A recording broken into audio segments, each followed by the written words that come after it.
Well, a very good morning and a slightly earlier welcome than we had expected. We're going to be back in about 20 minutes' time when we'll do a proper introduction. But in the meantime, good morning, David. Good morning, Sheldon.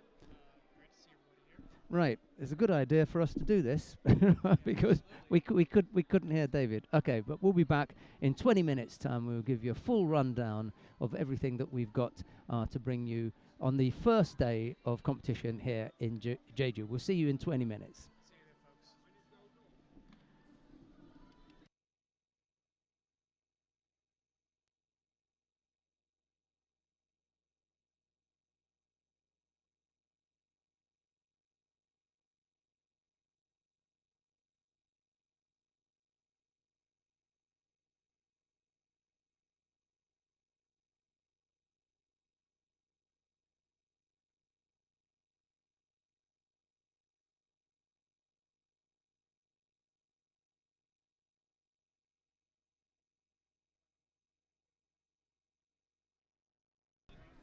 Right, we've got 4 weight categories to bring you.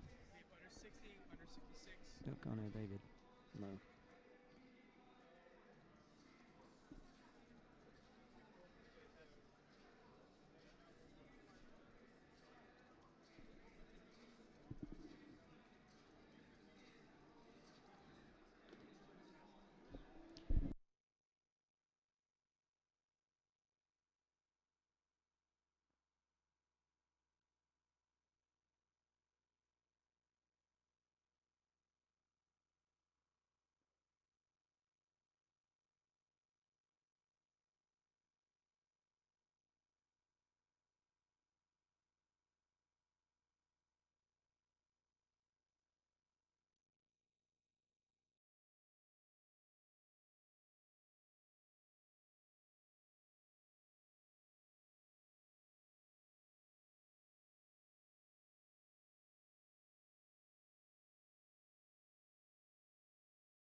Test. Great, okay.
Well, a very good morning and welcome to the opening day of competition at the Jeju Grand-Prix, and a very good morning to David McFall. Morning, David. Good morning, Sheldon. A fantastic day of judo ahead of us today. Looking forward to this one, yeah? Absolutely. We were discussing this before, and we're just really excited. We're really pumped up about today.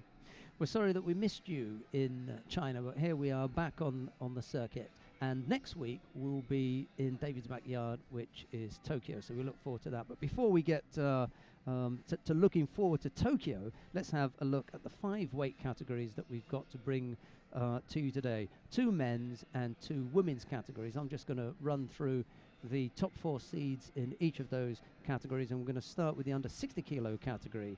The number 1 seed there is Kim Won-jin of Korea. The number 2 seed is Ganbat Bolbatar of Mongolia. The number 3 seed is Orkan Safarov of Azerbaijan. And the number 4 seed is Vincent Lemar of France. David, who should we be looking at in the 60 kilo category? Well, you know, I really like, of course, Ludwig Peischer from Austria in Pool B. And in that same pool, we've got Kitadai from Brazil. Brazilians have had a kind of a tough year. And leading up to Rio, they're going to really need to bring it up a ratchet. Then in Pool C, we've also got Takabatake from Brazil and Aoki Dai from Japan. Aoki came off a 2nd place finish in the Kodokan Cup, so he's looking pretty hot.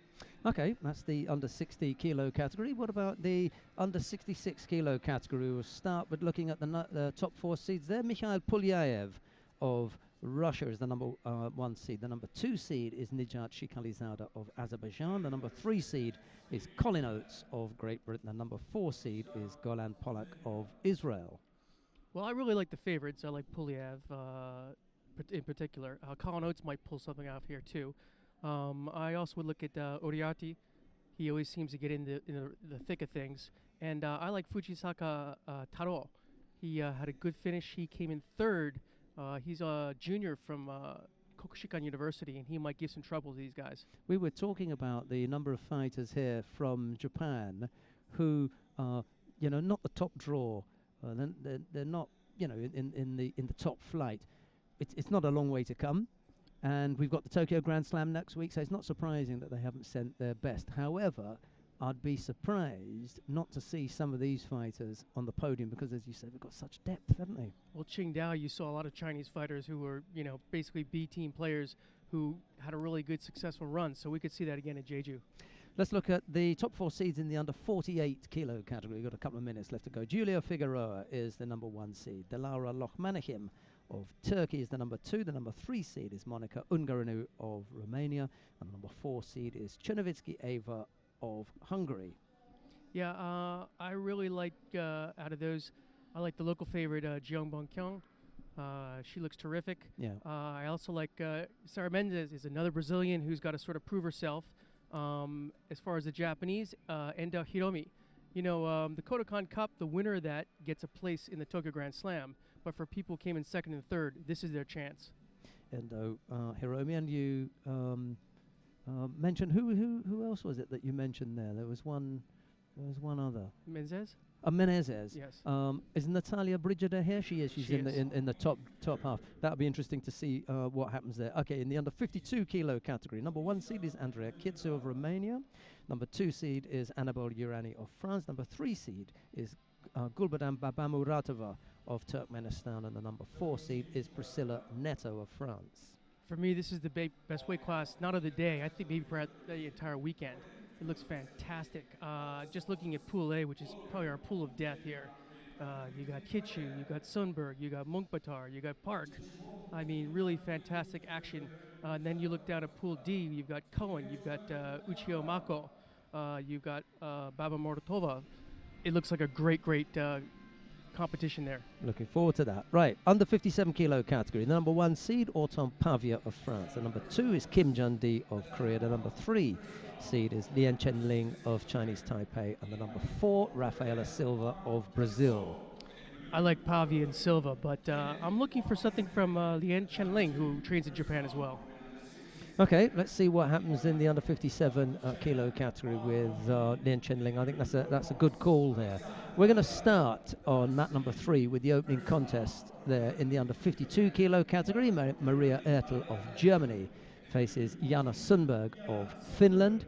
It's Ertl in the white judogi, Sundberg in blue. Sit back and enjoy all the action.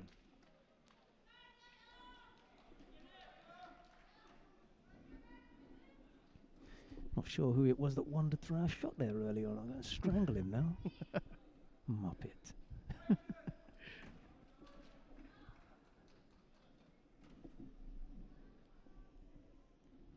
Fighters are ready to get underway.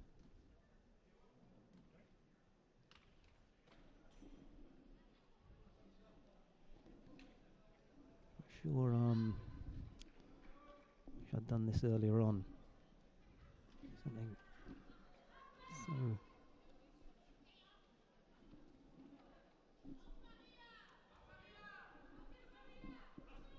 Right, we're underway with the first of the contest in the under 52 kilo category.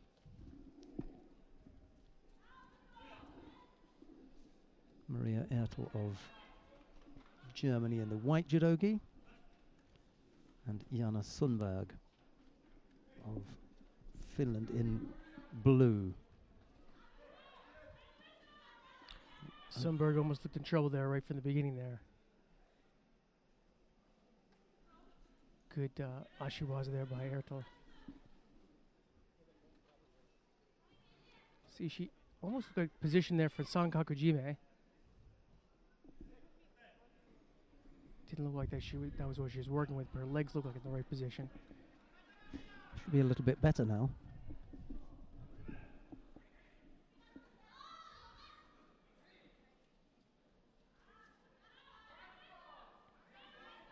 The Germans have been searching for a long time for someone at 48 or at under 48 kilos. They're not spoilt for choice in the other weights, but they have got choices.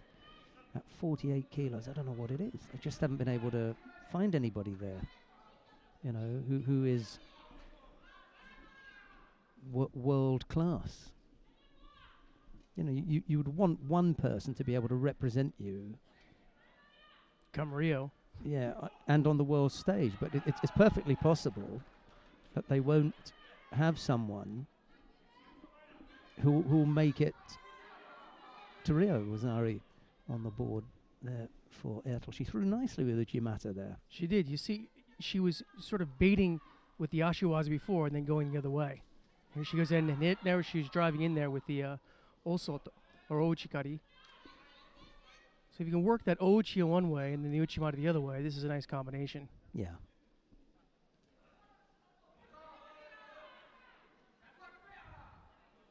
So now she's got a wazari and a yuko on the board there. So Sundberg is really, really behind the 8 ball with about half the match already done. So at 52 kilos, you've got Marin Kreher, Maria Ertl. Romy Tarangle was around for a bit, but I think, you know, that with the greatest of respect to Romy, that day has gone now. Safa Choban has moved up to 57 anyway, so that is no longer a possibility. So you're really looking at Marin Kreher and Maria Ertl at 52, but at under 48 kilos, Sonja Wert. Yeah, Sundberg, she just doesn't look sharp this morning. She looks like she's still trying to get the cobwebs out. Well, she's got a minute and a half to come up with That's something. A little better. Yeah, the highest rated German fighter at 48, under 48 kilo categories is Sonja Wert at 43 in the world, whereas the Germans have got 2 in the top 30, Marin Kreher and Maria Ertl. I'll just run through this out of interest. At 57 kilos, number 12, Miriam Roper, number 19, Viola Wächter. 63, number 3 in the world is Martina Traidos. Okay, the others are struggling a bit there. Under 70 kilo category, number 2 in the world is Laura Vargas Koch. Number 11 is Sandra Dietrich, who's injured at the moment. And then at number 23 is Ilyana Marzog. So they've got, you know, as I say, you know, people to choose from there. And then under 78, well, in the driving seat is Luisa Malzahn at number 5 in the world. Kirsten Thiel is struggling a bit at 31. And then the plus 78 kilo category Franziska Konitz is at number 7. Yasmin Kuls is at number 11. And even Caroline Weiss is there at 21. So, you know, you've got a few people to look at. And in every weight, they've got one person who's qualified. They've got 2 at 78.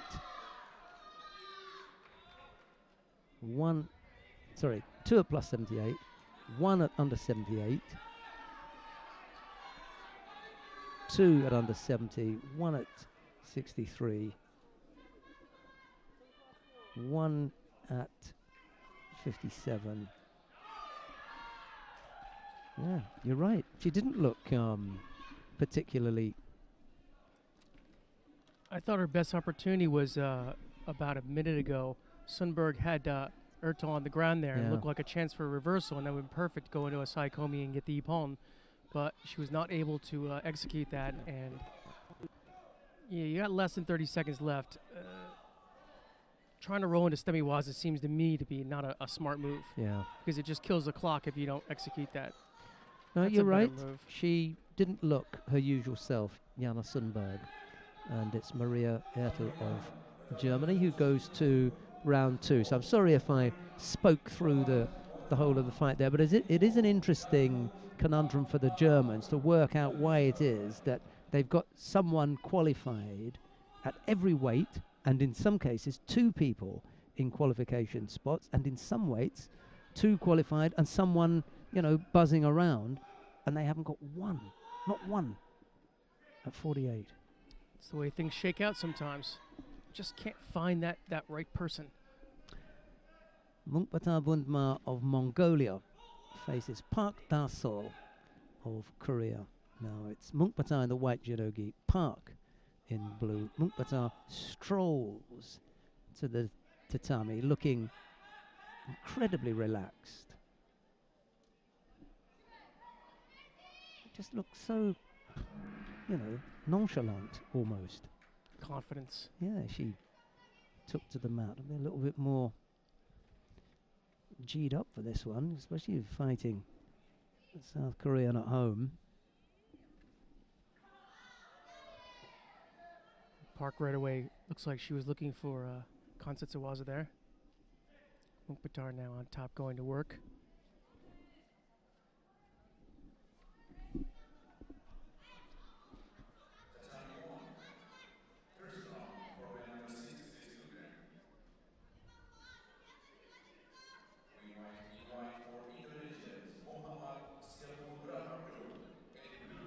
Oh, and that was a nice Jajiwaza there by Munkbatar.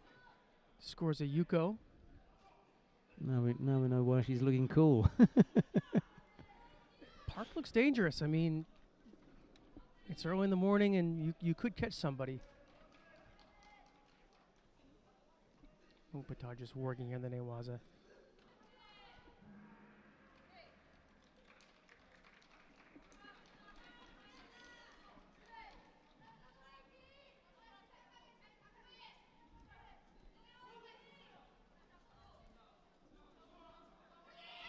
Park goes in for Seonage. She goes in the other side. Arm is almost opened up there for Kansatsuwaza.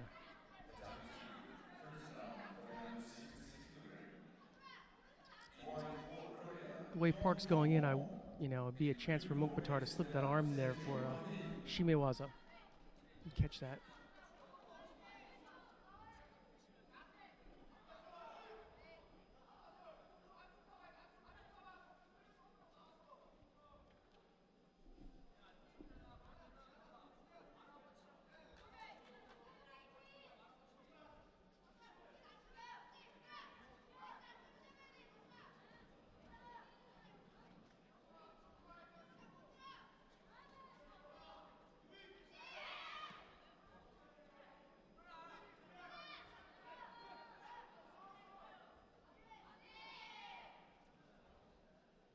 Munkbatar perfectly happy with being allowed to go in there. Looks like she was looking for a Shimewaza.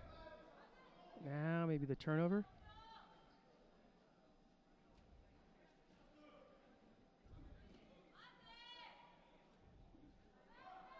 There we go.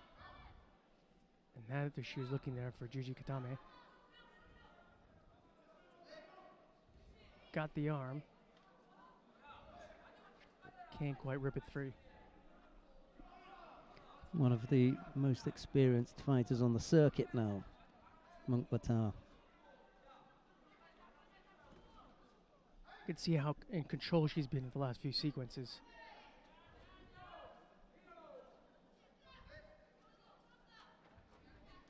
Just in the process of getting that roll there, but Park had almost caught her right there, and she did, in fact. And that's going to go in for Wazari there. That's experience, isn't it? You just felt, she felt that, was able to take advantage of it. All the momentum was going in that direction. He's okay. He's one of ours. He's actually going on over on that side to fix that camera for us. Monkbata demonstrating her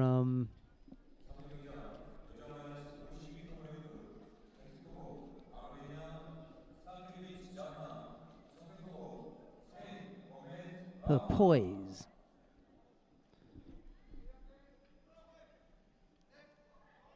Well, she justified that confident strut that she had, right? Going out there. She looked particularly cool.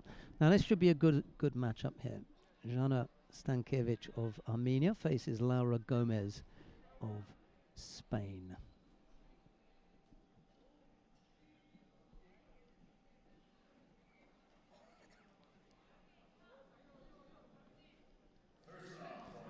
Stankiewicz had fought previously at 57 kilos. That was a while ago now.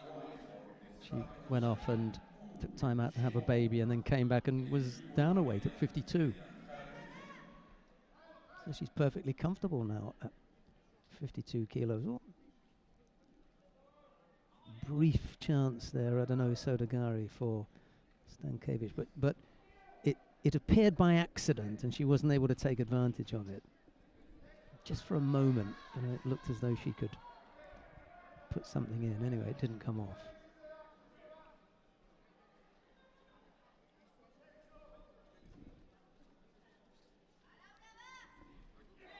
Gomez going in for that Makikomi. Just managing to get the left leg out, knee down. That stopped her from going over.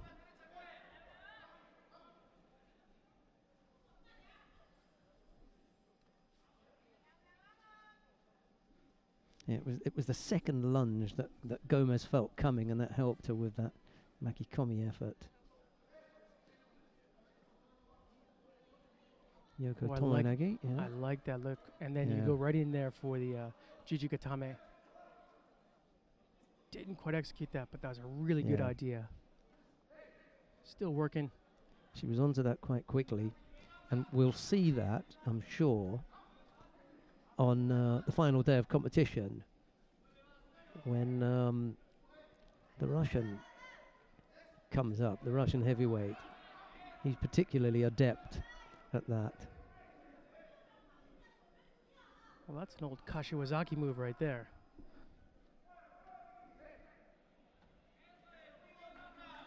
Stemiwaza Newaza master, former world champion. See, Gomez is still in this.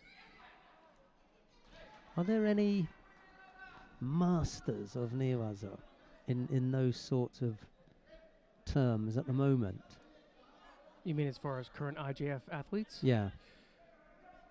Well, if you're going to talk about someone who has won a world championship with Newaza, you have to point to Kapelek. Yeah. But really, that doesn't really get you to the top of the podium. There are some people with some very good Newaza out there, but you've got to have the Tachiwaza first.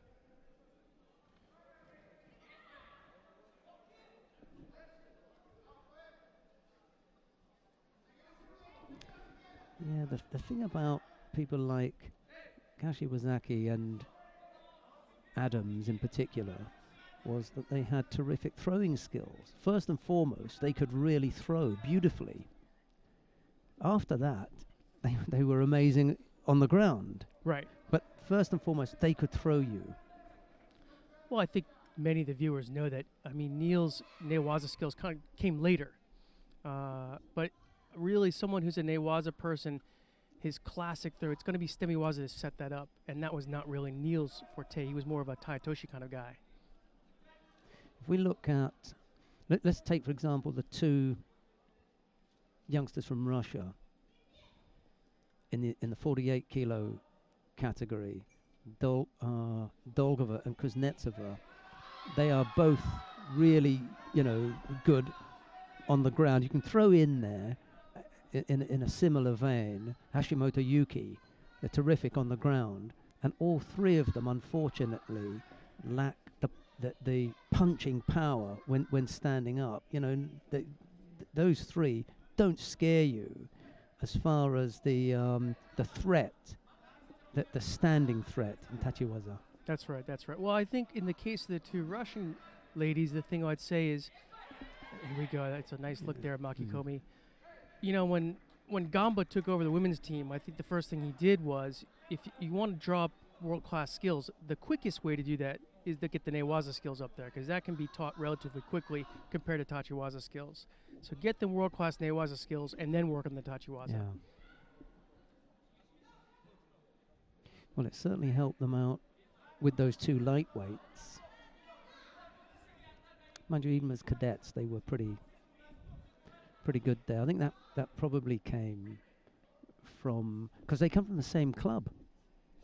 Oddly enough, I mean, in a country that huge, to be able to produce two fighters of that quality, and although their standing styles are different, the groundwork is fairly similar. So I'd nail that to the coach and say, he's been responsible for that. He's done a pretty good job. They need to just go that step further and improve their standing threat. Stankiewicz has picked up the single Shido, and heartbreak for her to come out all this way and lose on the back of a single Shido. And that's a shame, because if you look at the overall contest, I thought she was more of the aggressor. But single sequence in which she got a little bit, I don't want to say sloppy or lazy, but, let things go there, and that's all it took. It's a common thread, unfortunately, for Stankiewicz to look at the scoreboard at the end and see a single Shido against her, because she is, it's not that she's a difficult fighter or awkward, but she's good enough to take, some of the players the distance, and that's what she's done with Laura Gomez. She's run her, right to the end. Unfortunately, she just hasn't got that edge. Now, rather than, we can have a look at Ilse Halen. Why not? Ilse Halen and Kim Yura of South Korea. It's Halen in the white judogi, Kim in blue. We'll have a look at this before we move next door to look at the number one seed in the under 60 kilo category, Kim Won-jin. He's up next on mat number 2, but we'll have a look at Ilse Halen first.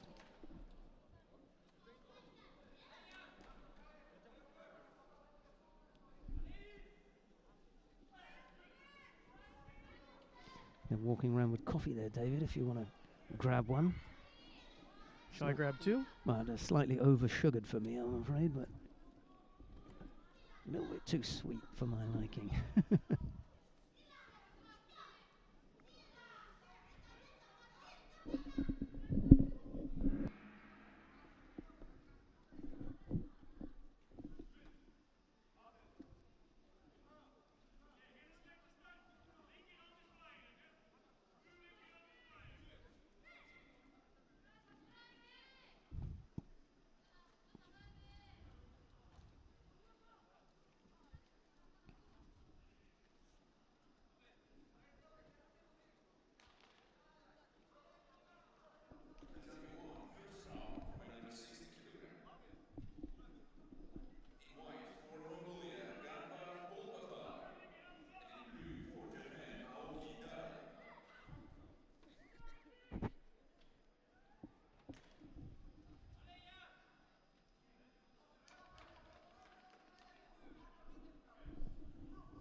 I remember seeing Kim Yu-ra before.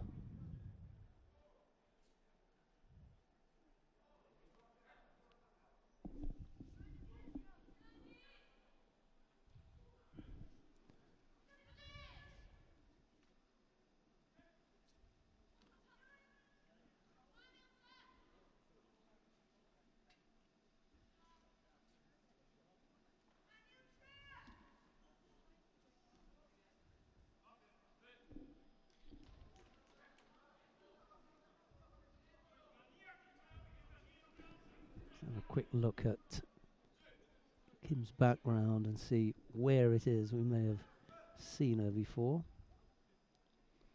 No, I haven't. I haven't had the pleasure of seeing this particular Kim.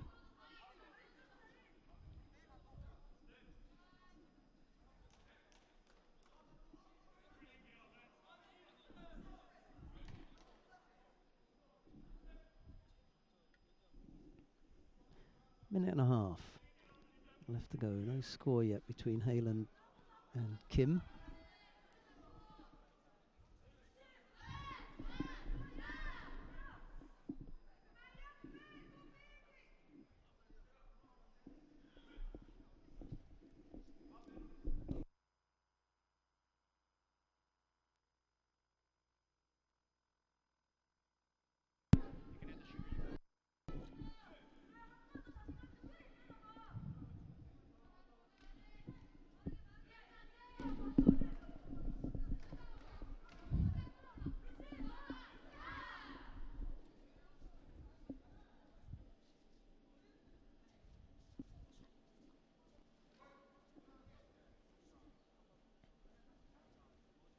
See the Belgian there looking for that Jeju Katame.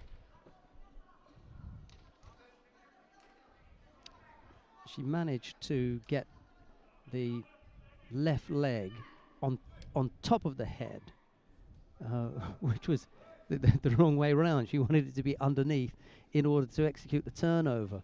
But I think she could feel Kim moving away from it, so she was partway trying to trap her and make the arm stronger before she attempted the turnover, but didn't have enough time. There wasn't enough progress as far as the referee was concerned, and that's why he called mate. There's only so much time that they're going to give you to work. Here it is again. She's decided to change the entry, and he's going to stop again because it's not going to happen there. 20 odd seconds left to go. No score yet.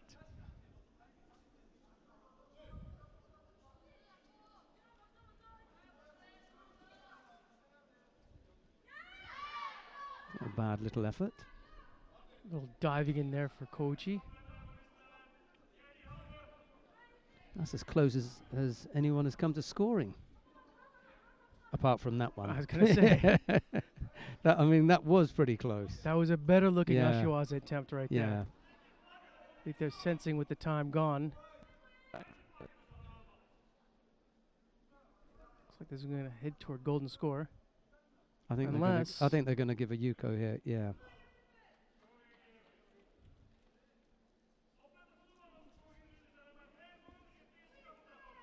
Nice little fake there.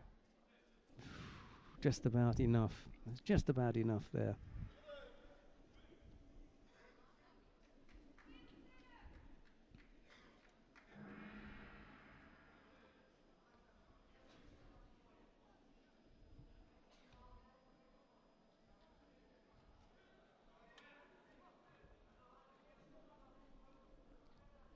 Yesterday, after the draw, they had a nice little seminar for the coaches, reminding them the referee's calls, what a Yuko is, what it isn't, going through some of the Shidos. There was an interesting article recently after the Bills-Patriots game about two refereeing calls that had robbed both teams of a score. With the amount of money that's spent by the NFL on, making sure that they get things right, and and they still can't. It surprises me that we go through this process of attempting to make it an exact science. Marius Wiese said a couple of months ago, he said, these are not robots. This is not cut and paste. You can't say this is Yuko and then it's every time the same thing. He said that. And to me, it was... Oh, that was a really nice there. Odette Giuffrido, beg your pardon, we should have said who was there. Odette Giuffrido of Italy faces Tsung Yu Ju, and I didn't see the technique. David, what was it? I was going to Kosoto, but you know what? That looked a little bit more of a foot sweep right there. Ashibarai. And then she goes in, look for a Tai Toshi. And I thought that Marius Wiese had covered everything. He'd nailed it. He'd explained to both coaches and referees that he wasn't going to be looking at absolute perfection in every single case. There were going to be occasions when, X thought it was Yuko and Y thought it wasn't Yuko. That's just a judgment. If you get in those very fine zones, the gray areas and things like that, yeah, the human element definitely, we've got the replays, we've got everything set up to try to make it as best as we can. Now, if you want to continue watching Odette Giuffrido and Tsung Yu Ju of Chinese Taipei, just click on number 3. You'll be able to watch that. But we're going to go to mat number 2 now. Because on mat number 2 coming up is the number 1 seed in the under 60 kilo category, Kim Won-jin of South Korea. He faces Nuno Carvalho of Portugal. It'll be Kim in white, Carvalho in blue. And my point about the refereeing thing is there are always going to be cases where someone thinks this is Ippon and another person thinks this is Wazari. When it's that close, it's difficult to, what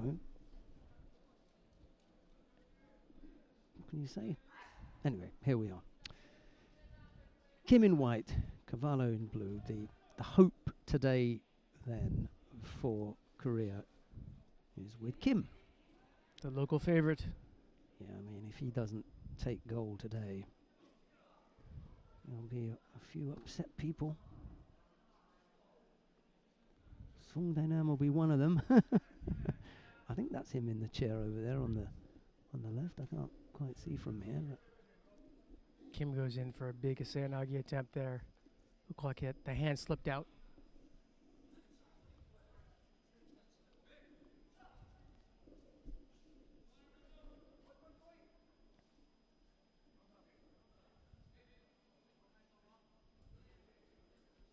A bit of a poke. I can't believe how quickly the former fighters from South Korea become coaches. Almost, just one cycle, and then they're in the coach's chair. They push them through very, very quickly. And I think almost every one of the coaches, if you look for the Korean men, was at the last Olympic Games. Wow. They don't hang around. And that term, they don't hang around, also means that they don't hang around for long. Right. Unless you can demonstrate your ability as a coach, you're on your way, because there are plenty of others. We had Cho Jun-ho down here a moment ago, coaching Park. We've got Chae Min-ho down on mat number 1, and mat number 2 it's Song Dae-nam. And all 3 of them were at the last Olympics.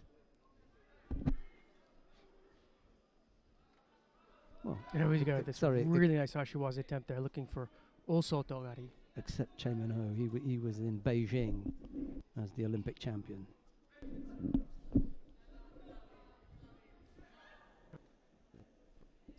Well, someone sent me an email one time asking me about, how much do the Japanese players get paid and things like that, and they get support from the different corporations there. But there are so many good players coming out of Japan that when they retire, there just aren't enough coaching positions, and it's really a difficult thing for them because they've got to find some kind of career.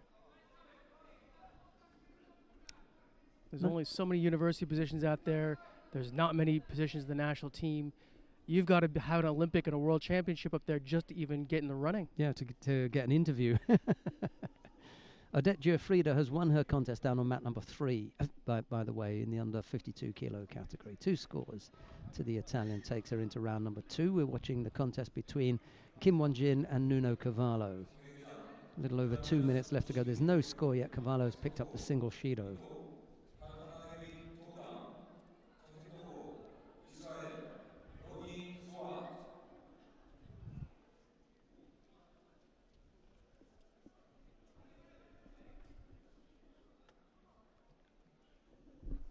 Yeah, someone who just picked up a position was Fukumi. She just got a position with Japan Rail as their team captain, team coach. Good for her.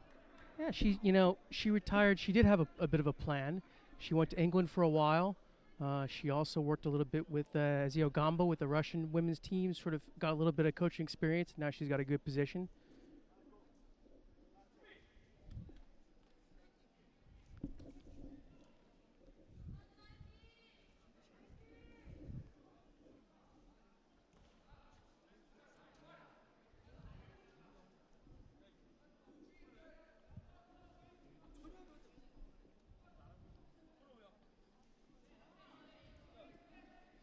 Just a simple Shido separating these two right now on the scoreboard.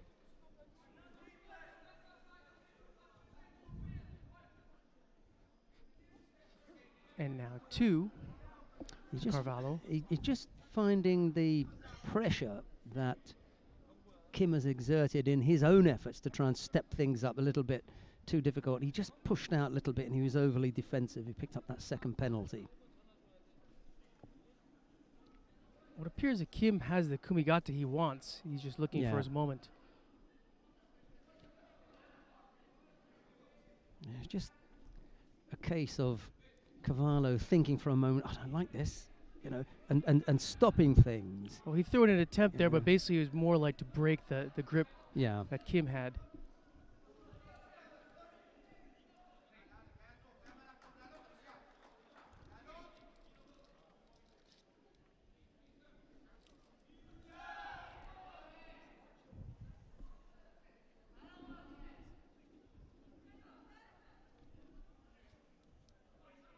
That was a good OG attempt there by Carvalho. That caused Kim to sort of bring it up a bit. Now he's driving over to Newaza.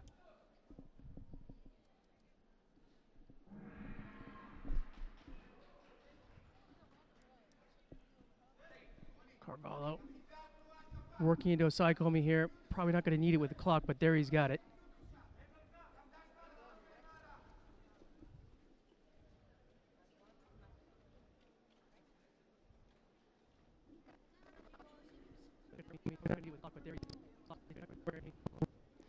Nice execution of katagatame there. I was going to say, it's a rare Saikomi. We don't see that very often.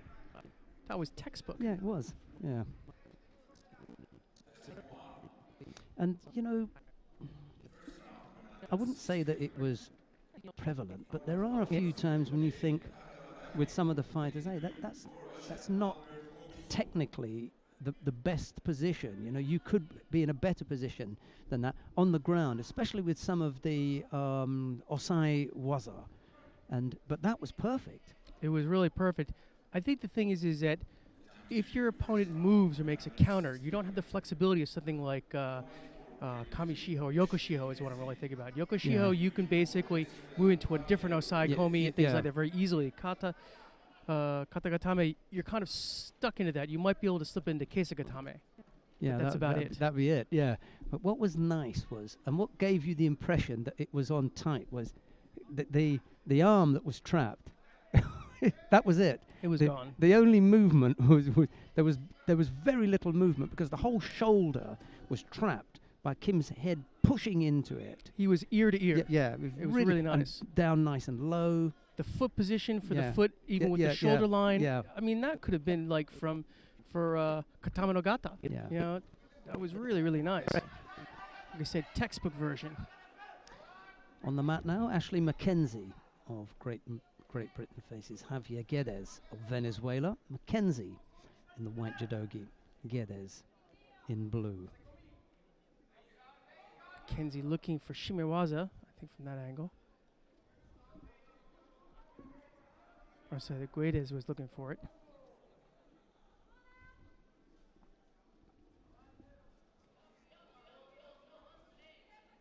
He dives in there looking for Seoinage.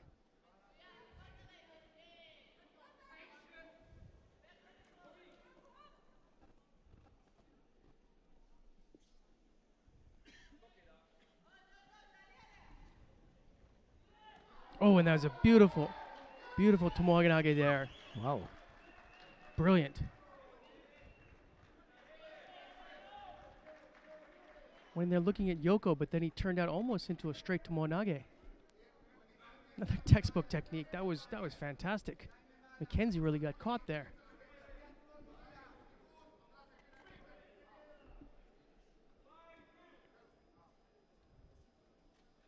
Yeah, that was Yoko all the way. Really nice. Mackenzie doesn't know what hit him. Disappointment for the British fighter. Once in a while you're going to get caught like that, aren't you? Just caught cold.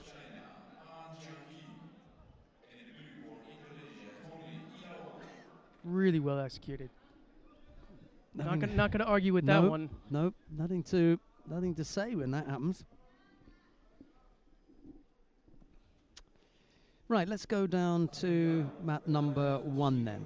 We're going to see the contest in the under 60 kilo category between Eric Takabatake of Brazil. He faces Albert Oguzov of Russia. There is a little over 2 minutes left to go in the contest. There's no score. It's Takabatake in white, Oguzov in blue. And you mentioned yesterday when we were having a chat about one of the Brazilians. He was a Brazilian in the 66 kilo category, Chibana.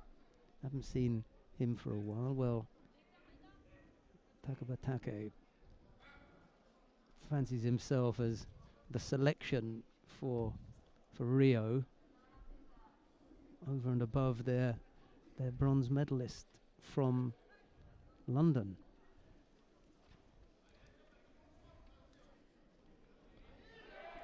That would be Kitagai. Yeah, he's still about, you know. Well, he's in this competition, so. As I said earlier, I mean, the Brazilians sort of got to turn up the heat in the next few months there if they're going to make the top 8, give themselves a good run to grab a medal in Rio. They're in the, dare I say, almost unlucky position of being able to send whomsoever they want. It makes it a little bit tricky, doesn't it? Kitadai at the moment heads Takabatake on the IJF World Ranking list, but as I say, that doesn't mean anything. The Brazilians can send whomsoever they want, one person in each weight category. So, well, Takabatake, just as you were looking at the sheets, had a really nice Seoinage attempt, and came up with Yuko. It goes off, but turned out of it pretty well. That could have been Ippon.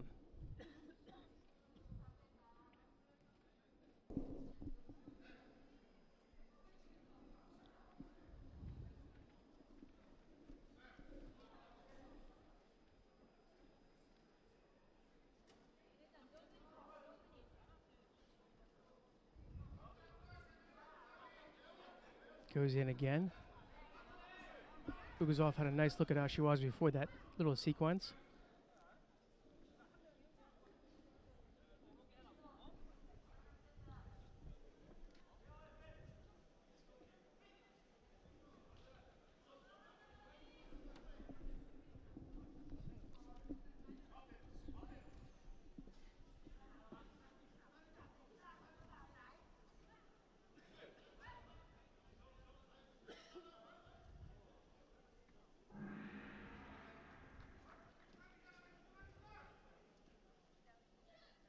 And so with timeout, it was indeed that Yuko there, Seoinage, that is going to take Takabatake to the next round.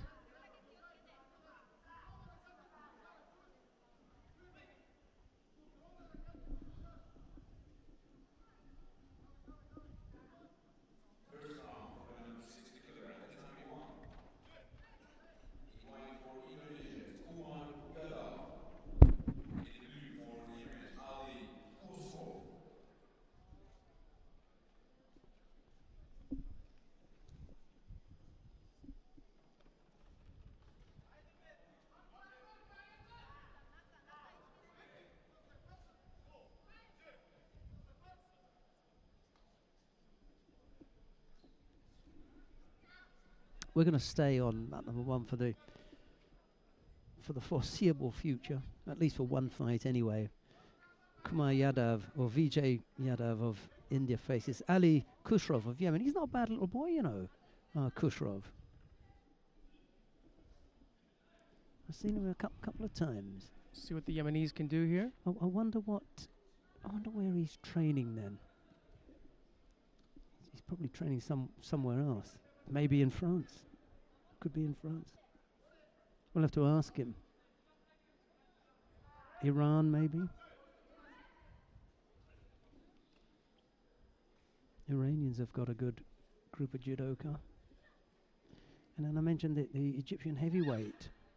He looks like he's in trouble here.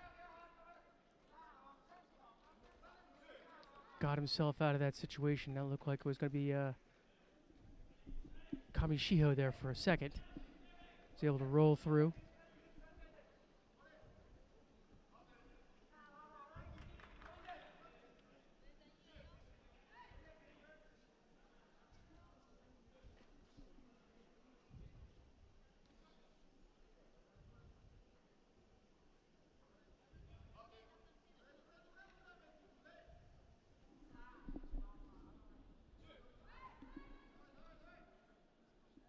Yadav goes in for a half-hearted Tomoe.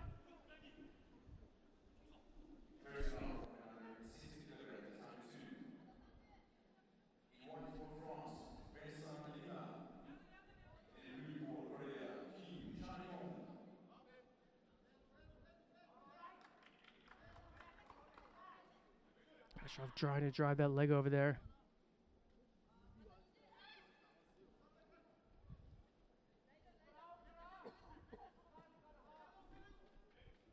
Yadav again was looking, I think, for Kamishiho. And he's got the Saikomi now.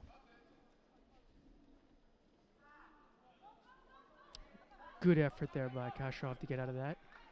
It's the second time that Khusrov has been in trouble on the ground and managed to get out of it. I'm just going to have a little look to see why it is that he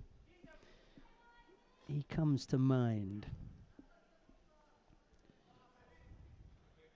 There must be a reason why I remember him. He must have done something at some stage. Yeah, Yadav had a nice Hoshigari attempt there.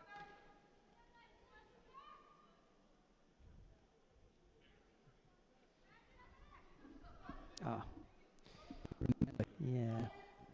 I think I now remember why it is that I remember him. He lost to Garrigos, Francisco Garrigos, at the Grand Slam in Abu Dhabi. That's why I remember him. He was thrown by Garrigos, and it would, under normal circumstances, have been a Yuko, maybe Wazari at best, but he attempted to bridge, and for that reason they gave Ippon, and he stayed on the mat for a while, you know, belly aching and complaining that it wasn't Ippon. So when he came off, I now remember I went to him and his coach, and I said, "You didn't think that was Ippon?" And he said, No, I didn't. I said, "Nor do I." He said, "Yeah, I don't think it was Ippon." I said, "But you did try to bridge, though." And for every bridge, we give Ippon. Yep. So I said, "You're right.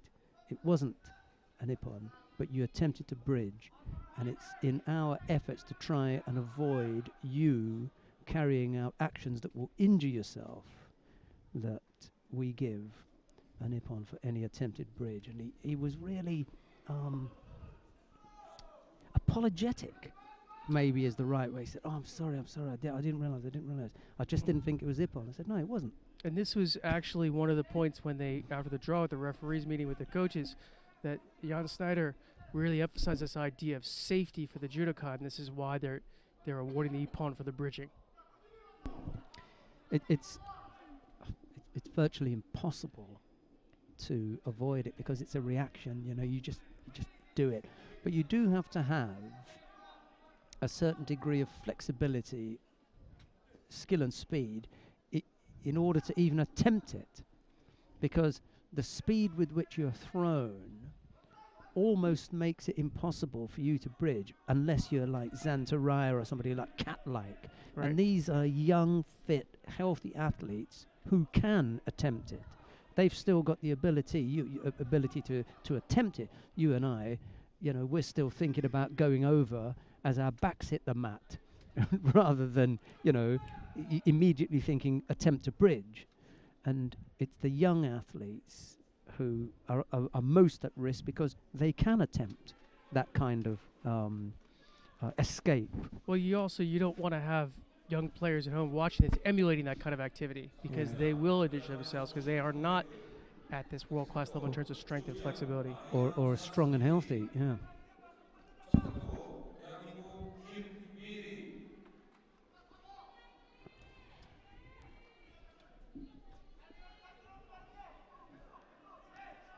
"35 seconds left to go." Still all squared up with a Shido apiece. I'm sorry, there's the one Shido to Khrushchev. I was looking at the other match there. Khrushchev looks as though he's gonna suffer here. That's okay. I'll get tied up with the scoreboard as well. We're gonna go down to mat number 3. There's a Georgian about to take to mat number 3. Oddly enough, however, it is a Georgian woman, beg your pardon. Mariam Janashvili faces Kim Mi-ri.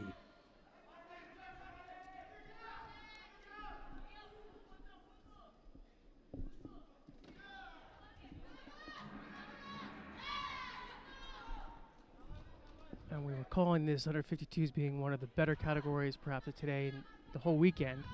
But this pool C, is actually one of the slightly weaker pools compared to Pool A and Pool D. So see how Janashvili can do here. But she's up against one of the locals, Kim.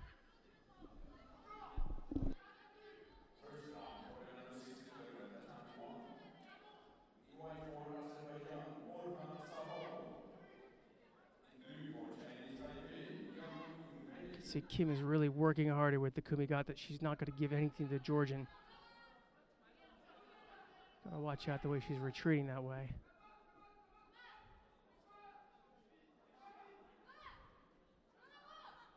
Janashvili, now if she was a Georgian man, she would have liked that position because she could have pulled him Kim up under her hip. But that wasn't the case.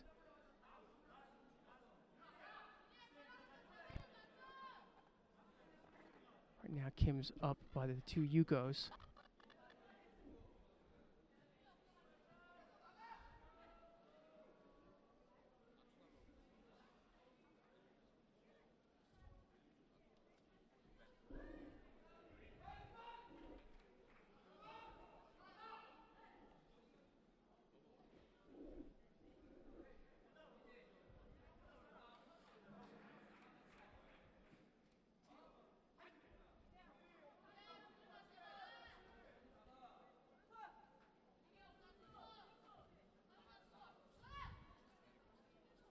Janashvili just trying to see if she can get things started. I think Kim's done a good job of disallowing Janashvili to get her grip without looking passive. Kim's got the one Shido on the board.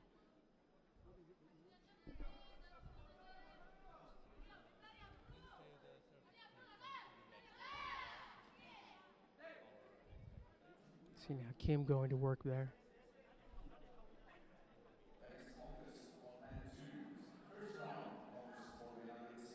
So as we hit the halfway point, Kim up by the 2 Yukos.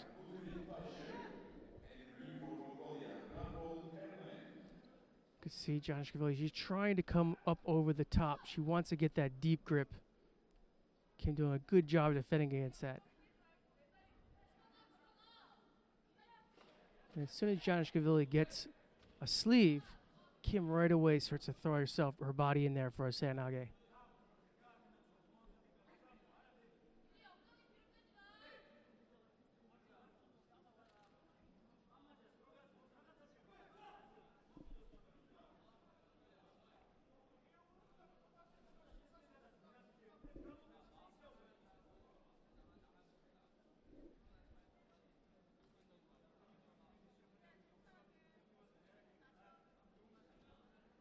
So Janishvili tightens things up. Kim looks like she's coming out of the starting block of a sprint.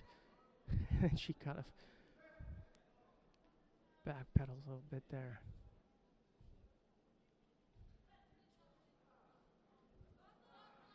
So Kim doing a good job of controlling the tempo of this match. Not allowing the Georgian to get the grip she wants. And Kim again goes there with Senage. She would like to continue on Newaza.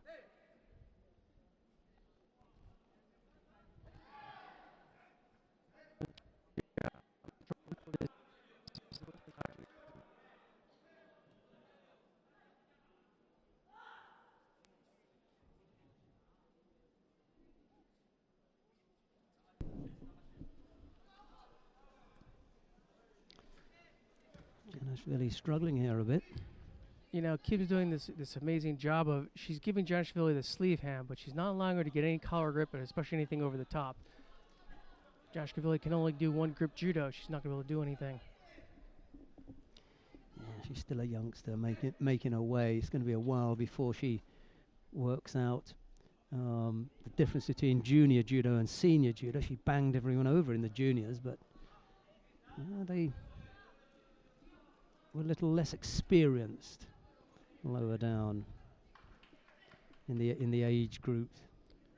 Welcome to the big leagues, kid. Yeah, she also likes to be in close to her opponents. She's got nice pickups, but well, she had a chance about a minute in, and I think Kim sensed that. Yeah, since that time, Kim has not allowed her to get that the grip. Yeah.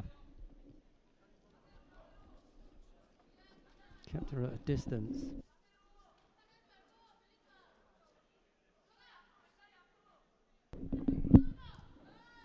Yeah, it's just frustrated her that little bit, hasn't she? Without picking up too many yuko, she's crafty in that way. Now we spoke about Felipe Kitadai of Brazil. He's about to take to mat number 2. Let's go to mat number 2 and see the Brazilian Felipe Kitadai. He's up against Tsai Ming Yen of Chinese Taipei. It's Kitadai in the white judogi, Tsai in blue. There's no score as yet. There's only half a minute gone. Janishvili has lost her contest against Kim Mi Ri, by the way. Did we saw Takabatake, didn't we? Yes, we did.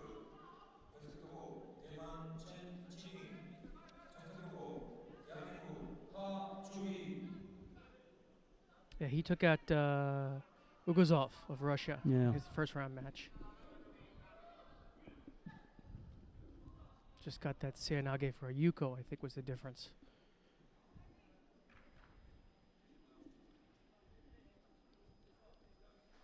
Sai's been on the attack here.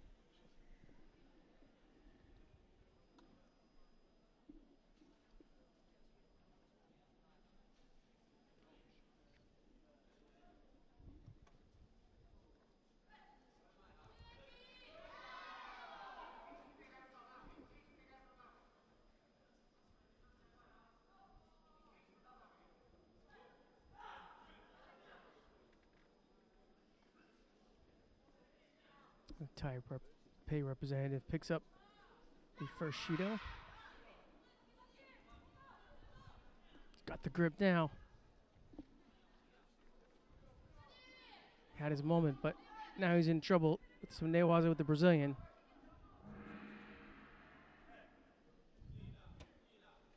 Going to work here. He's in control. He's just got to tidy things up a little bit there.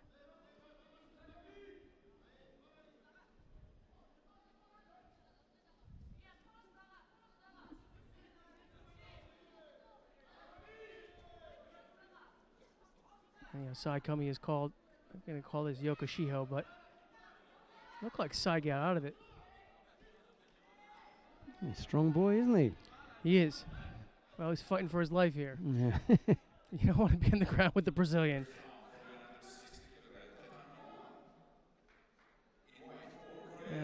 Golden opportunity there for Kitadai.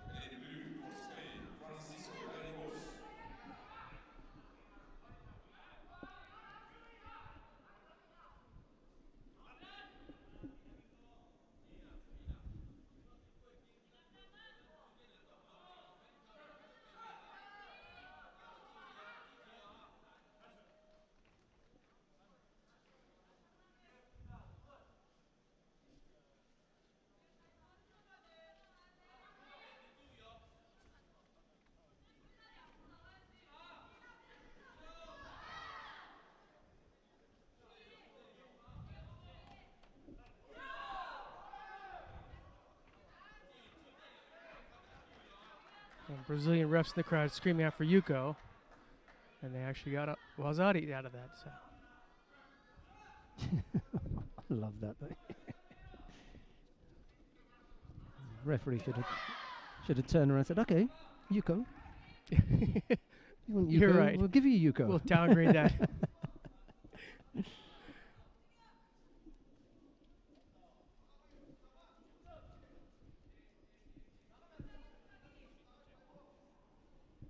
It would appear that lunch is coming early.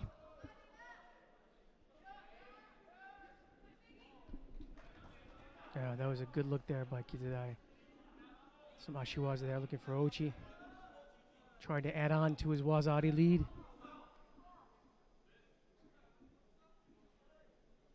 Sai gets a bit of a poke. Waves off the referee.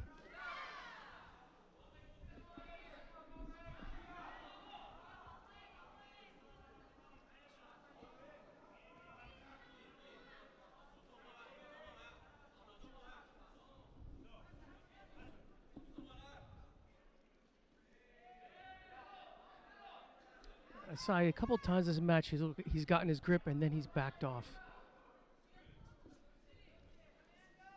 As he picks up his second Shido. Going a little deeper in the hole.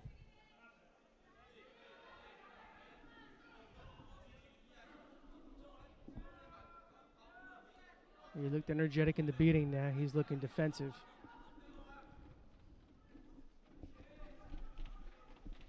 Oh, that just could be Kitadai working him.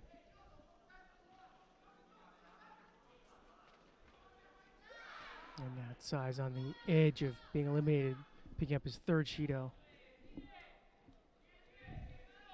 Hasn't got to terms with Kitadai at all, has he? He's had a couple chances, but I think he just has been a bit passive. He just didn't want to pull the trigger, you know? He would get the grip he wanted. One time he just let go, and the second time he went in, but didn't really have much kazushi. Another nice there. Ochigari there by Kitadai.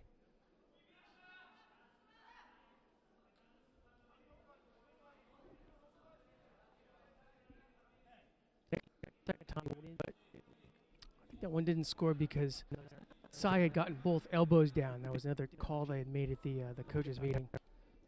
They're going to take a look at it in the video. Well, actually, the time is out, so they don't need to.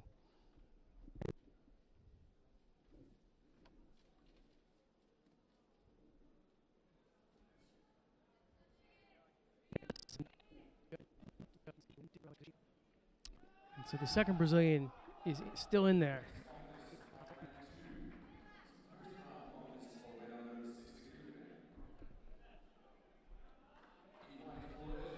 Now, if Kitadai can win his next match, he'll earn a spot against the Paisher Gambold winner.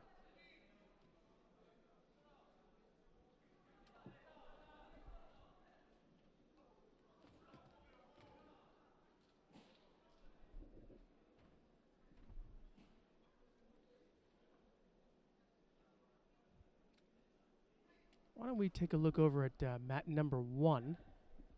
And we're going to catch Guak Kichiol of Korea versus Francesco Garrios of Spain. Looks like Garrios is getting a little medical attention.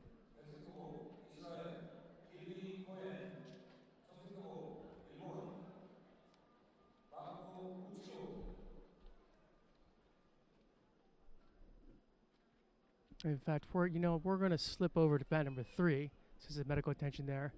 Number 3, and we're going to catch up with Gilly Cohen of Israel versus Uchio Mako of Japan. We're looking earlier. This looked like a real key matchup here.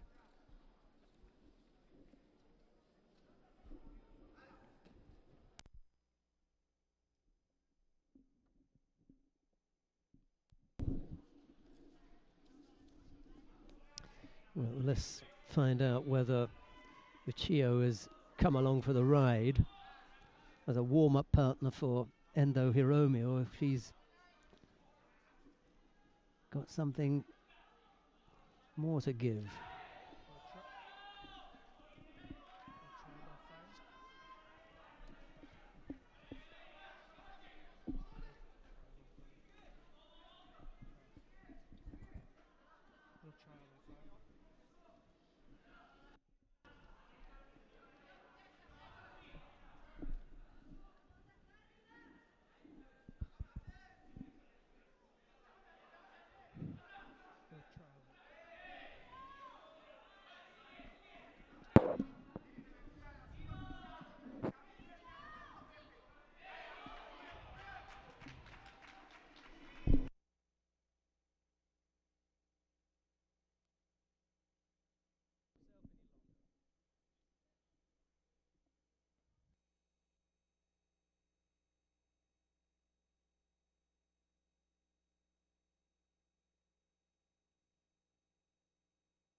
Okay.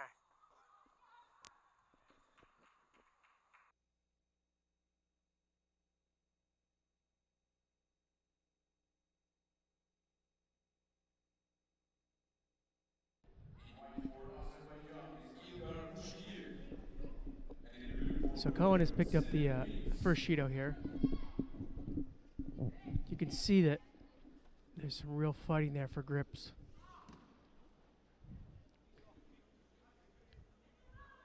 The Israelis have a good ground game, so I don't think that Cohen should be too worried, but the Japanese have a superior ground game.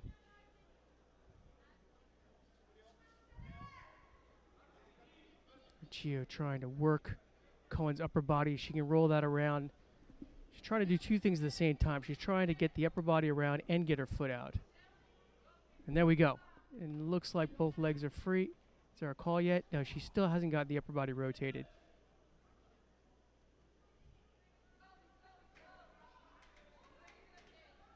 So as Uchiho was trying to get the foot out, Cohen was able to roll the upper body out. See the same kind of puzzle. Almost got the foot out.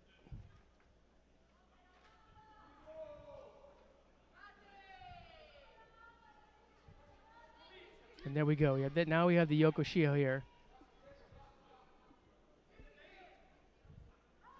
You can see as Cohen tries to wrap the other way, Uchiho is just getting this thing tighter and tighter. It's kind of like a boa constrictor.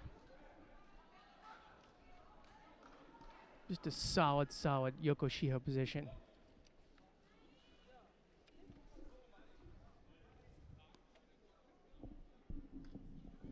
Well, I think Uchiho is going to cause some problems for them today. You mentioned that the stumbling block may be Babamuratova. All right, we're not going to entirely rule out Pienkovska and Purevsurin, but Uchiho safely through the first contest. That was a really good test right there, and she did a fantastic job. Babamuratova will be the next one. What do you reckon with Babaratova's ground game? Nah. So there you go. Yeah. There's Uchiho's way to get through there. But she's got a couple of matches before that comes up.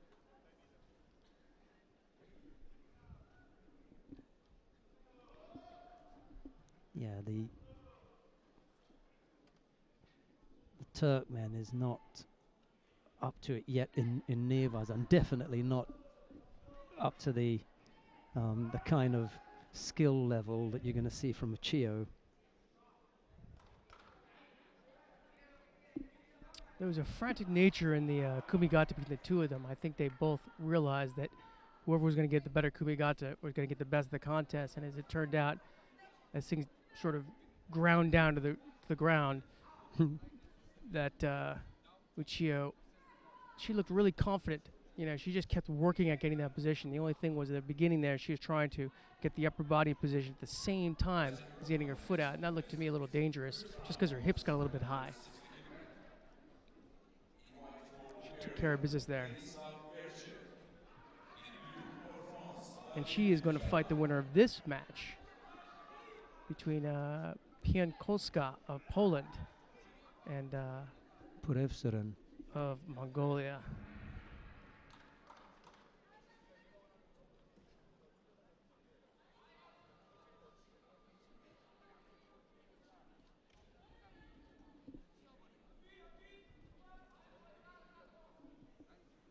Seeing a lot of good newaza this morning, haven't we?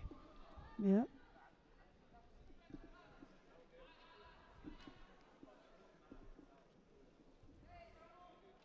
I think one of the things that could be is that you've got not mismatch, but you've got a group of fighters who are keen on getting to the next game. So they're all here chasing points and everything. And they're reasonably high up on the IJF World Ranking list. And you've got another group who, you know, are not up there. And sometimes there's a bit of a disparity. Although, if that was the case, then you would probably see just as many standing techniques, and we haven't.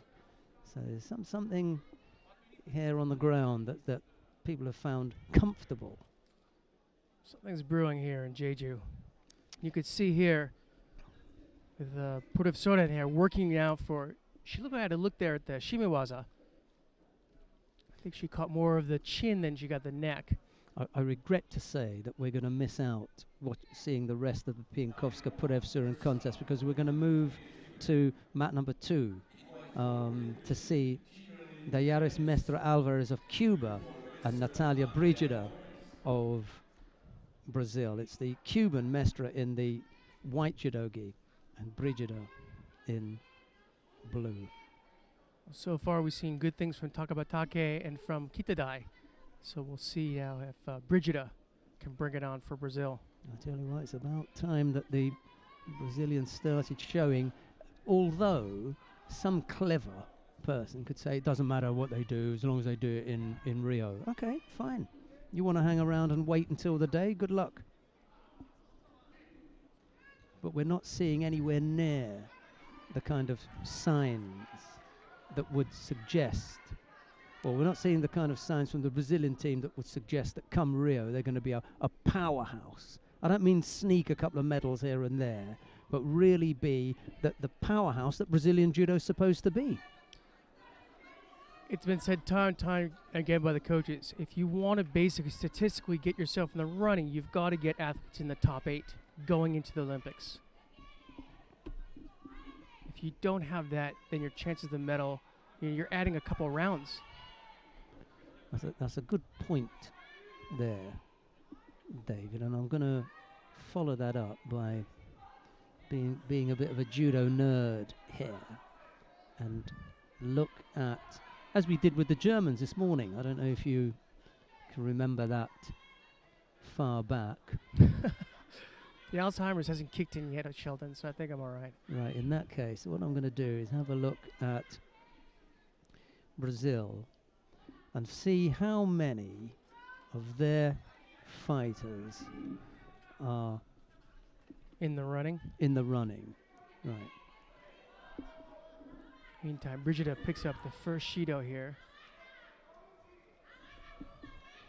48 kilos, not qualified. They got Brigida at 15, Menezes at 20, or the other way round, sorry. Brigida had a look there at Shimiwaza, it looked like. He didn't quite have the angle, but see here.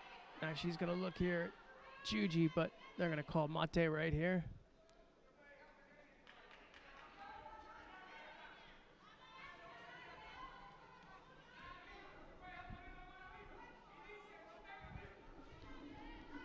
Yeah, well, oddly enough, the Germans are in a better position than the Brazilians are.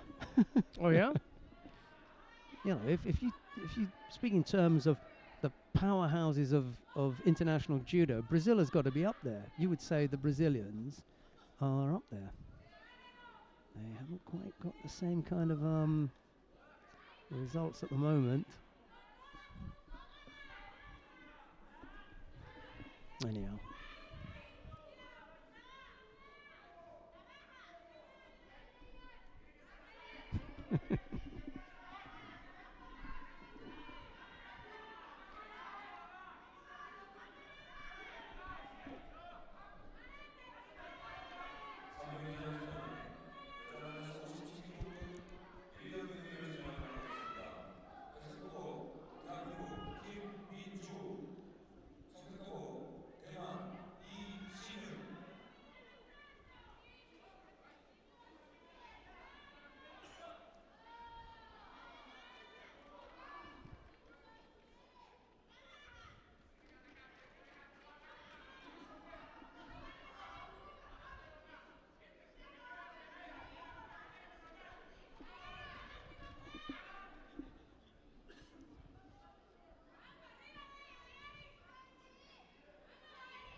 So we just got that one Shido to Brigida with 30 seconds left here. Mestre Alvarez just keeps going to the well here and frustrating Brigida.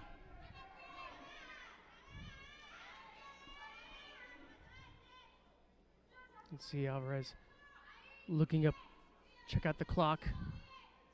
She's just happy to tie up Brigida here in Newaza. Now with less than 10 seconds to go.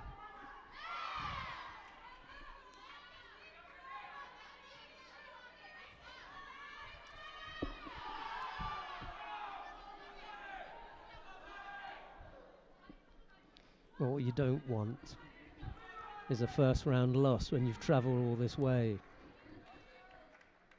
So far the men have stepped up. They've done their job.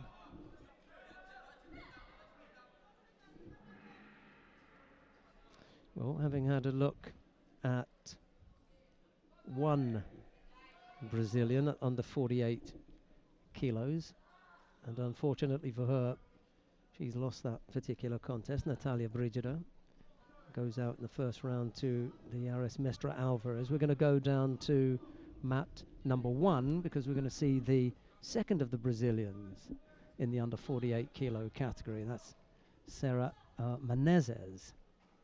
She's about to take to mat number 1 against the aforementioned. We spoke this morning about Sonja Wert of Germany. It'll be Menezes in white and Wert in blue.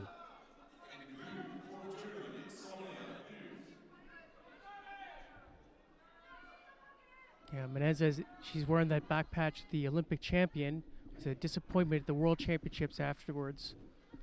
But she's got about 6 months of wearing that. And she, after a 4-year use. You get used to that, I suppose. Yeah, she's got a fine collection of judo gis with that back patch.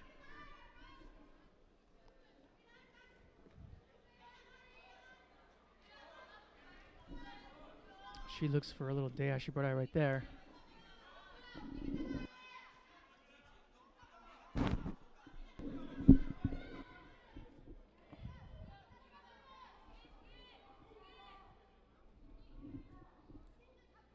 She looks good.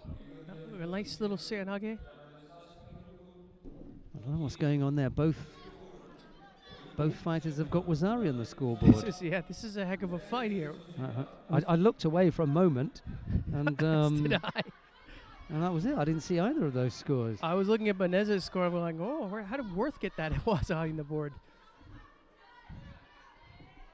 And that's 45 seconds into the match. Yeah. Talk about going in with guns blazing. So that was Menezes' Wazari there. I think Worth was a counter. I think that I saw a counter earlier on. Worth goes in there looking for some Ashiwaza.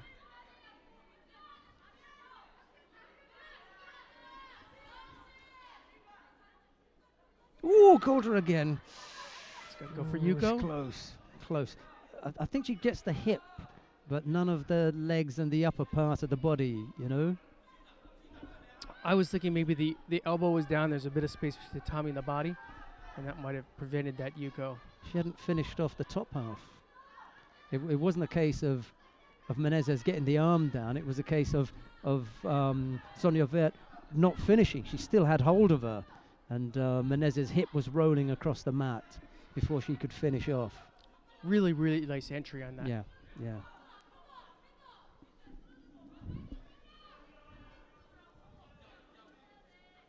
can see it here. Almost, yeah, you see. Yeah, she did got have the her elbow down there. She did have her left elbow down, yeah, you're right.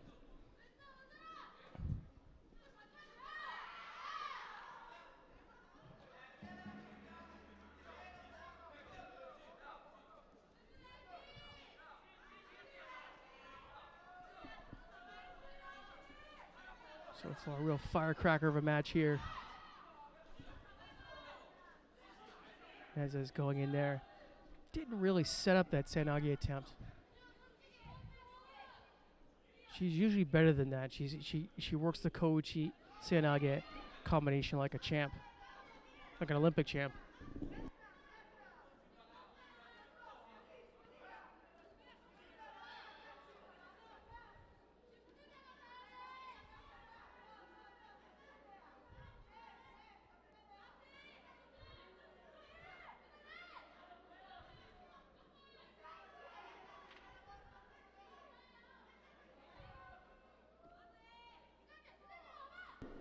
Dives back in there.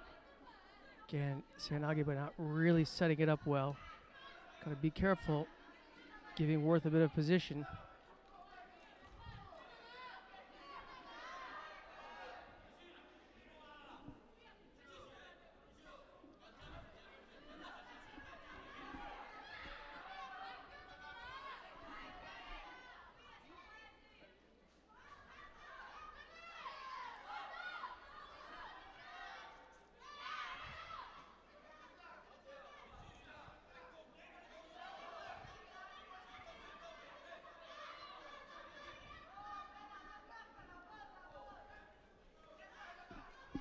That's the old, well, not quite last 30 seconds, but the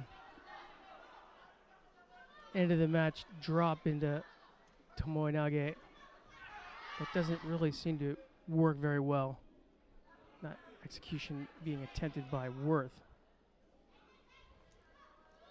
Oh, and that was a good look there by Menzies. That was a better looking sequence. Almost came up with the Tsubame Kaishi there. Just stepped over that as she was, and then that was almost on her way over. It's a good effort by the German here. I don't remember we spoke about them being out of it as far as this weight category is concerned, and here all of a sudden is Sonja Wert giving a really good performance. Maybe she's the answer to your question this morning. She's the only one, because Kay Kraus isn't around any longer. Kay Kraus, by the way, speaks fluent Japanese. Did she? Yeah.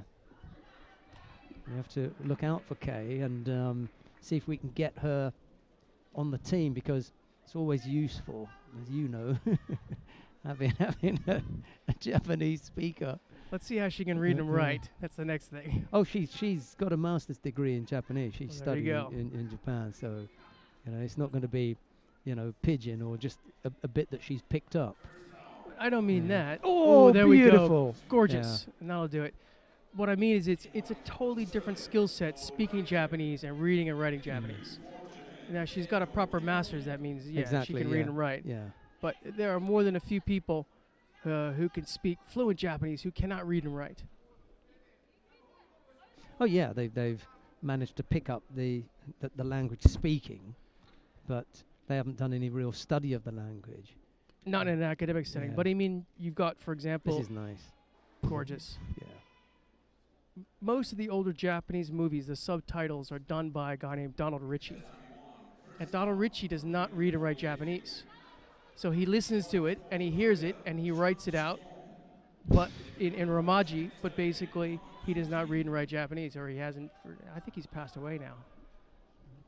I'd imagine that would be an awful situation. We were going to go across to mat 2 to see Endo Hiromi, but that's all over. Endo's just thrown Chloe Rayner for Ippon with a beautiful low right-sided Morote Seoinage, so missed out on that. Oh well. Okay, who is it that we've got next?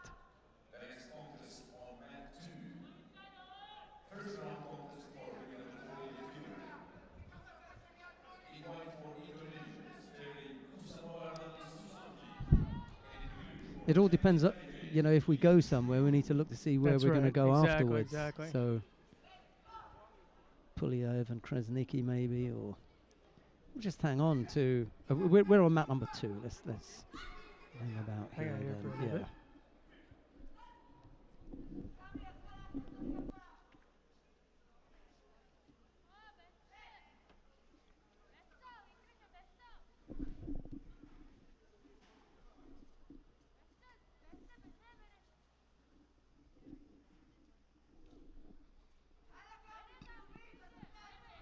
Still round 1.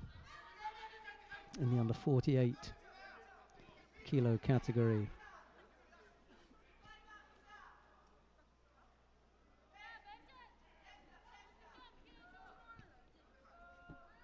Terry Susanti of Indonesia faces Lin Chu-yun of Chinese Taipei. Susanti in the white judogi and Lin in blue.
You know, I just caught Menezes and Worth coming through the hallways, and they look like they had been through a battle. Yeah, it was a good one. I mean, they started off in the first 30 seconds by knocking out Ozari each, so, you know, it was a tough one. I think if Vert can come up with that kind of performance again, then there is a chance that she may be able to do something. It was a little bit late in the day for her, and that 48 kilo category is packed. You know, there's a lot of people trying to get in there. Her only hope is that 3 of them are going to be Japanese, 2 are going to be Russian, and that sort of stuff, and it'll bring her in. But I don't think that's the case, to be honest. She's unfortunately for her a long way off. Well, unfortunately, she got the loss, but it was a good performance in the loss. They're going to look at that Wazadi and go, hey, this is the Olympic champion, and she did a really good job. And who knows how far Menezes is going to go today.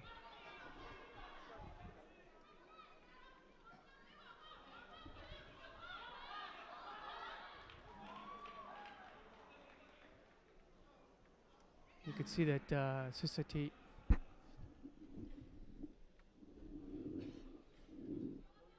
she tapped out there. So Gigi Katame. I don't think Susanti has been anywhere else apart from Asia. You know, that's been her, the extent of her being put out there. Well, she did lose to an Asian, to someone from Taipei. So it wasn't a European or... Would have been nicer for her to have had a test of another region rather than somebody that she may have fought before, or she's going to fight again. Anyway, that was that. Who have we got coming up now? Vistra Krasniki of Kosovo faces Cheng Zi-ham of Hong Kong. Right, now this is an interesting situation for Krasniki because she decided to go up to 52 because she wasn't making the weight. So at 52 kilos, it wasn't happening for her. So she decided, at 48, it wasn't happening. So she decided to go up to 52. Having gone up to 52 and had some degree of success, she's decided to come back down to 48. Now, why would that be? Well, she moved up to 52, and in her weight category is Mylinda Kelmendi. And I don't mean from another country, they're from the same country. Right. So her chances of going to the Olympic Games are pretty much shot, you know, if she stays at 52, because Kelmendi, the double world champion, is going to get that spot. Okay, what's your option? Go to 57? I don't think so. You know, you've only just gone into 52, you know. And anyway, Nora Zhakova is in 57. She's going to go. So the only real option for her was to go back to 48. Take control of the weight, manage it properly, and then see what happens if you come back down to 48. So that's what she's done. I'm not at all sure why she's waiting this long to come onto the mat.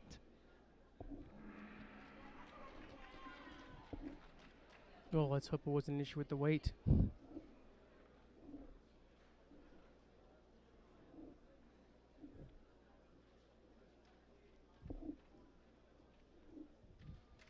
I hope they've got this right in the warm-up area, because Krasnicki has just been given a gift. Let's have a quick word with her.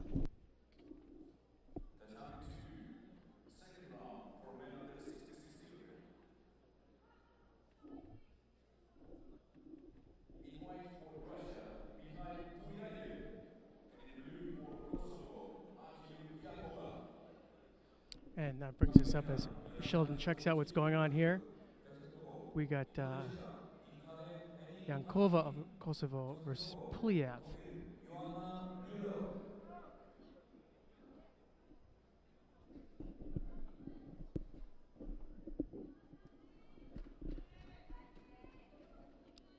So our first look at Puliev.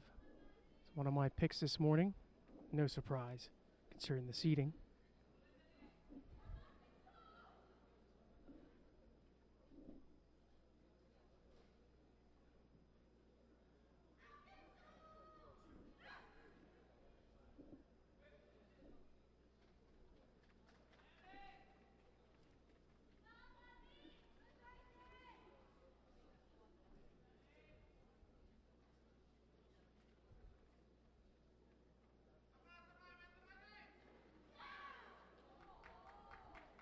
Bit of a taller for Yakova here.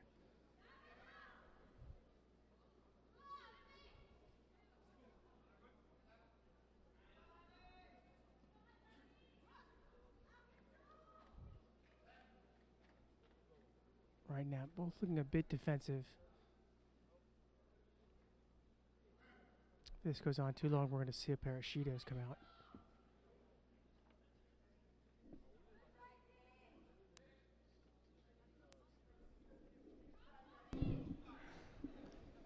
We move from one Kosovan to another. That's right. Akil Zhakova this time. This is Nora's brother.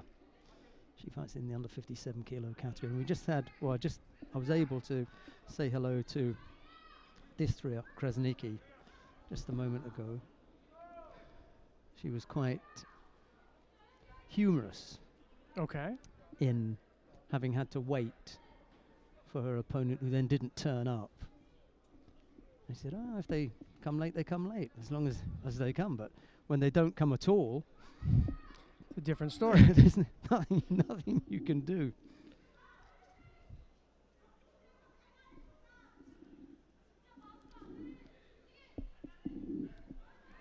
But that really makes it interesting, you know, for Zhakova.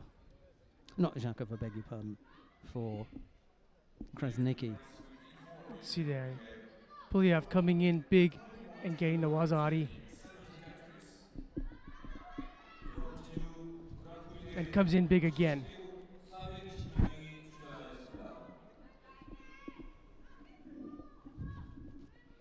I mentioned about Krasnicki. The thing about that is the difficulty for her is that she's got Jong Bo-kyung of Korea next fight up. I mean, that's one of the best fighters in the category. So, rather unfortunate draw. And if she does that, she's probably going to end up with Chernovitsky. So no easy ride there. No. Well, until you get some points, you're not going to have the safeguard of a better draw. Got thrown in at the deep end. You never know, she may go to Tokyo and end up with a better draw. Well, she's got 4 Japanese she's got to contend with there. Yeah, hasn't quite worked out for her. I think if anyone, if I was going to pick a lightweight fighter who didn't have to fear the Japanese, I'd pick someone like Krasnicki or Kelmendi, And the reason for that is that they've got good standing work, strong. You know, they are really, really good in tachiwaza, good throwing skills.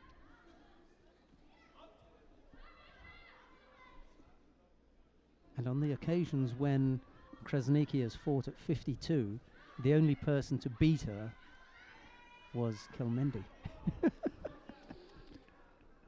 That's just unfortunate.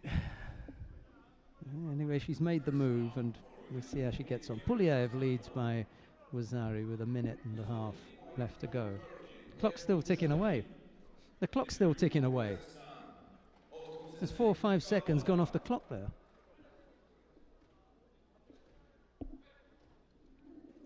As if Jakova needs any more help, right?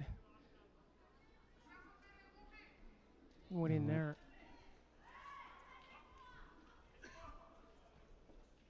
Oh, another big move there, but Pulyaev didn't quite get around the horn like he'd like to. Ebru Shaheen of Turkey is up against Galbadrak Otgonsetsig of Kazakhstan down on mat number 1 if you want to watch that one.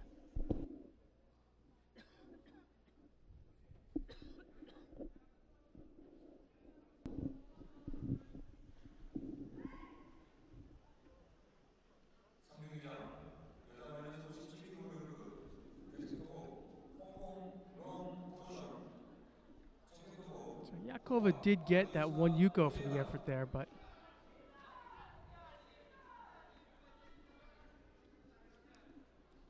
like a bit of a counter.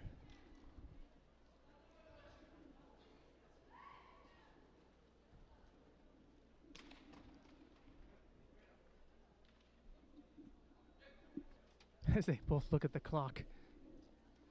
20 odd seconds left to go. With both with different reasons. When they see the 20 odd seconds left to go. Pulyaev thinking, is that long? I've still got that long. And Shakova, is that all? Yes.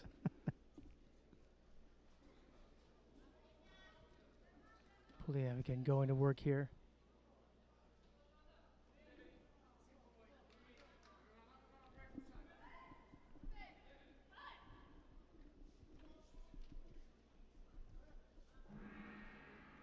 That's going to take care of that. Pulyaev goes through. Having seen Mikhail Pulyaev go through to what is round 3, we're going to go down to mat number 1. Let's take a look at Ebru Shaheen of Turkey. She's up against Galbadrak Otgonsetsig of Kazakhstan. There is a little over 2 minutes left to go. Ebru Shaheen has picked up the single Shido.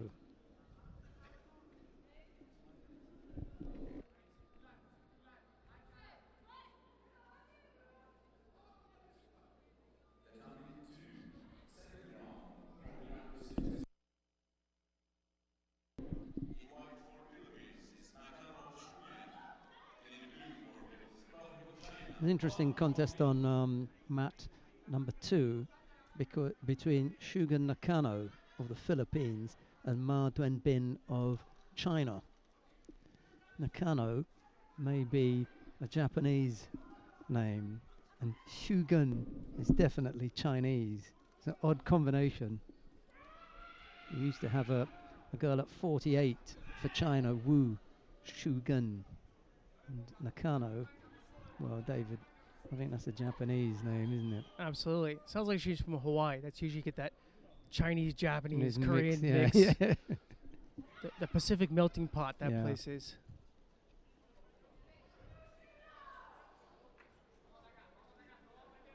I've heard conversations in Hawaii where it'd be pidgin English, some Japanese, and some Hawaiian all mixed together.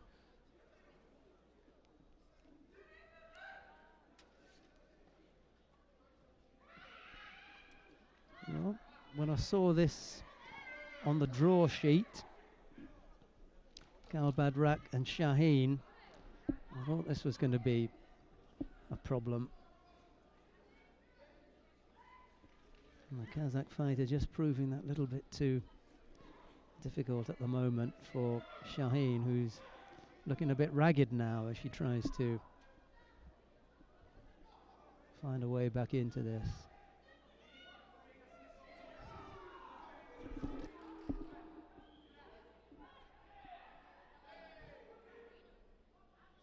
Oh, that was a good look there by Blue.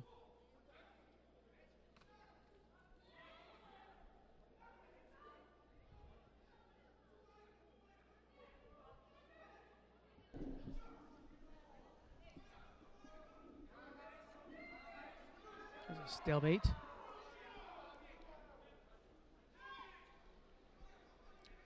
That's what I was talking about right there. Again, Shaheen got the elbow down there to prevent the score. Well,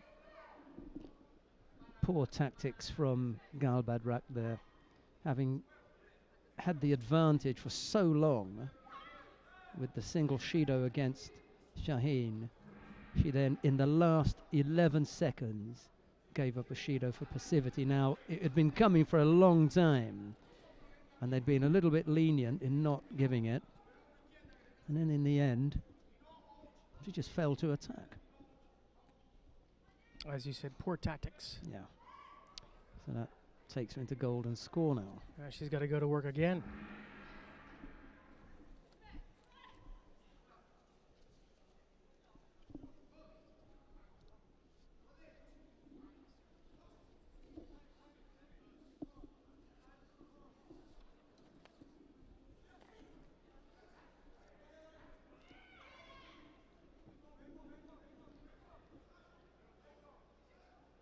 You see that aggression now, right?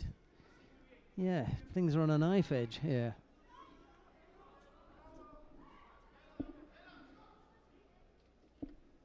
Galbadrak, another fighter who hasn't got the protection of points.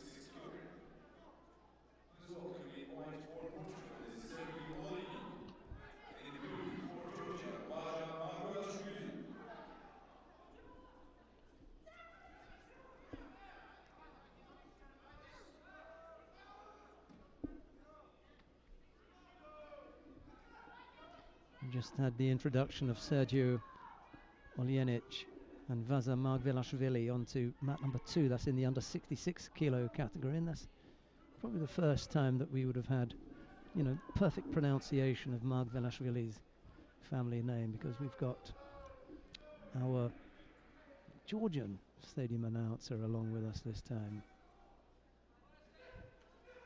Wow. That was a nice little sequence right there. Well, they like this for Yuko. I do too. And if we're going to get another look at that, but Turkish coach is dead against it.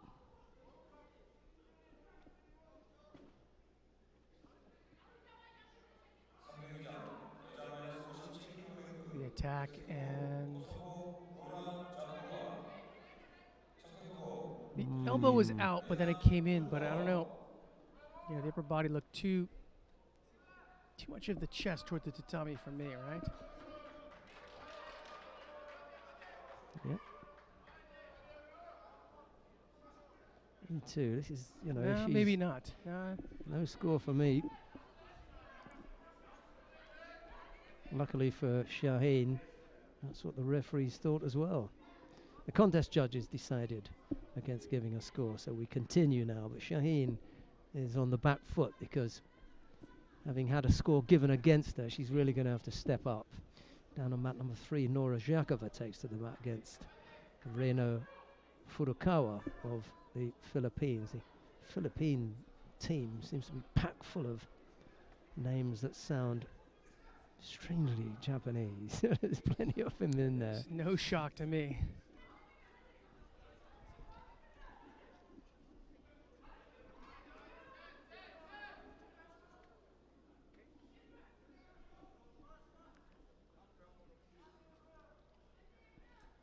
All or nothing here. You don't want to wander out now.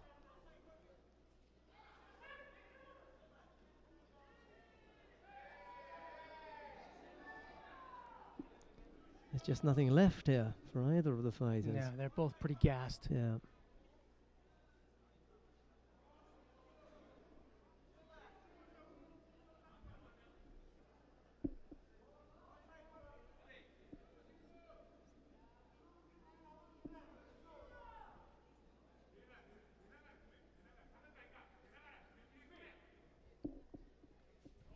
Yeah, she did step out, yeah.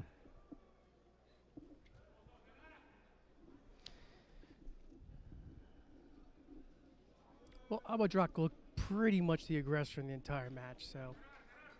And she did have the best throw attempt that we saw.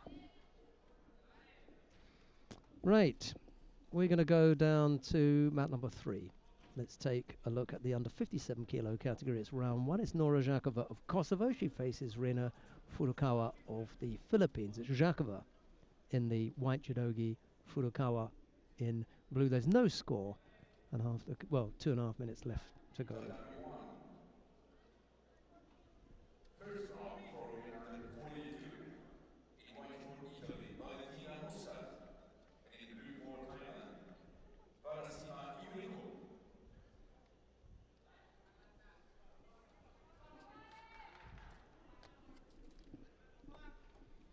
Well, as you were saying, there are plenty of Japanese surnames out here among the Philippines, but, you know, as we've witnessed over the last few months, there's plenty of mixed descent from the Japanese team. That's true.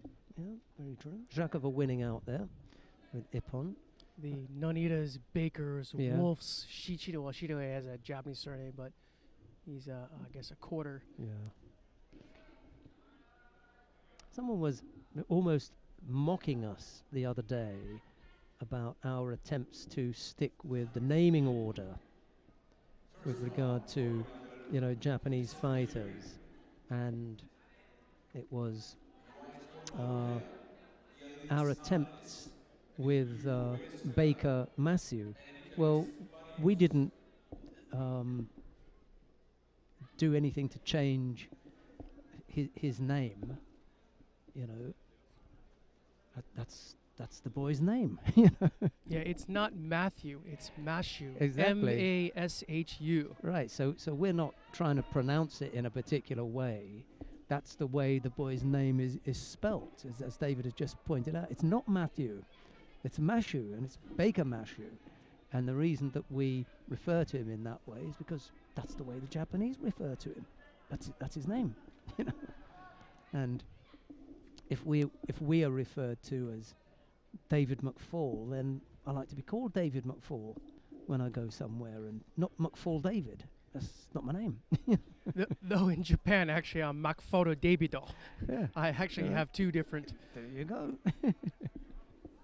I think when you see when you move in somewhere and you live in that place and you're part of that place, then you fall into whatever that place's usage is, and that's fine. Well, in a sense, you take on two different kind of identities as well. In any case, who have we got now then?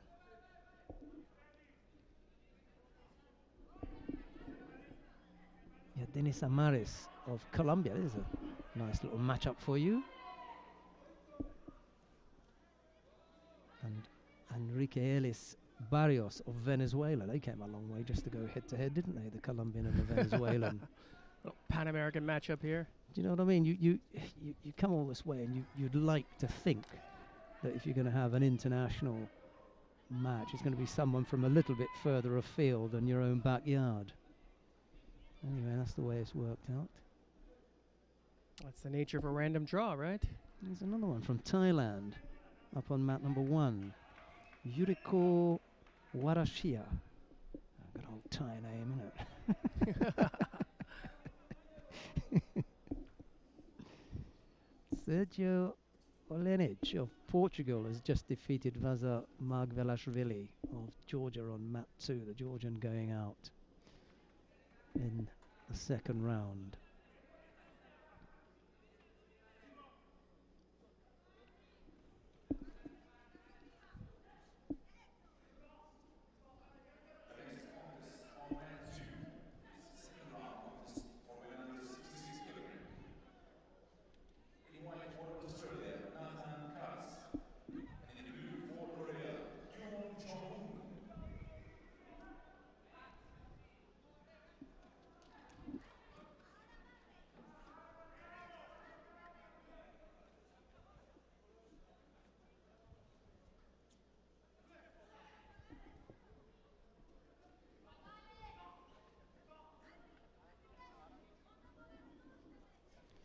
see that it's David McFall's turn to write out the contest sheets. Beautiful job. Look how wonderfully he's written those out. Yeah, they can't see my horrible handwriting at home, and I'm not going to show it either. It really does help, though. You know, over the years when I've had to fill out contest sheets, the more you fill out the names, the sooner you get to know them. And of course, if it's 3 rounds, a quarter-final, semi-final and a final, and someone makes the final, by the end of the day, you know, if you've had to write out Mark Velashvili 6 times, you know exactly how to spell it, and you end up knowing how to say it because you've had to work with it for so long. It's a bit awkward when they go out in the first round. Unfortunately, given the large numbers of competitors that we have, if they go out in the first round, chances of you remembering them are pretty slim.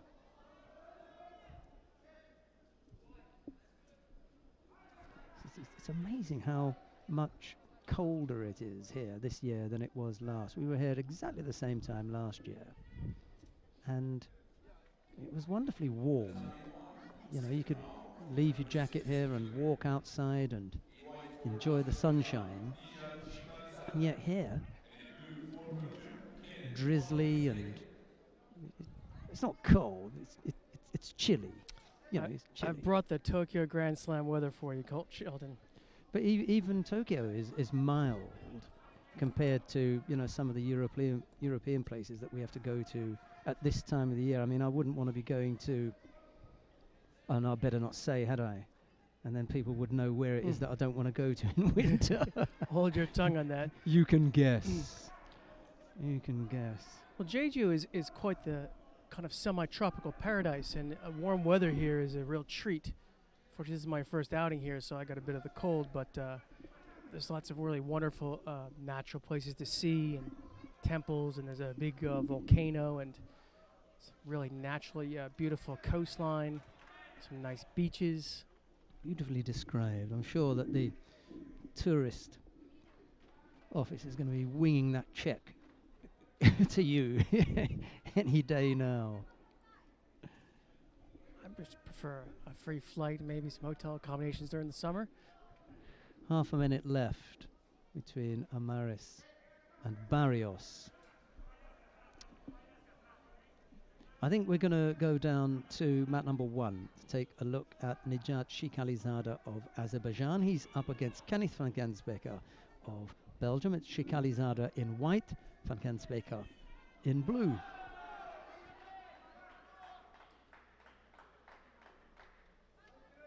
Shikalizada on the board there with Wazari.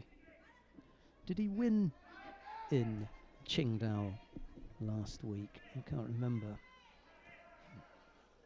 given that I wasn't there.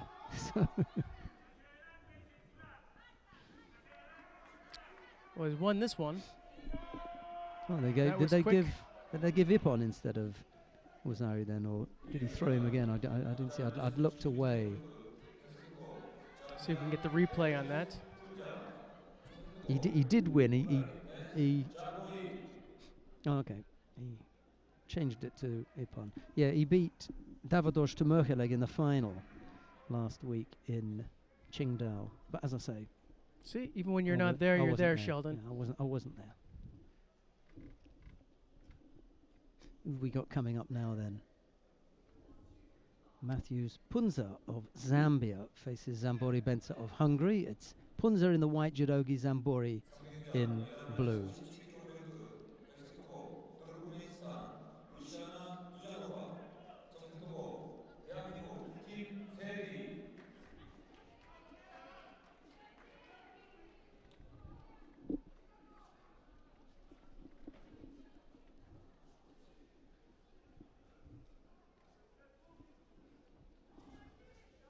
Punza looking there for some Ashiwaza. Good aggressive start.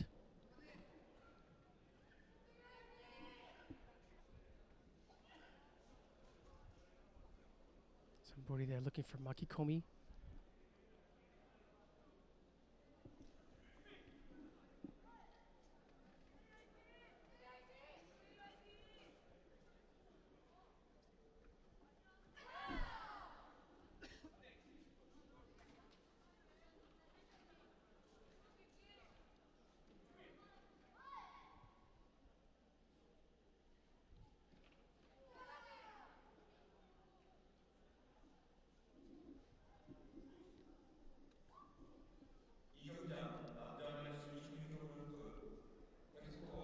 I've been to the African Championships once. Somebody going again there for Makikomi. And you see fighters like Punza, you know, they're useful, they got a little bit about them. You think, if only they had that little bit more, well, experience, obviously. It would appear to me that they have the raw talent. They just need polishing. Just a bit of exposure, yeah. I mean, and I don't mean out here, but... That looked pretty good move there by Punza. Yeah. Very, very nice. Neat, wasn't it? He surprised Zambori there. He's got a Wazadi on the board for his efforts. Yeah. It was a really good effort. Just as I was saying, needed a bit more polish, he showed me he's got plenty. I was going to say, you almost polished Spencer off. Yes. There we go, look. There you go. Well Woo! done. Was that Sumigaishi? Ooh, I tell you what, he was lucky not to give up the full ippon there. That was really, really nice effort. Zambori's been going to the well a few times with his Makikomi. Yeah, He he gets just the stayed counter. on him long enough, Yep. didn't he? That ties things up. He's got to watch out here for Newaza. Zambori lets Punza slip out.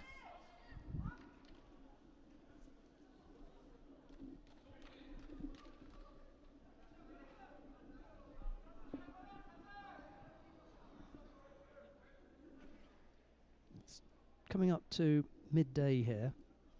They must have started lunch at about 11 o'clock because there were wafts of cooked food coming through the arena at about 11 o'clock.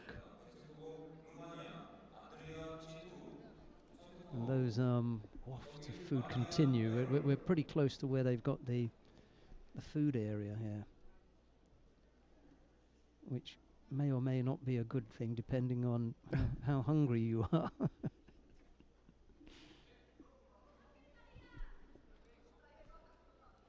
Right, we're going to go down to mat number 3.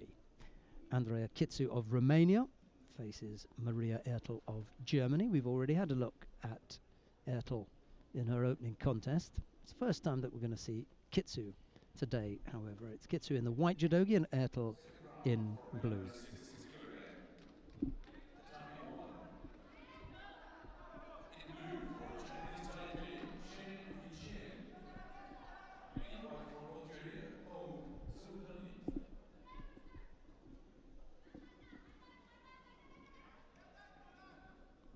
Well, we've had a good examination of the situation for Germany as far as the women are concerned. Here's our first look at Kitsu today.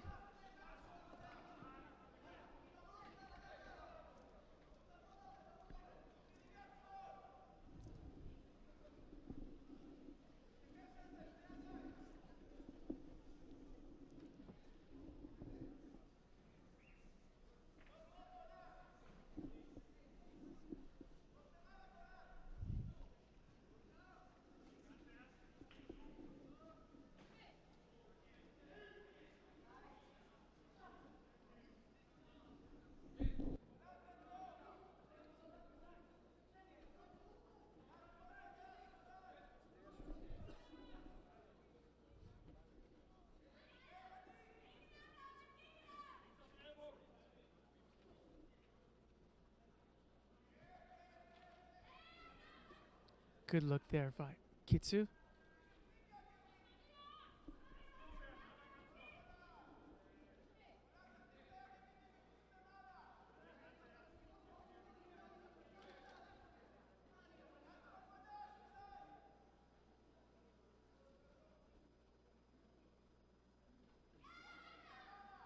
Hurdle. Good job of getting out of that little tangle up there.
Still fighting out. You know, these two have fought in many EJU situations here.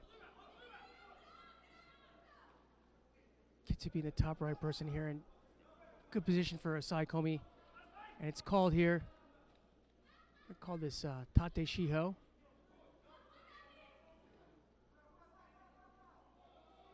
Kitsu did a good job to roll Urti into this position. She's absolutely in control here. Beautiful picture. We see the clock in the background. And there we go. Ertl had a good effort there in her first round against Sundberg, but then faces Kitsu. And that's just a tough, tough draw. And if she had won that, it would have been against Monkbatar. So, tough draw. Good first performance there by the German.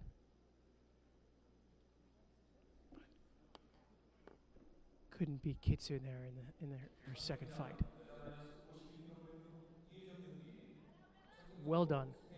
We might as well stick here because we're going to have Monkbatar coming up against Gomez. And then after that, it's going to be Nieto versus Ellen of Belgium. So it's really, really great action here. Again, the under 52s is absolutely packed. Maybe later on we'll take a look at Colin Oates. But for now, we're going to stick to mat 3 here. We have Monkbatar versus Gomez. Gomez had a nice fight there against Stankiewicz. Monkbatar looked really, really confident against Park. He's got a little bit more of a test here against the Spanish.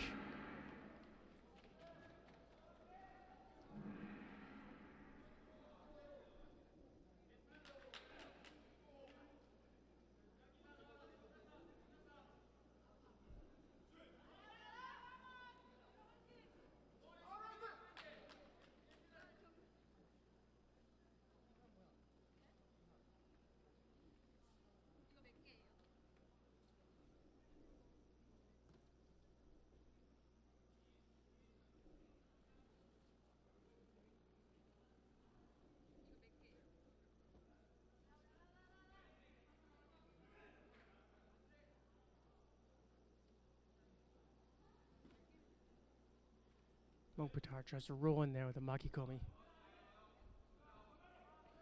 Gomez is going to give Monkbatar a little bit more of a match here on the ground, but Monkbatar now is a really good position here. And just looking at Sankaku Osaikomi there. Nice job. She's just having problems with the legs there. See, she's actually going over the top and grabbing the crotch area, but usually one would come underneath and grab the legs. If you can grab the legs from underneath, then you can prevent any kind of bridge. But it looks like she's got Gomez tied up just enough. Ideally, that hand would come underneath and grab the far leg, and that way Gomez couldn't bridge out of that. But Monkbatar had the other half of her legs so tied up that she was able to keep control there. So a nice job by the Mongolian.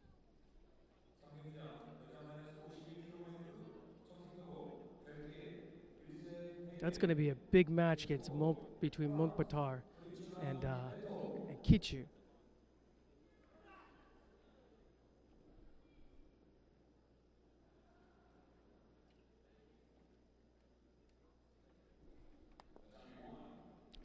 So far, under 52 is living up to its billing.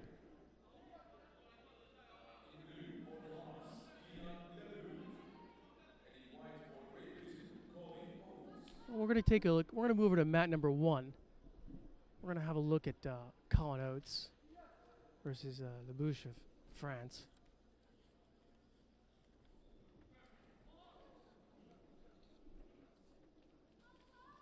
McKenzie had a bit of a tough outing there in the opener. So he's out. Let's see what Colin Oates can do.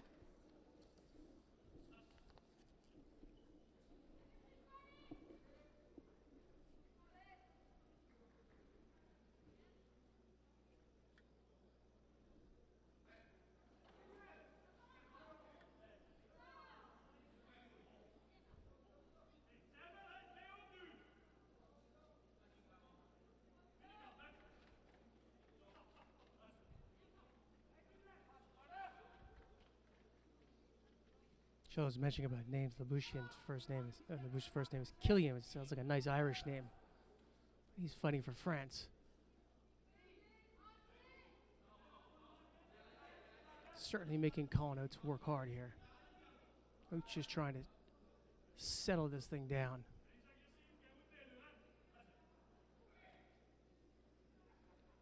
Oates tries to go in there for Makikomi and just kind of misses as he tries to go over the top for the sleeve.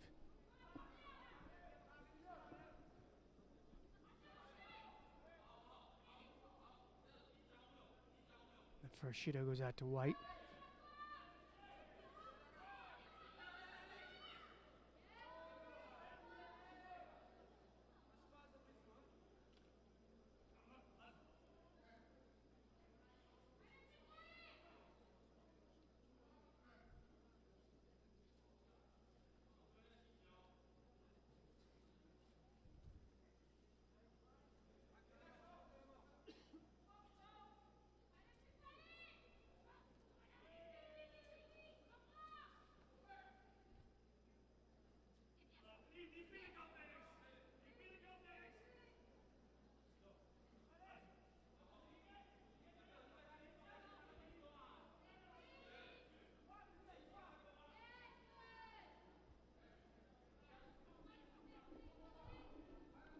So we've got a Shido apiece here. Got 3 minutes left in this match. Still anybody's game.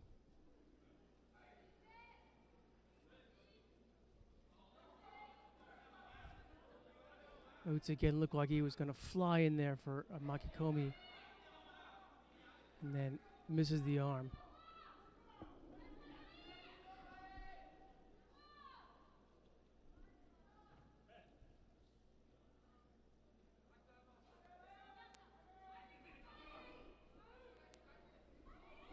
That's the first attack really we've seen from Labush. Goes in for Seyanage, but didn't really have a lot of Kazushi there.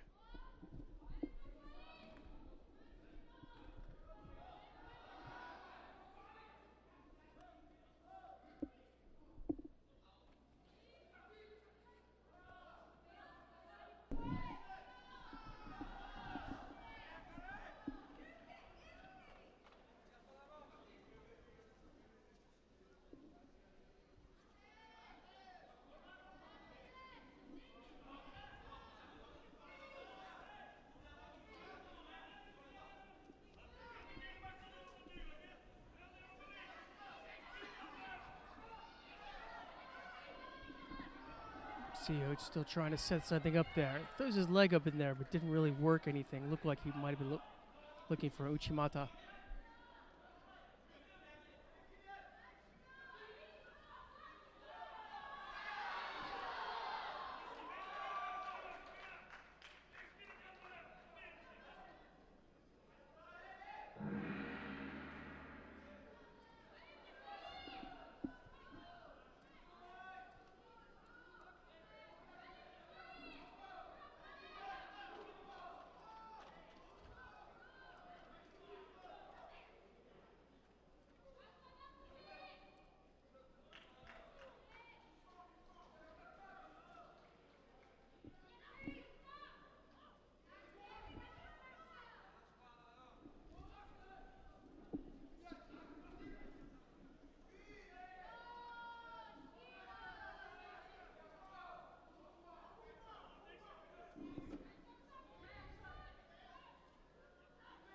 Oates picks up a second penalty now with a little over a minute left to go. So shame, because he's been the aggressor in my book.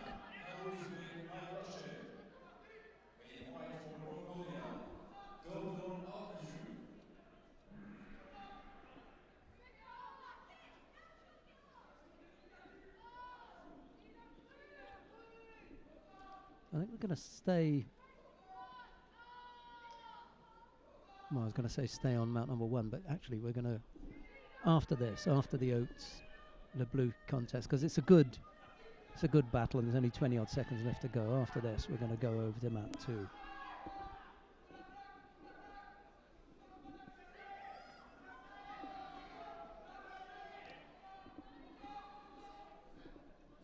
saw two terrific matches there at under 52 while you were away there. The Kitsu Urto match was very good, and then Munkbatar did a good job on Gomez. Maybe the Germans are timing it right. You know, with their lighter weights, Maria Ertl. Well, Kitsu came out 52. there on top of that one. Yeah, but I mean, Myrtle had a good effort. I mean, it was a good match. Exactly, and you know, given that she's up against the number 1 seed, if she can give the number 1 seed a good run for money, then you know maybe there's something in it for the Germans in the lighter weight. Who was it at 48? That was Worth, who was up against Menendez. Yeah, and Menendez, that was also right? a good contest. Exactly. So maybe we've got something for the lighter weights, because there's no doubt of, you know, Roper's quality, Viola Wächter. And then Roper did a good job in Qingdao there. Yeah. Martina Traidos at 63. Roper took out Yamamoto Anzu for the bronze there. Good effort. The thing about Roper is that she can throw anybody in the world for Ippon. You know, here's someone who's got, you know, incredible throwing skills, very, very powerful. She's a very, very athletic girl. Let's go to mat number 2 then. We've just seen. Oh no, it's golden score. They managed to tie it up. Yeah, it was the second Shido for LeBlanc. Oh well, gives us a little bit more time here. I thought that was curtains for Colin Oates then. Not quite. I didn't see the second Shido. You can see what I mean about the lunch, can't you? Yep.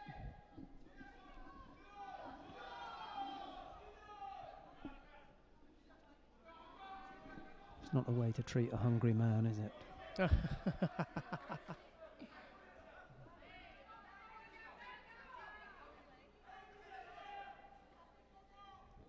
Yes, the wonderful aroma, wafts of kimchi. We're in Korea. I mean, it has to be. I was tempted to have some kimchi for breakfast, but I figured I'd spare Sheldon my kimchi breath. Give that a miss. I'm a huge fan of the stuff. I love it, but it will tend to tinge my breath with a bit of a garlic flavor. Almost a minute gone of golden score. Tough old battle, this one.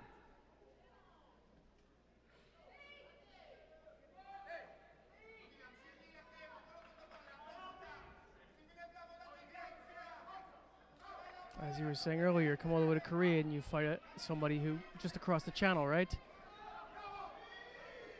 Yeah, I mean, they could be neighbours. Well, Oates not, I suppose, given where he lives.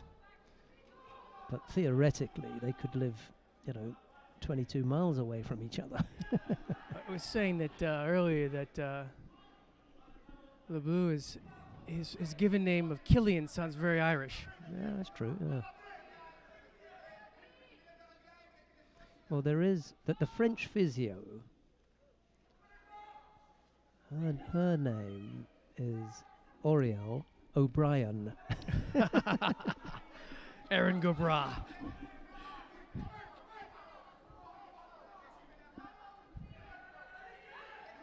I have to say that if I was ever going to need any treatment, it's probably the French physio that I'd go to first.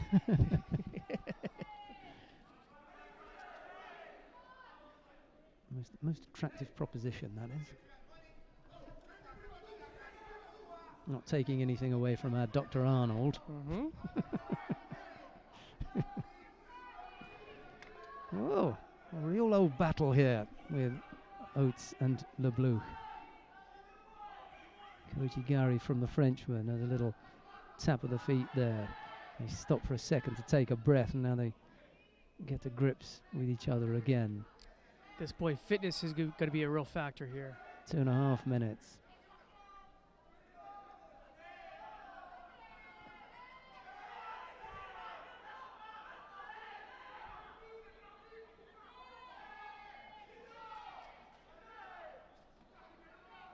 Yeah, both gassed here, as David says. As I would be. I think I'd be gassed in the first 30 seconds against these guys, if I even survived.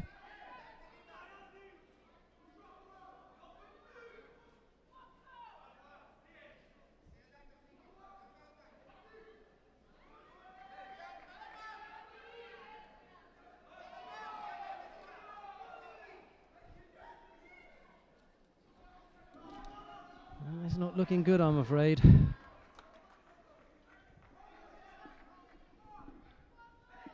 two Sitemi Waza efforts from Colin Oates haven't been the strongest. He was lucky to get away with that one as well. So it just doesn't have the energy level there. Yeah. He can't complete the move. LeBleu almost held him up. If he'd gone to ground, I think they'd have called a false attack there. That was a bit better. Just a little Diashi Barai just tapped him. Oh, I think the Frenchman's going to go here.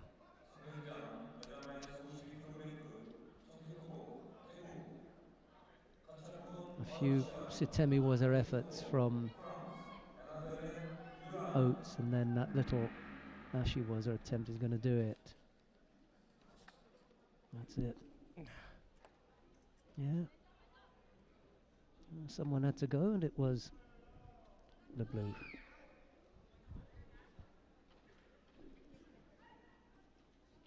Right, let's go to mat number 2.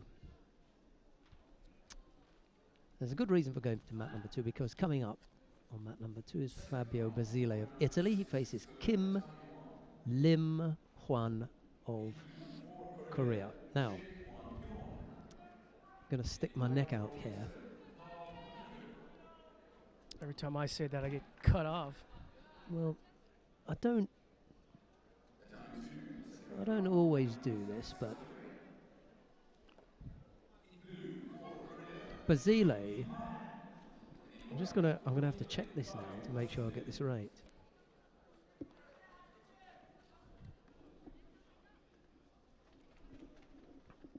I think I saw Basile 2 weeks ago.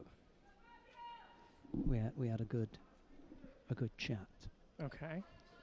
And the reason that we had a good chat was that he'd come away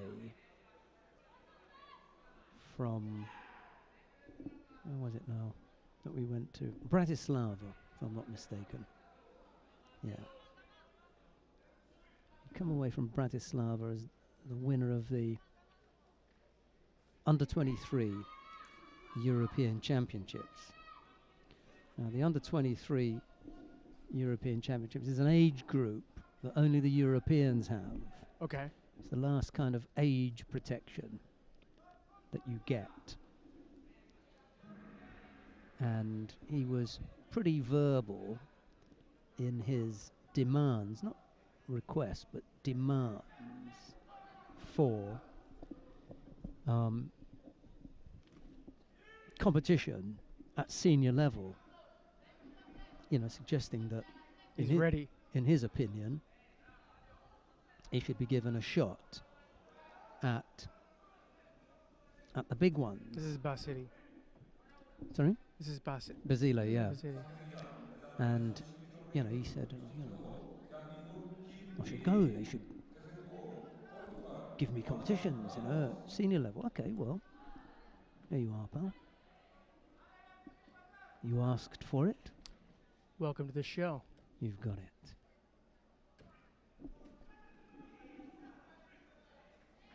When diving in there, kind of lost his footing trying to go for Uchimata.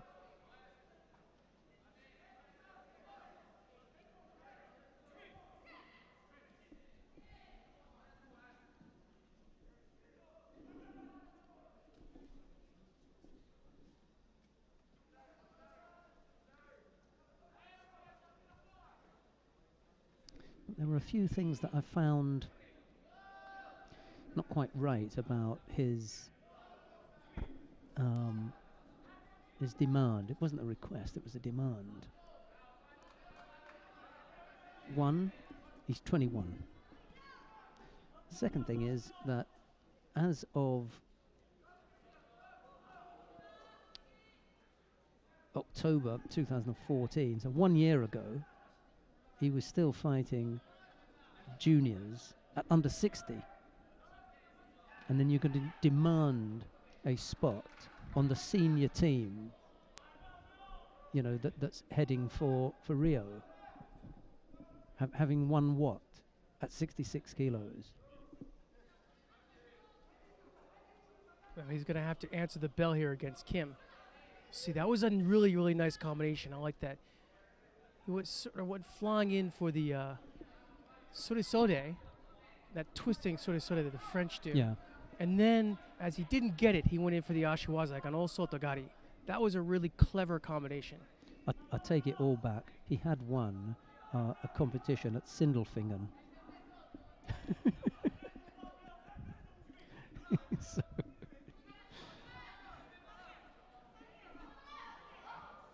that must have galvanized him into thinking that he was a world beater. I'm really being harsh here, but look, there's a degree of Here's that twisting, and then he goes, I really like that combination. Yeah, it's terrific, yeah. Between that, and you saw how he just hand planned to get out of the tomoe-nage, I mean, he obviously has the skill set, but does he have the maturity in terms of an athlete, in terms of experience, to be making those kind of demands? If he'd said, now that I've won the under-23s, it would be a real boost for me to be able to compete at senior level, and I hope very much that the Italian team will look at me. I'd have gone to the coaches and say, hey, you should send him. But when he stood there telling me it's a disgrace that they don't send me, and I thought, no, that's not right. It just sounds like the cockiness of youth right there. Yeah.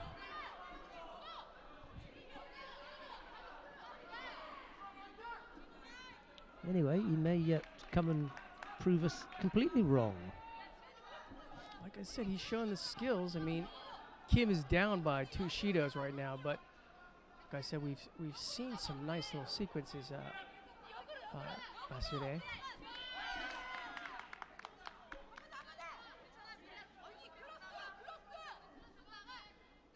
Kim had a nice look there at Uchimata. Just sort of came out flat at the end. Collapsed.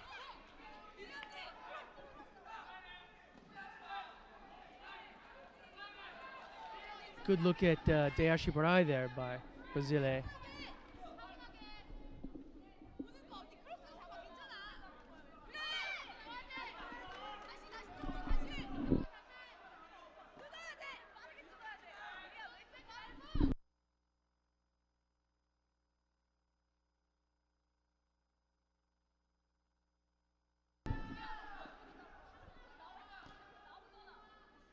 Two penalties, and a third penalty picked up by Kim.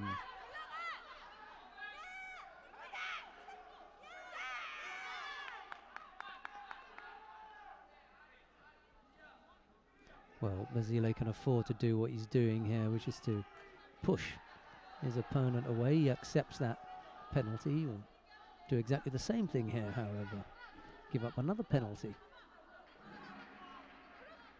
Oh, Ojigari. There you go. Nice effort there from the Italian.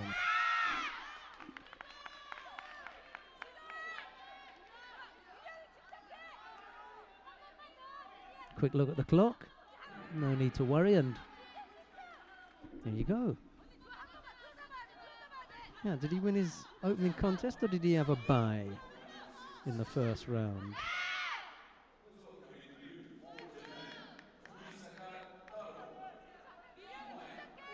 Well, he was lucky to have a bye in the first round, so into round 3 now, Basile. Yeah, go for it. See who he's got coming up in round 3. Probably Dovdon Altansuk of Mongolia. That may be a rude awakening for the young man from Italy. We'll have to see. Anyway, he's in round 3. Can't take that away from him. Good luck, pal.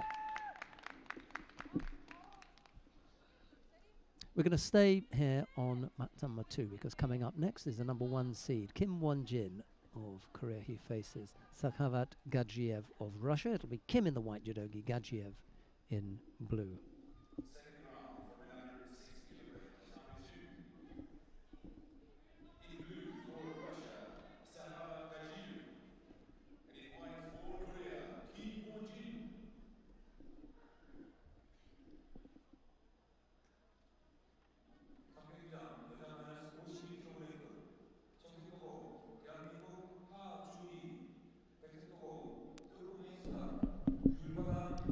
Basile managed to scrape his way through into round 3. He had a first round bye, a second round win, so he's in round 3. Can't take that away from him, can you? There you go.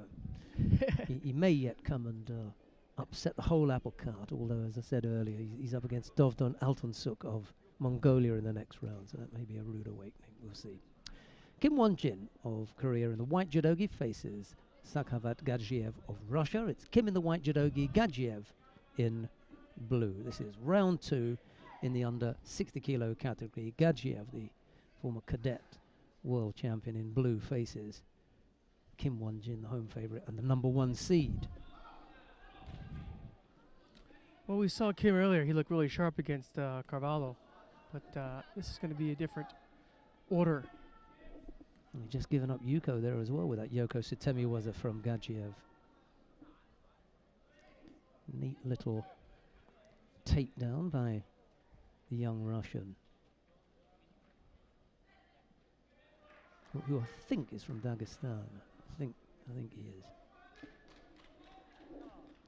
So Kim will just have to be wary of the fact that although he's young and untested at senior international level, he's no pushover. He's no muppet, you know.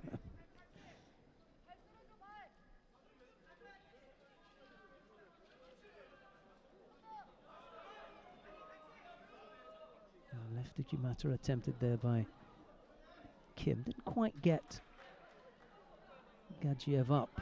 Didn't see a lot of Kazushi there. Didn't really set it up with anything, right? Exactly, yeah. And when he did get, I mean, he was quick enough to get the body position, but there wasn't anywhere for Gadzhiev to go because he hadn't moved him off his feet first. So that Kazushi would have put him up on his toes, and then when Kim came in, it would have been much easier for him to go over. But he had to do part 2 after having attempted. You had to do part 1 after having attempted part 2. That's the wrong way round. I think Gadzhiev is giving Kim a little more trouble as far as Kazushi. Well, he didn't look too bad there if you look at the replay, but I'd like to set something up a little more. He's caught him again. Really good. Yeah. And that one's going to go for Wazari. It's the second time with the same technique. You're just sitting down, a little Yoko Sutemiwaza. See, it's only there that he gets going. Yes. But from the beginning, he doesn't quite get it. So he can't get the rotation he wants, right? Exactly. Can't pull with the arm and everything else. I mean, it ends up looking a little bit better than it really is because he's so quick to get in there, and that's what ends up lifting him up. But by that time, Kim's on his way down, and he hasn't got the power anymore to control him. Just kind of smother the throw, right? Yeah. He's having a bit of a breather here, Kim Won-jin, to think about this. Oh, that was good. There you go. He thought about it. Wow. That was properly executed. He's having to think about it, and now he has. You could see the rotation there. Yeah.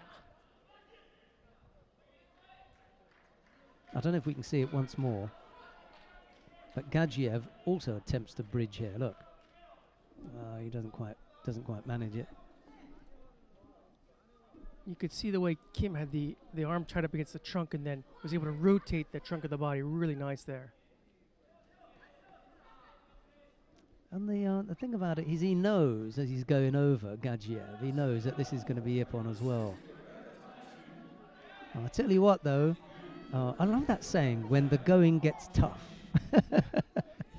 The tough get going. The big arm goes around the shoulder of Gadzhiev as he comes off, having thrown Kim Won-jin twice, once for Yuko, once for Wazari, and then ends up on the losing. Yeah, Kim was his back was against the wall there. I mean, he had to get an Ippon basically to win. Serious. And then he did. He got going, as you would say.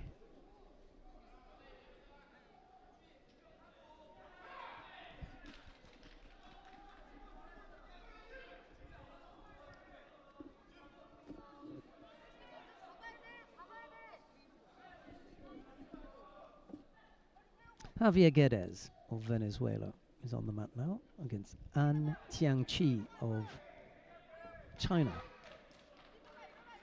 Guedes we saw throwing beautifully this morning Waripon. Who did he throw this morning? Mackenzie Oh, with was it? that Yoko Tomoenage. I'm sorry to bring it back up. Sorry. Gorgeous. I was holding my tongue there, but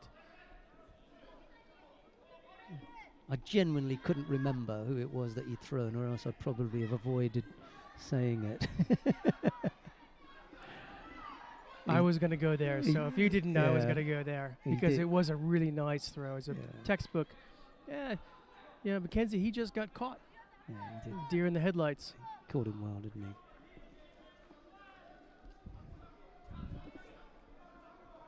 I'm sure he won't be the first one this weekend. Or this week, I should say.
Chiyomako of Japan is on mat 3 now against Karolina Pienkowska of Poland. I think we saw Pienkowska earlier on. We definitely saw Uchiho.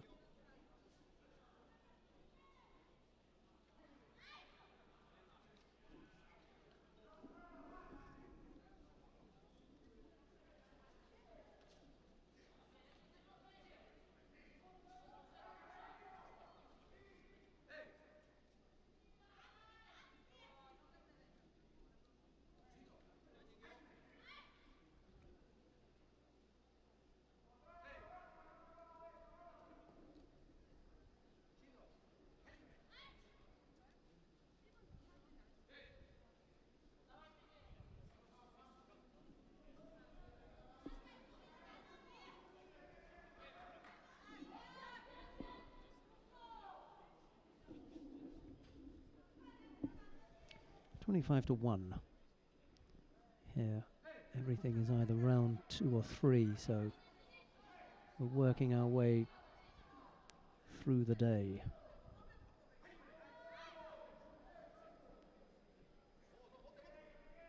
$2:30, maybe 3 o'clock. We could have a break, I suppose. Could be, as you said, it could come early.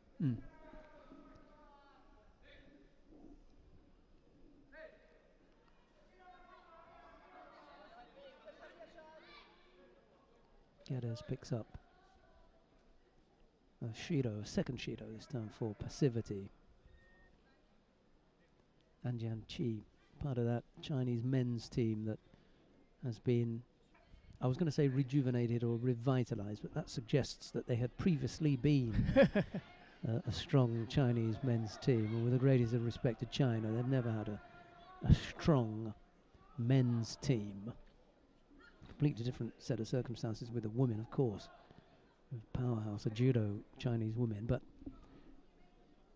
it's well, none of those terms that use "re" have anything to do with the Chinese team, and it's a newfound team. Yeah, it's a newfound Chinese men's team, and all to do with the coach. It's too much of a coincidence. Right. He's going to put his fingerprint on what goes on here. He definitely has. Chung Hoon, Korean himself. So he's at home at the moment. He's sitting in the chair with China emblazoned all over his tracksuit. But he's 100% Korean. He coached what was really odd was he coached the women, the Korean women's team in London.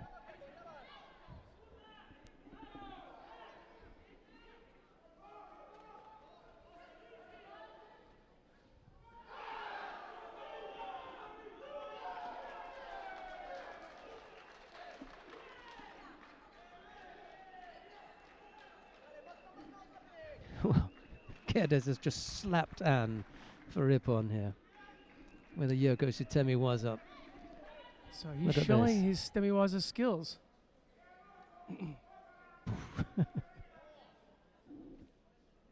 We saw Yoko Tomoe in the first one, and now this one. I mean, it doesn't get much lower than that, does it?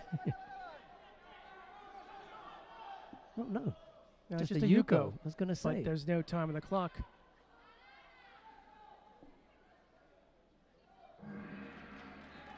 Chinese is just distraught. Mm.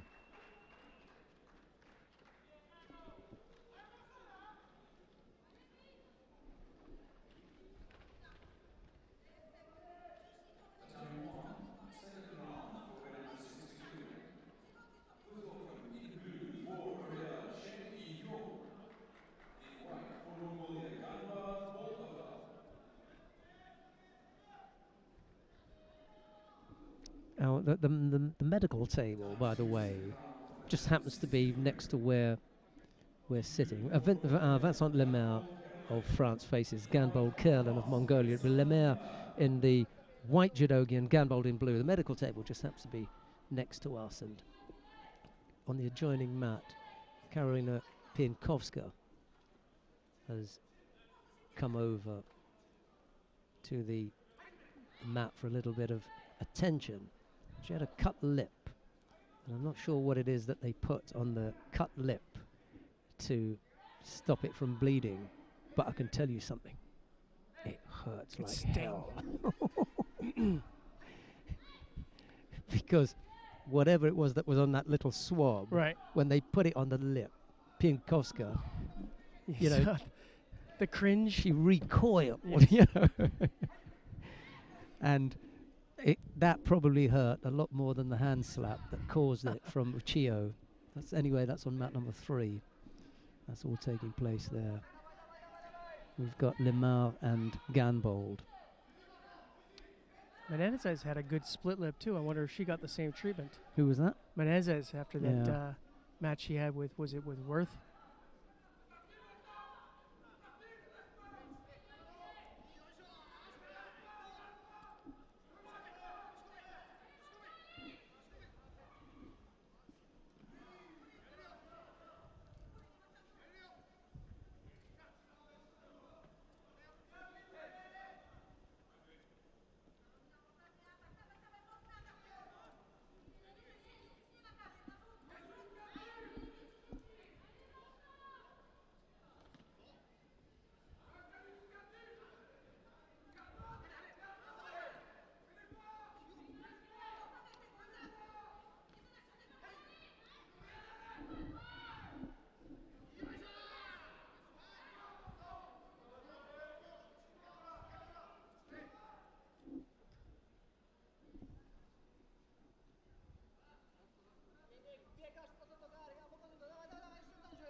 Still just the two Shidos up on the board here.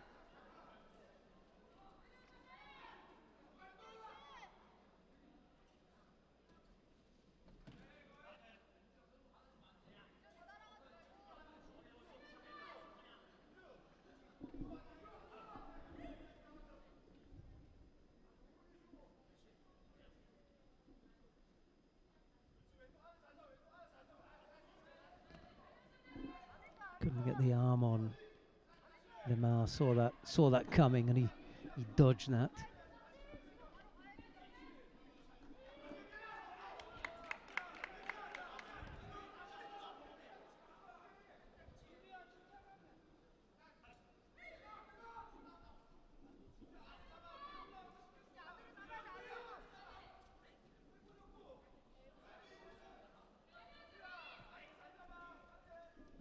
Just waiting for something from Gambold here. He's trying to work the Frenchman around to get his grip. That could almost be a Shido to Lamare. I'm gonna let that one go.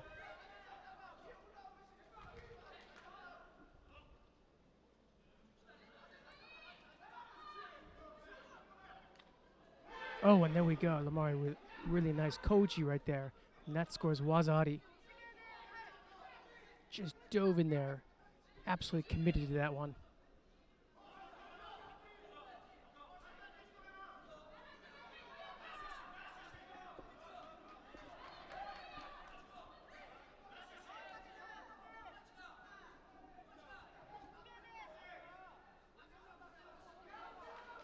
Well done. I mean, it's really hard to get an ippon from Ko Uchigari, so pretty much a Wazari is the most you could really expect. Mari goes in there, drops in for Sanage.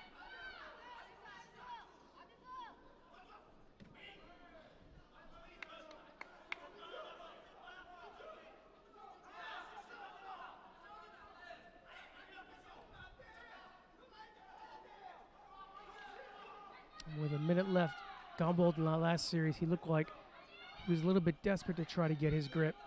Sort of came over the top, but it's really sloppy. You can see him now. He's trying desperately to come up over Lamare's left shoulder. Lamare is doing his best to fight that handoff. Gambold rips it out. Lamare then goes in for Sanage. Inside the last minute, 40-odd seconds left to go. Gambold with a bit of work to do now.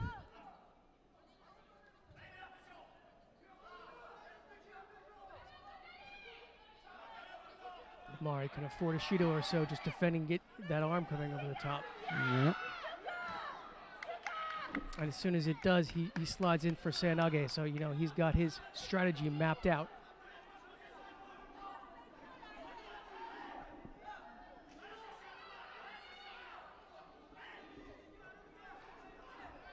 Oh, and another one.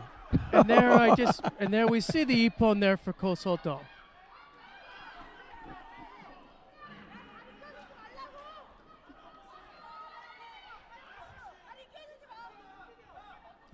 Kochi, I should say.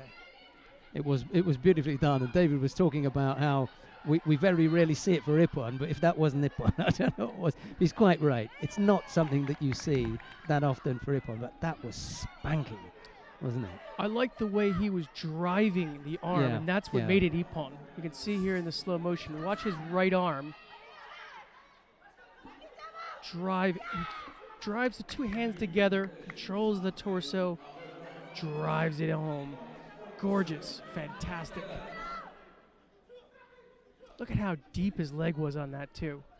Now, we're going to go quickly over to mat number 3 because we've just seen the Frenchman win on mat number 2. We're going to see what's happening to the French woman on mat number 3. It's the number 1 seed in the under 57 kilo category. Autumn Pavia of France. She faces Kim Min-ju of Korea. And with 50-odd seconds left to go, it's Kim leading by Yuko. We'll go back to 2 in a moment to see Kitadai and Abel Rahman, but for the time being, let's see if the number 1 seed is going to have an early exit.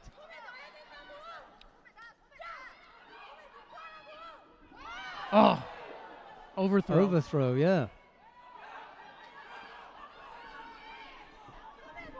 Overthrow. What an She overthrow had that it. was as She well. had it Yeah. too. It was there. And I was just saying that she's done the right thing by keeping that side away from Pavia. You know, she's positioned herself so the side that Pavia wants to take is as far away as possible, but she managed to get in there. Yeah. Just didn't have the control there. The Yeah. rotation was incredible. The Yeah. height was there. The Kazuchi was there. What a leg, huh? There she goes again. Quick look at the clock. Ooh, she can pick up a false attack. It's not going to mean anything. Kim did well there. That was a smart move. Yeah, absolutely. Got one more to burn. 15 seconds. Yeah. Got to have the strongest possible arms to keep Pavia away now. No. Was It's able not to twist out of Yuko. that. What for? It's not Yuko. It's not Yuko. As much as I'd like to see, you know, your fighter get something, it's not Yuko. It's difficult when you're so close to it. You know, you want. No. I'm sorry. You know. I mean, it may not even have been Coca in the old days. That. Oh, you said the K word.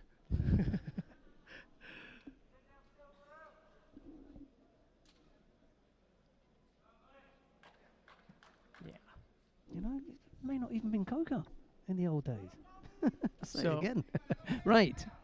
So Kim becomes the first local to upset a favorite. I think that was our Yeah. first one that we've seen today. Let's go to mat number 2. Felipe Kitadai of Brazil faces Ahmed Abel Rahman of Egypt. It's Kitadai in the white judogi, Abel Rahman in blue. 2 minutes and 40 odd left to go. There's a single Shido against Kitadai, but he just picked up Wazari there, and that's the lead at the moment.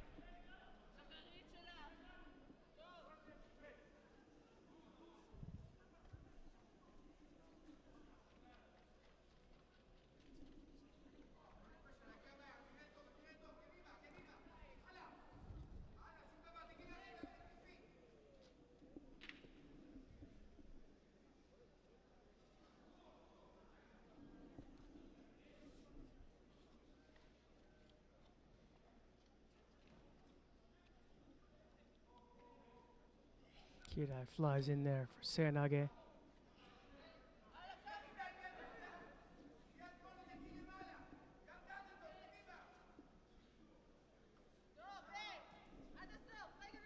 Ramen has a look there, looking for Ochigari there.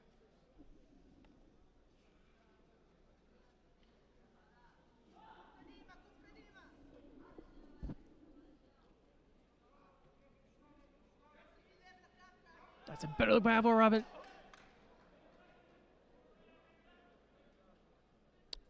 Kitagai got his hand out there. It wasn't a bridge. He got his hand to block that out. We'll see. They've moved on pretty quickly, haven't they? Yuko is all he got for that. I think it's possible. It could be that there was a bridge in there. Yeah.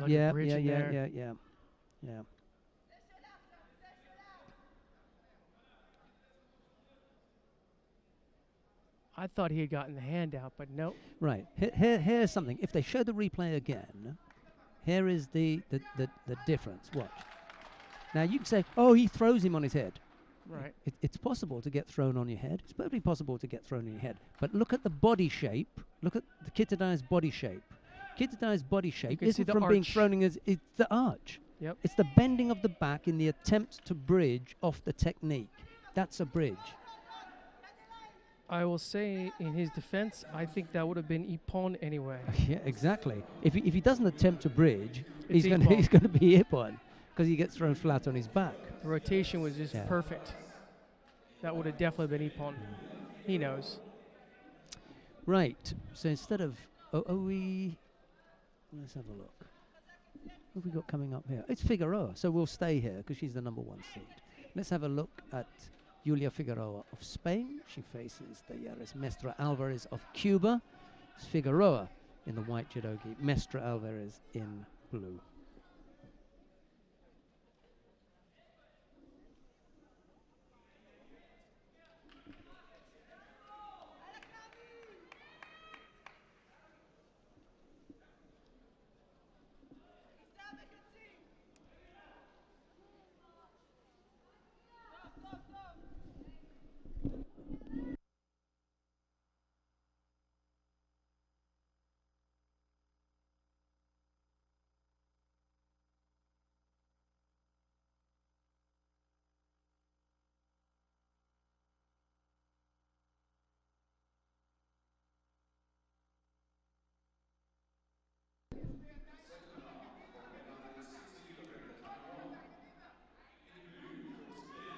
Figueroa gets caught there by Wazari.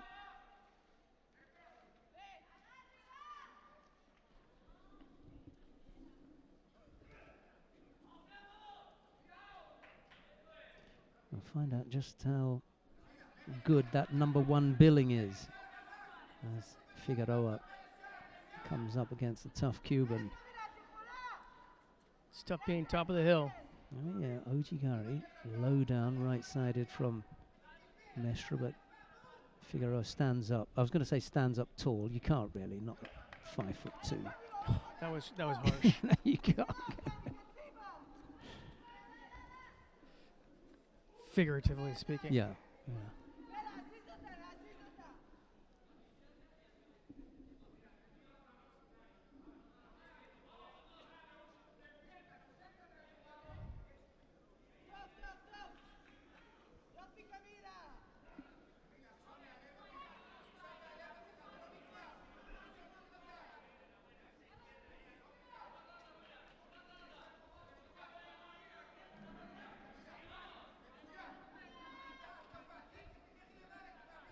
Figueroa beginning to chase Mestre down in pursuit of the tying or winning score.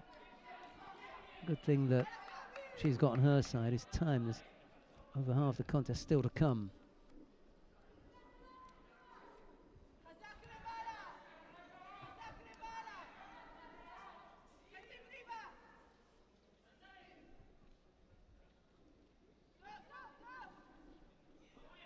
Well, we certainly know that when the Cubans get ahead there like this, that they're going to be resorting to certain defensive tactics.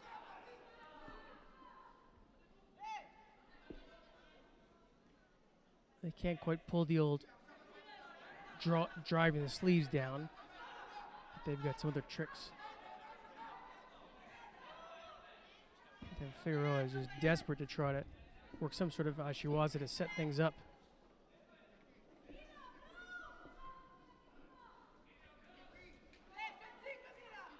Figueroa having a look there at Uchimata.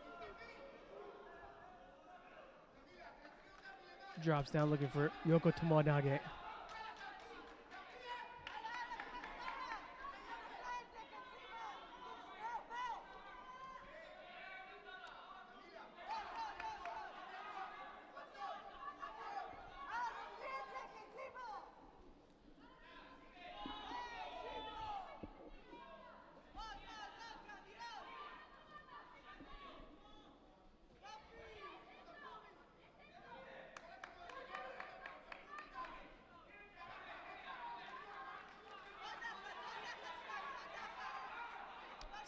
Almost getting that frustration time now for Figueroa. Alvarez just does enough to look busy. I think she stepped out there, Alvarez. That'll pick up another Shido. Both of them. Yeah, Figueroa kind of followed her out there. Whoa! That was unfortunate. That was a golden opportunity, I think, there. Figueroa. Oh, that wasn't a bad little look for a 48-kilo fighter, was it? The pick up there. Didn't quite look like Ortiz, right? No. It didn't carry the same kind of weight, no.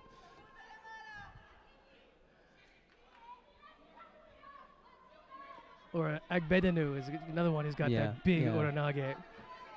But somehow the image of Ortiz came to mind. A couple of things going wrong for Figueroa there. The support leg, she was hopping back on it. She had to keep her own balance, so she couldn't plant it the way that she wanted to, and then she lost control of Mestra's arm, so that messed that up as well. Yeah, the only thing she really had was the body contact, right?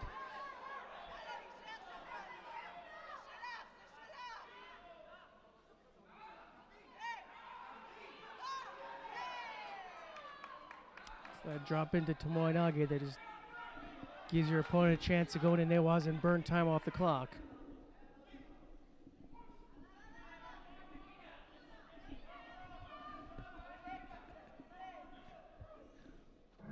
That's going to take care of that. Another number 1 seed bites the dust, David. It's not fun being top of the hill unless you get to the podium. 48 downed. And 57 downed.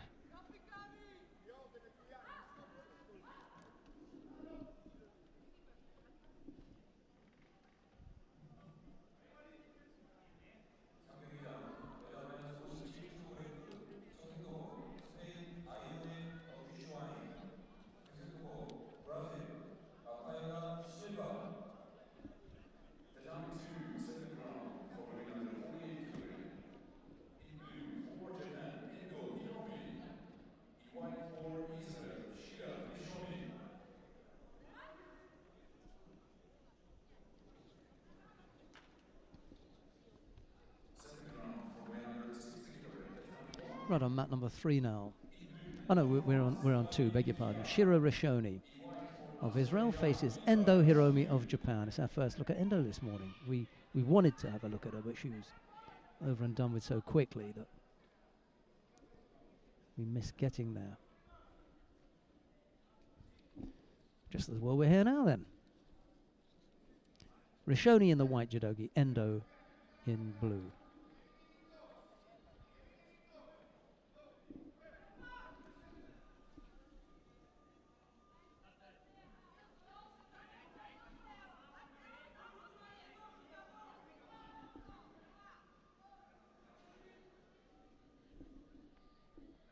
Endo had a nice run at the Kodokan Cup. I think she He gets thrown there though. she's getting her Goodness arm. me. Yes. That was unbelievable. I will say the Israelis have a really good ground game. I mean, look at She got rolled Yarden there. Jerby, for Yeah, example, yeah. right? I mean, Problems for Endo. behind in the first minute of the match. Just got caught there. She went in there for the, I guess, the Kouchi. Just as well she got rolled and not thrown flat on her back, because that would have been Ippon. Rishoni leading Endo by Wazari here. This would be a good gut check for both of them. Yeah. Can Rashani hold on to this lead, and can Endo respond? And she almost got a yuka out of that Seanagi there.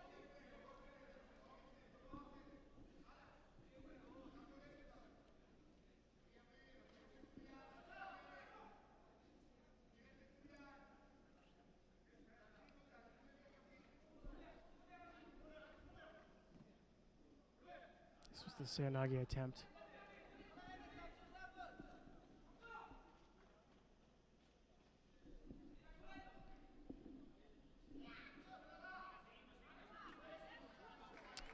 Rashani going in there for Makikomi.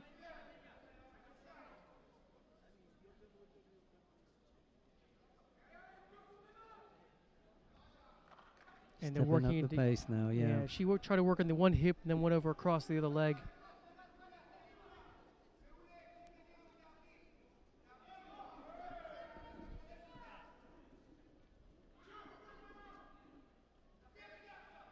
I was going to say the Israeli team has done a good job as far as their athletes usually look very fit. I don't see a lot of them at the end with big fitness issues. No, they've got a good training regime, I think. Coaches know what they're doing and work them hard. Yeah, going to go for Yuko. No.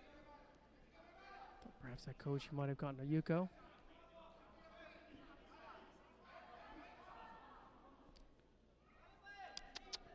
Oh. Gonna get a false attack. Yep, she does. That was the coachy there. I thought that might have been good for Yuko. Me too. I thought so.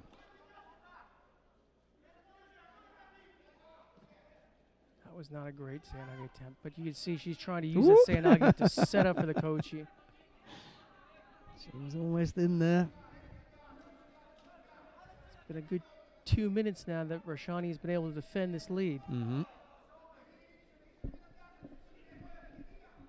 Pace is going to tell now, I think. Yep. The afterburners. Yeah.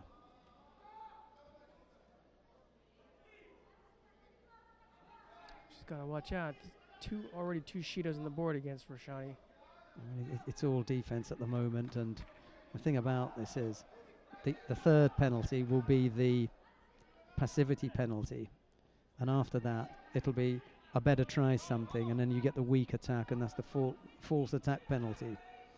Or you've opened up. Yeah, that's what I was going to say. You open yourself Yeah, up, but and she's get got to get the thrown. third penalty first. Left-sided Murata Serenagi, that was blocked. 52 seconds. Endo's just got to keep doing what she's doing. Keep the pressure on. No. There's no chance of throwing there with one arm either.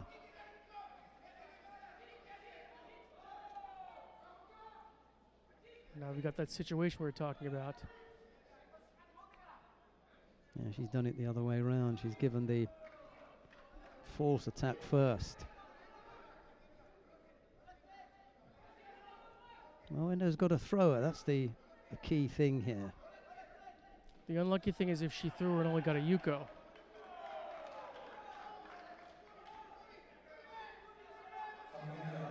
Japanese coach is complaining. No false attack call here.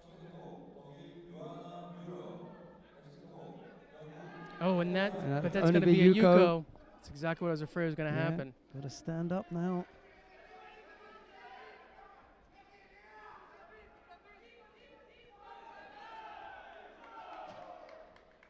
They're not going to bring that up to Wazadi unless No, it's aggregated no, enough. no, It's no. not a Wazadi. No, they're not even going to give it a score. I was going to say, yeah. Yuko I thought was good. No, it's not going to happen. Rashani did it. It's not going to happen. Good for her. Yeah, she found a way to hang on. So the learning process continues then for Endo Hiromi. That was a good test for Rashani too. Yeah, yeah. She got a Wazadi in the first 45 seconds, and is able to hold it against the Japanese. Not quite the Kondo Asami level Japanese, but still. Yeah.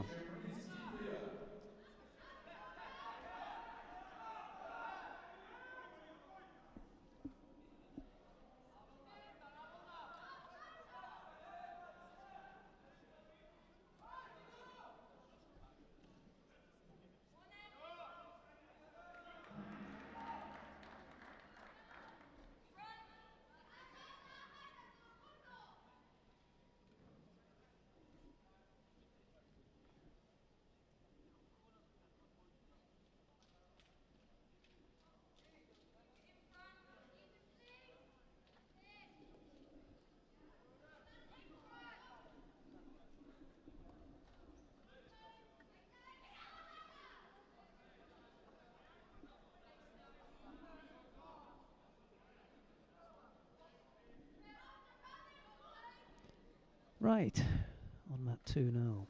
Chernovitskyeva of Hungary faces Lin Chu-yun of Chinese Taipei. It's Chernovitsky in the white judogi, Lin in blue.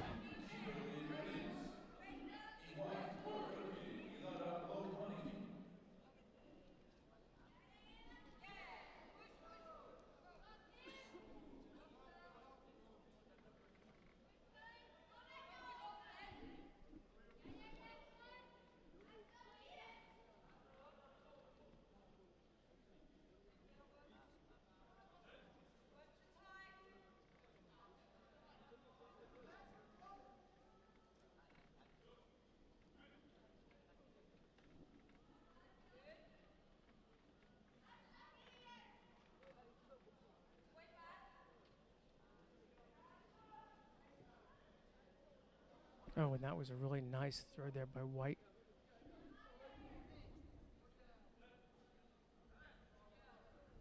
Hungarian showing some good hip action.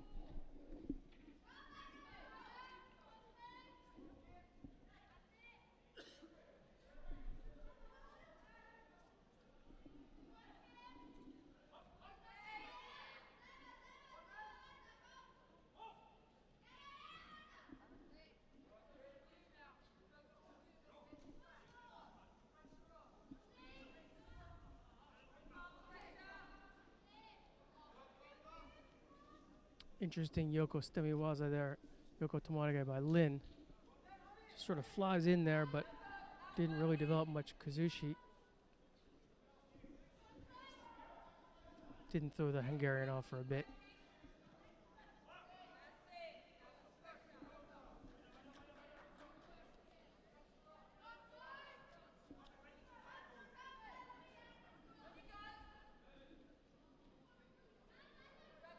This is not particularly attractive with Lin dropping her shoulders almost below her hips there, arms outstretched. She's looking very defensive. I would be surprised if a Shido comes along.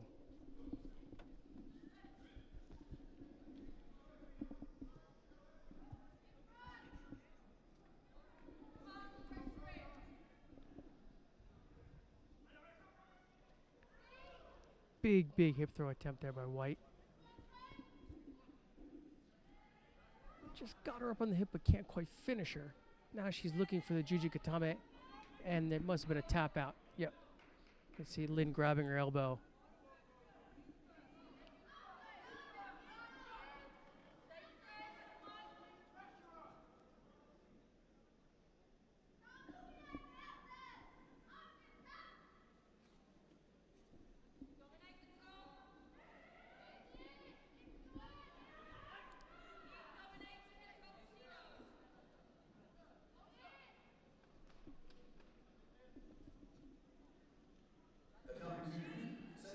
You can see the hip throw attempt here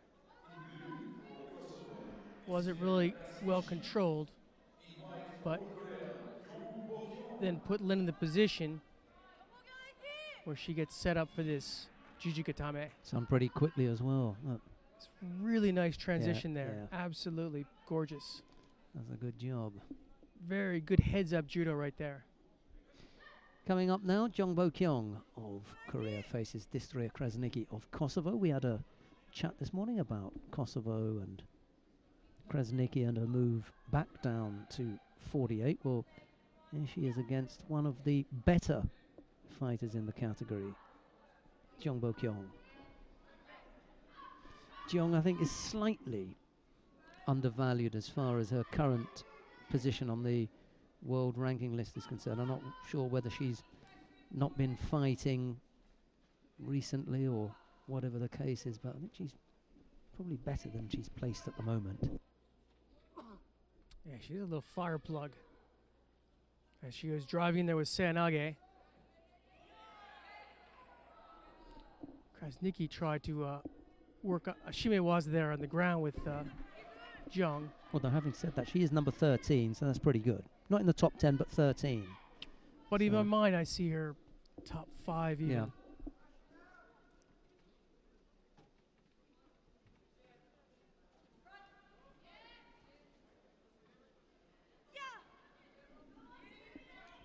Krasniki's made a good move, you know.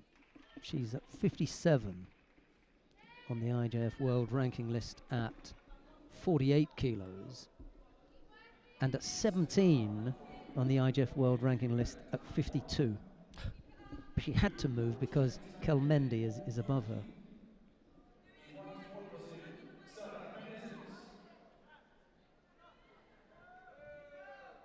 And you have to think that if she can manage her weight properly, that she's going to be strong at 48, because she's a 52 kilo fighter. Right. If she just manages the weight properly, she can do what Munkbat Oransetseg did, which was, you know, to control things from 52 to 48, and is now one of the strongest 48 kilo fighters in the world.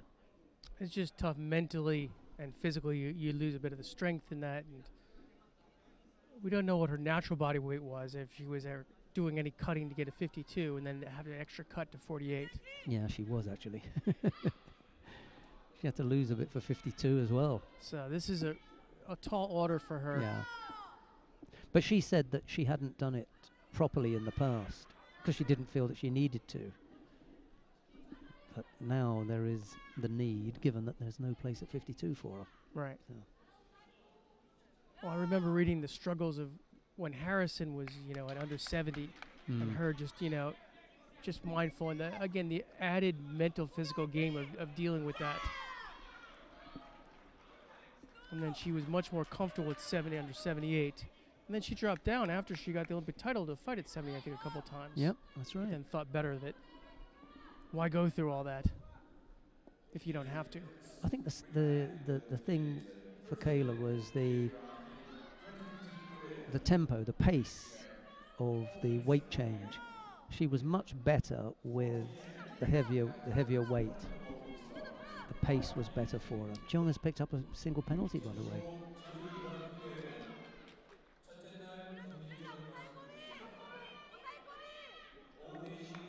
Yeah, that was exactly. I was talking at one time with Ezio Gamba about this, and he was saying that yes, if you drop down to that lower weight class after being used to one for a year or two, it's not so much the pace, is the timing of your throws and your entries and everything gets thrown off because your body is a different body. Yep. Yep. Kim Jun-dee has won her contest on lap number 3. That was her best throw attempt there by Jung, and she's going to pick up a Yuko for that. In the last minute, look at that. Krasniqi, I was going to say just before that, was doing a good job of keeping up.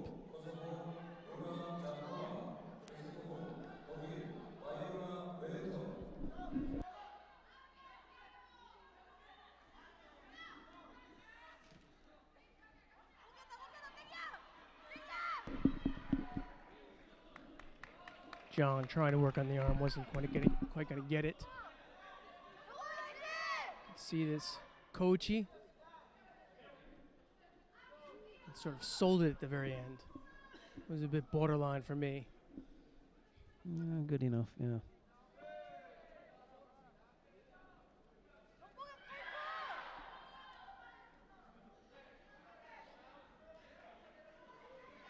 John picks up her Selke penalty, but it's not going to matter.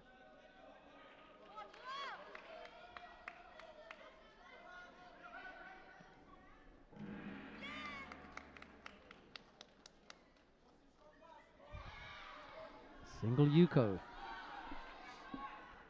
What separates the pair at the end. Not a bad effort from Krasniqi. Again, another good effort against a quality opponent that will raise her chips for the coaches. Say it's a good quality loss. You don't want a loss, but to an opponent the quality of Jung, only lose by Yuko, and pretty much 80% of the match looked competitive. Yeah.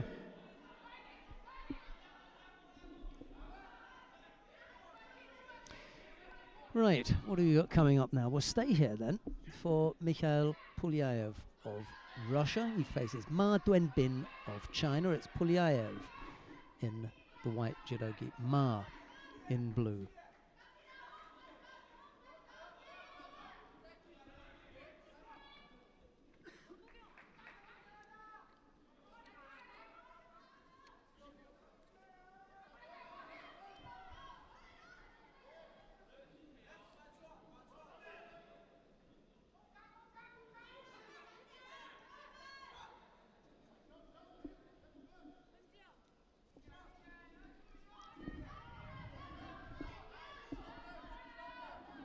Pulyaev looked good against Yakov in the opener there.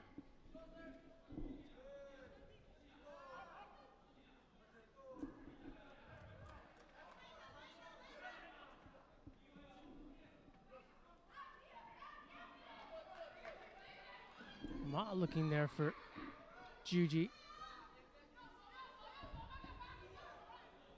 Look for a bit. Looks like he's almost got it. You know, it's funny, there was a bit of complacency on the part of Pulyaev. You know, as they were in this. Good boy, good boy. Newaza. He just needs to get this a little bit tighter here before he tries the Osai was, and he didn't. Yeah. Still looking for the juji here. Still looking to turn it. He's going again. He's got something on him. Sit up. Pull the arm in. He could sit up this time and go for the Osai, but he doesn't. Ooh, That was an opportunity. Oh, my. He breathes heavily there.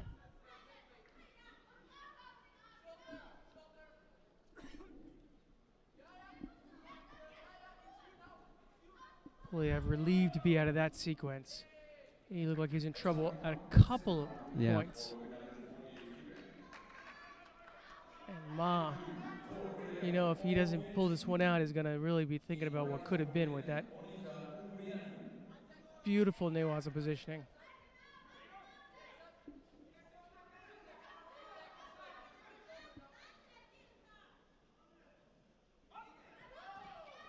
We had him there a couple of times, didn't he? And he had a stab at this and a stab at that, and a good effort. At least two good Juji Katame positions and a couple Osai Komi opportunities.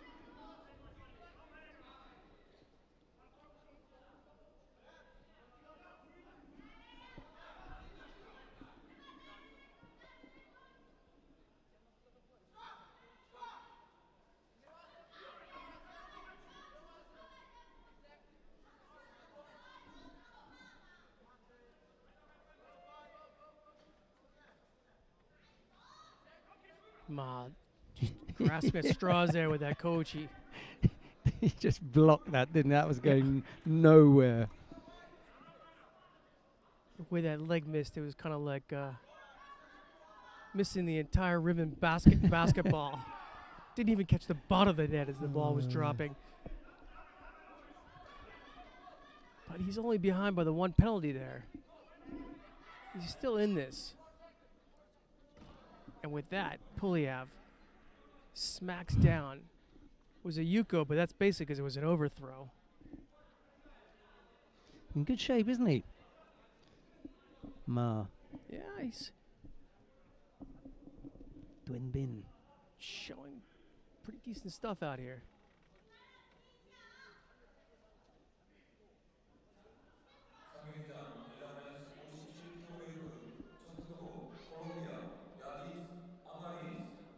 Drops down into a Yoko Tomoinage, but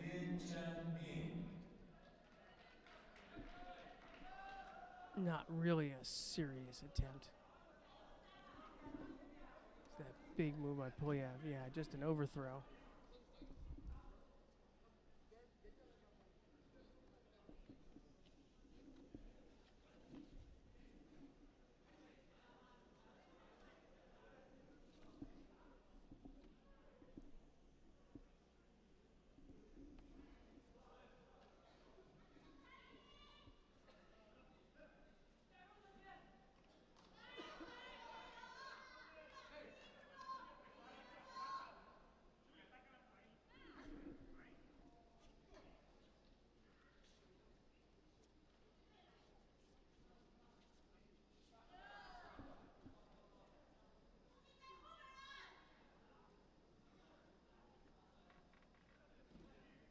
That was a little better look at Stemiwaz there by Ma. Now he's got Polyev in this Newaza position. Let's see if he can do anything with it.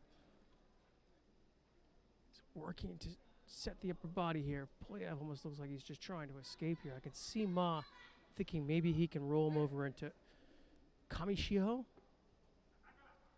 Setting up the upper body. Working Polyev's gi around. Polyev's did a good job of tying up Ma's leg there.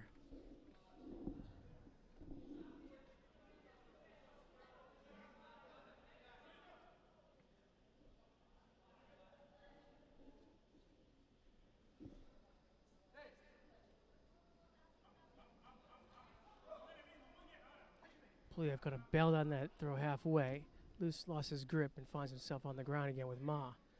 But with 15 seconds left. Not going to happen, is it? it would appear that Yuko, well, the Shido also the Ma, is going to hold up.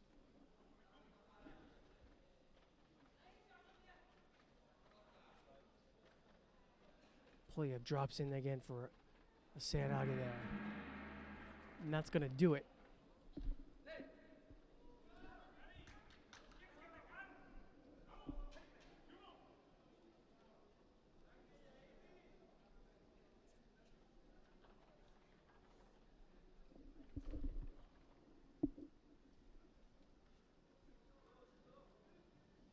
Let's see, it looked like a Morote Seanage attempt there by Polyev.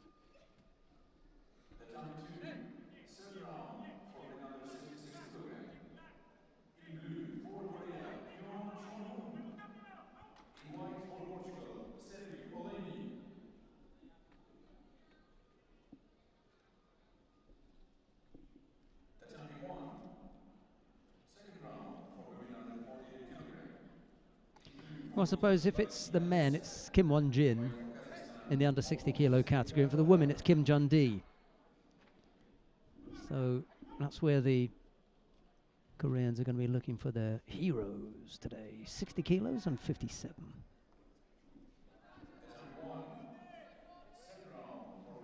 They'll get their extra serving of kimchi at the end of the day.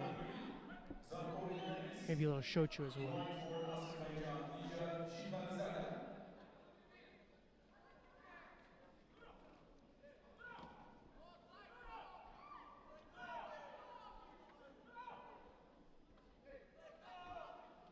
I might be tempted to call us Saikomi there.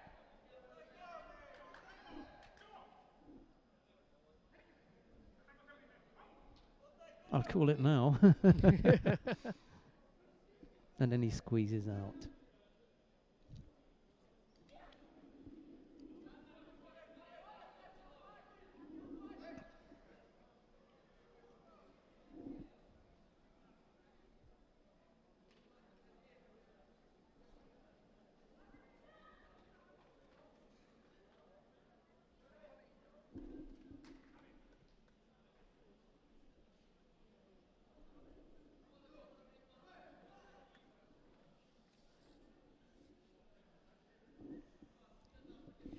One of my favourite coaches on mat number 3 at the moment.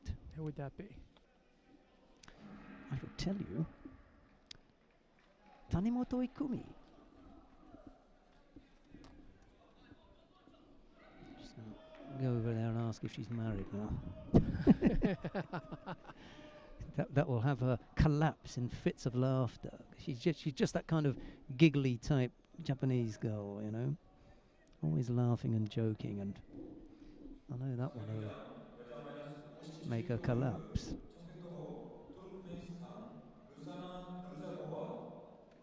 And if she could answer in English, I know her answer would be, "You must be joking."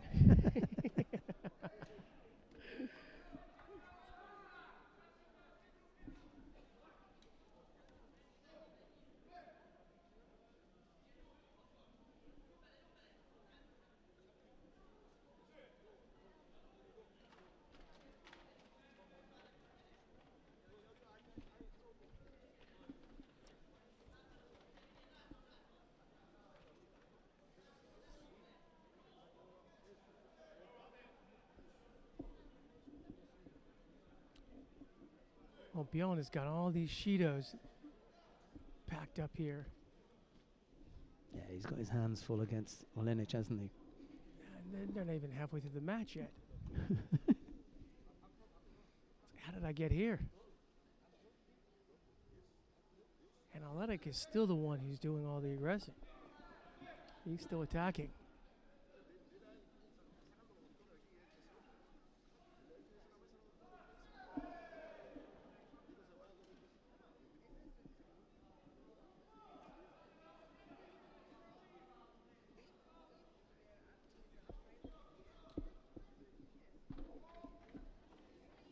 Looking with the Ashiwaza there. That's it. I thought there were 3 on Bjorn's card. Now he's got 3. I thought there were 3. Maybe one got pulled off and then put back on again.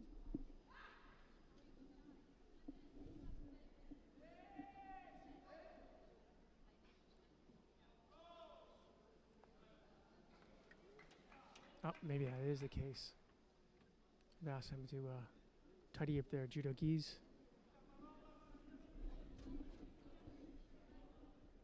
Could be curtains here, yeah? Yeah, I think so. There we go.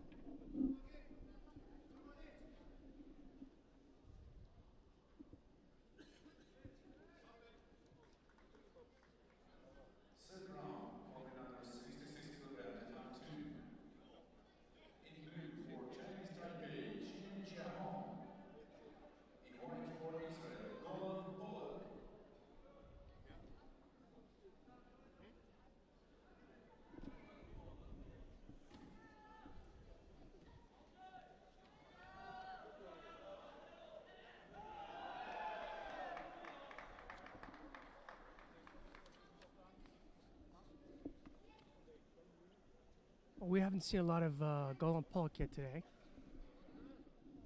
But here he is against Chen Chao Hong, Taipei.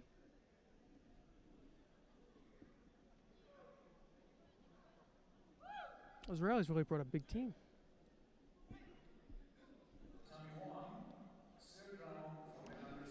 Yeah, they're serious about qualifying, you know, a big number of fighters.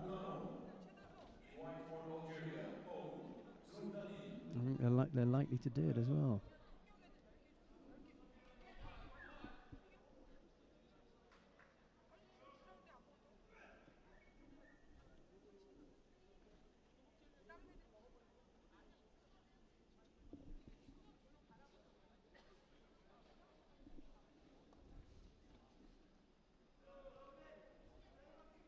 Chen was doing all the attacking there.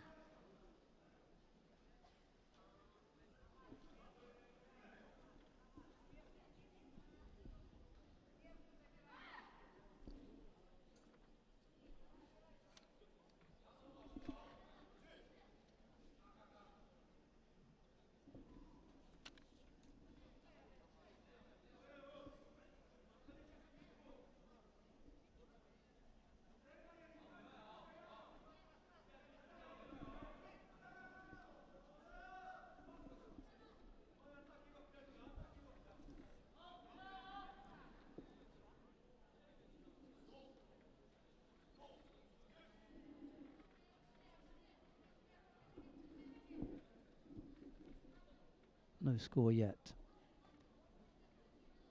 Pollock and Chen. Chen having a bit of a dive there, thinking about a Kataguruma, but way too far away.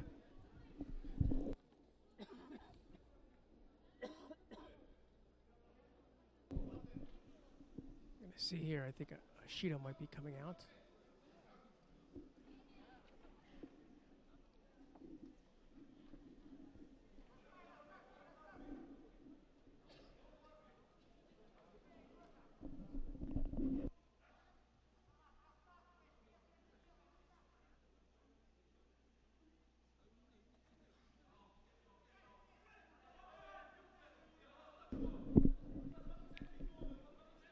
And no change in the scores.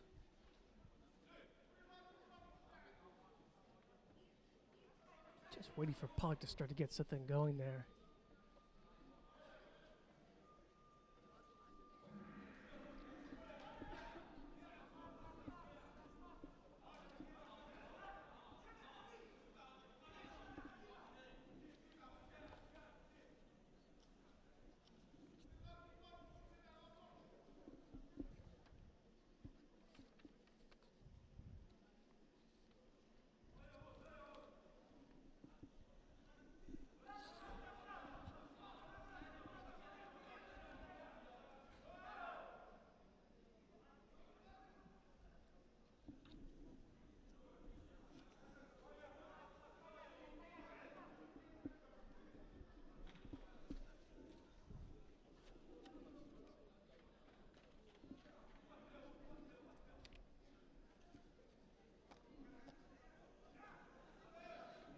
A bigger move there by Chen.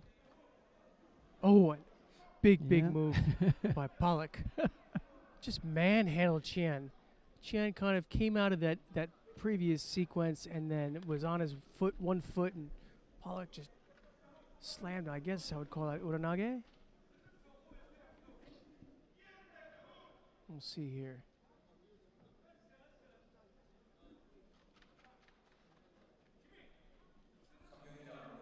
He was manhandled, wasn't he? It really was.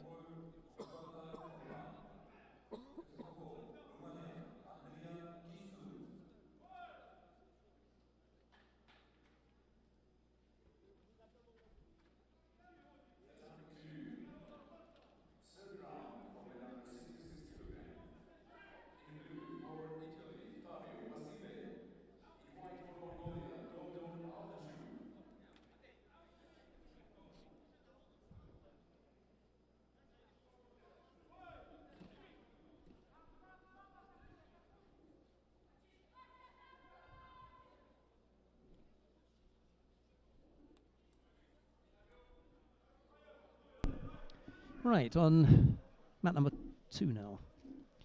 We've got Dovdon Altansuk of Mongolia. He faces Fabio Basile of Italy, the young Italian, 21-year-old, the newly crowned under-23 champion of Europe. Faces Dovdon Altansuk.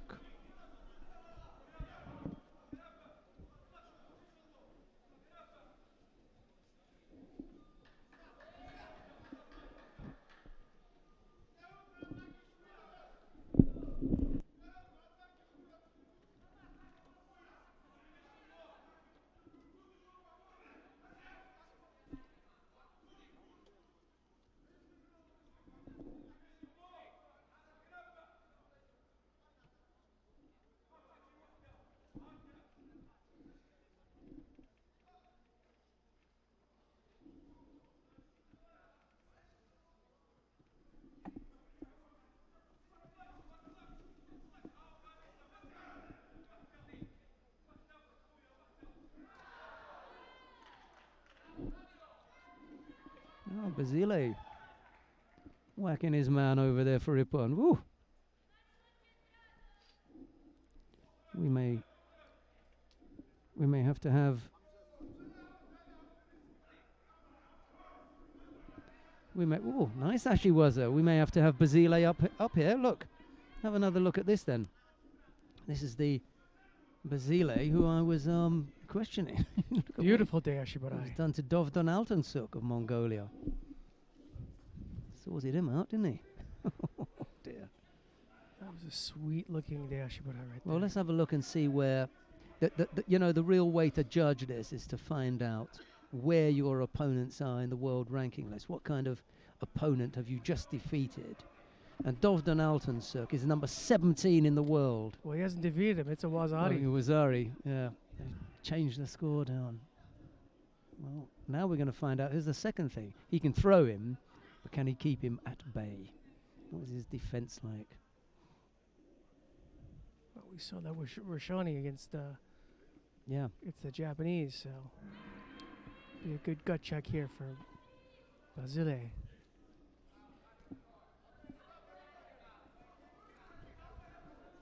Interesting situation then for the Italian.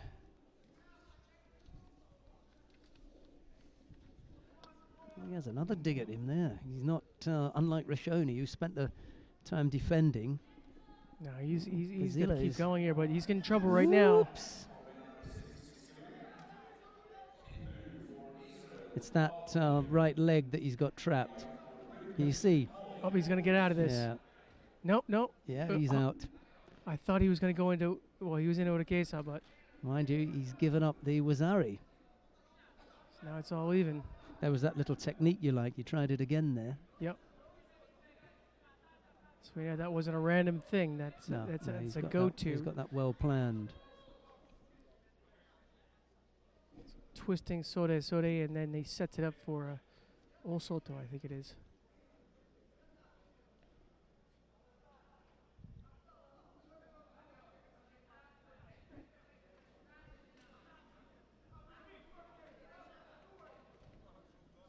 Yeah, Basile has Wazari, and so does Dovdon. Basile from the Tachiwaza and Dovdon from the Newaza.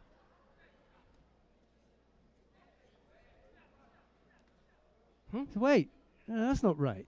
He must have some score for the Osai Komi. No score. He had that on for a bit. He didn't. It wasn't less than 10 Wow. seconds. I thought that he had Yuko from there. Well, that's saved him, hasn't it? Correct me if I'm wrong, and then they called Osai Komi. I'm sure that was an Osai Komi. It wasn't Osai Komi, but I didn't. I mean, I wasn't checking the time exactly. but it appeared to be long enough. At least a Yuko. Right, and then when we saw Wazari on the board, I thought, okay, well, that's how long it was. Yes. But then it went from Wazari to nothing. I guess we kind of assumed it based upon our feeling as far as the time. But now this looks like a case of Katame I tell here. you what. Yeah. That looks super strong, that one. That looks deadly right there.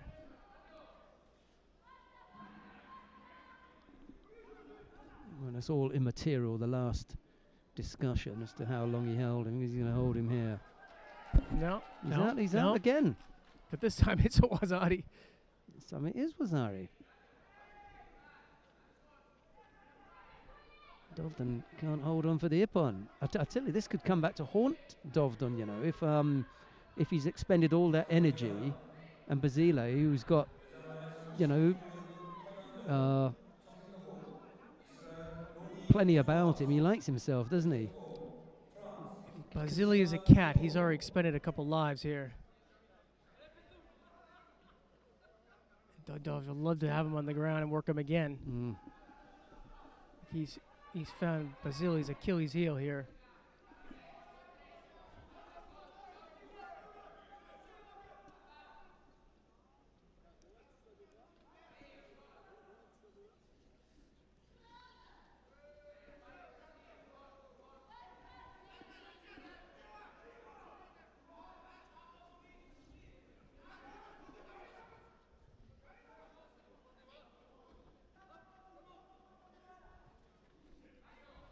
You can just tell sometimes those guys who have really spectacular stuff on their feet and they don't quite have the groundwork because they haven't put that training time in.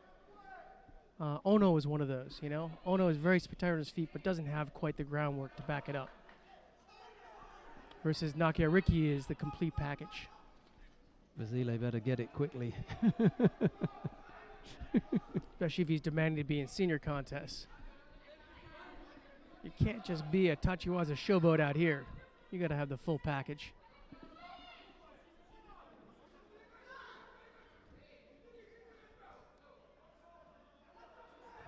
So he looks up. Take a good look at the clock there.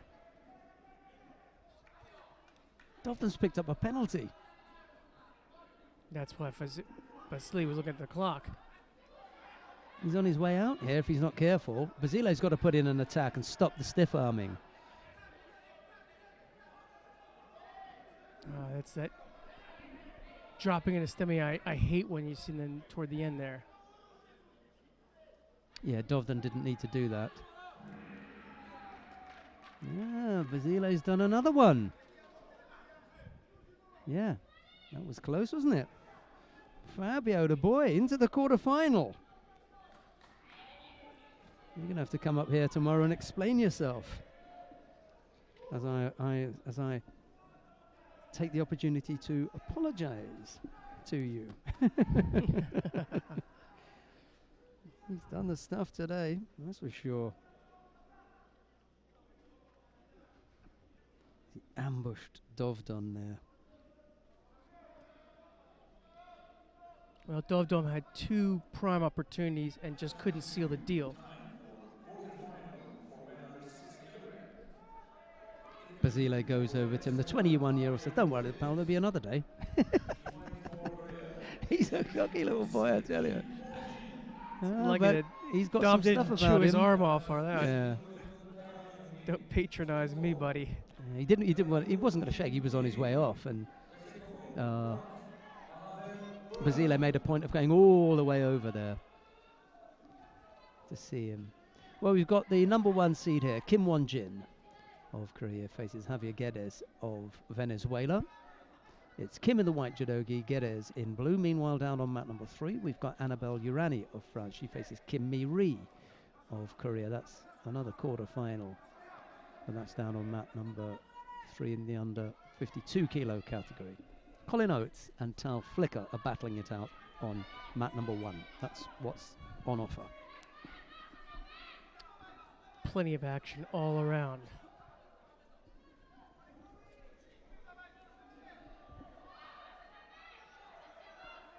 Well, we've seen Guedes, and he's definitely surprised a few folks today.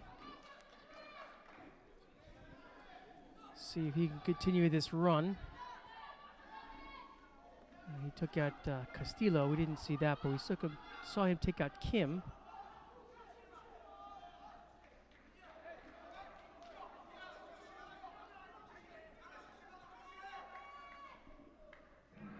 Oh, I'm sorry, we saw him take out An. So he took out Mackenzie and he took out An, and now he's facing Kim. This is what you're going to have to do with 4 Koreans, and you're going to have to face 2, maybe even 3 of them.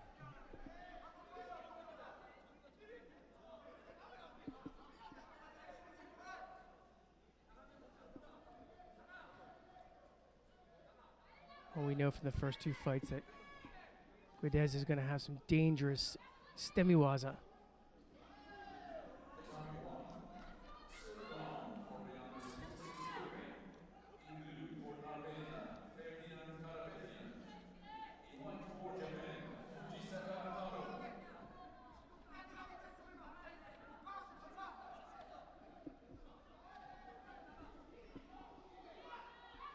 Oh!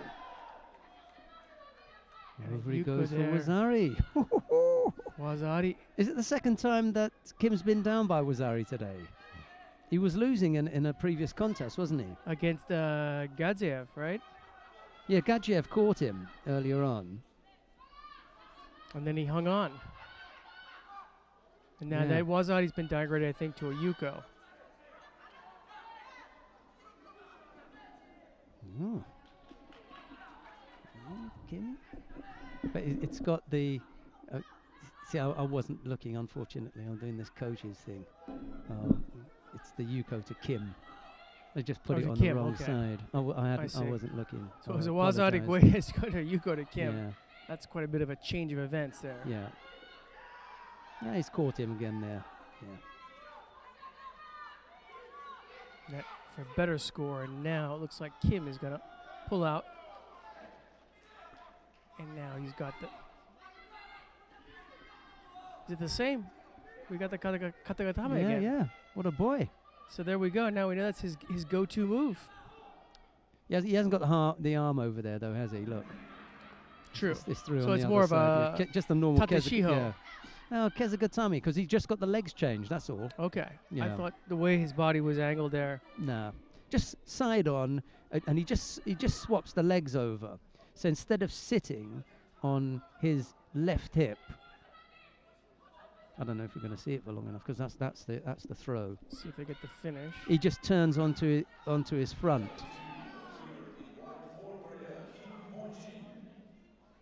In any case, he wins out. I call that Tateshiho. Well, Tateshiho, you'd have to be on top of him. I just think if the 2 bars are parallel like that, it's Tateshiho. That's Kezugatame. Yeah, look. Okay. I think that the hips have to be all the way through for Kezugatame. I'm sure you folks at home probably have your own views on this. Vincent Lemar of France is up against Ahmed Abel Rahim of Egypt. Lemar in the white judogi, Abel Rahim in blue. And I think it is a good point that David makes there about the positioning of the body. That's an important part as to what determines the waza.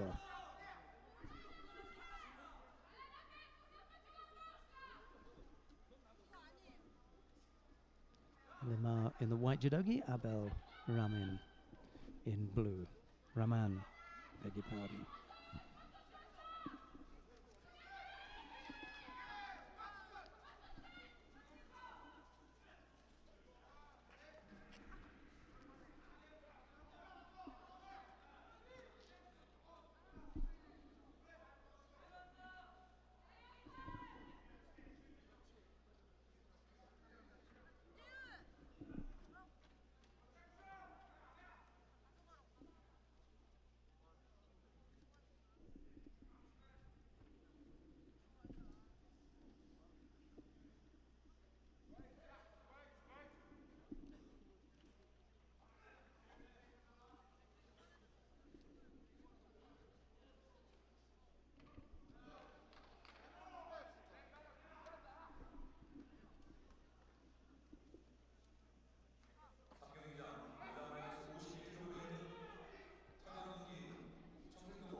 Azari the lead for Lima with 3 minutes and 20 odd seconds left to go. Picked up 2 penalties along the way. There's plenty of time left. See what kind of pressure Abel Rahman can exert on him.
So that Wazadi is holding up, but now he's got a Yuko on there as well.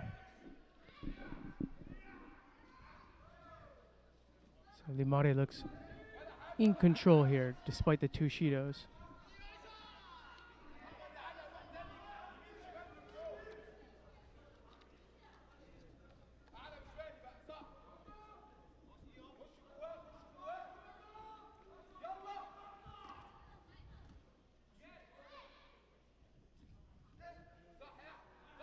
I would say Lamar could pick up a 3rd one there.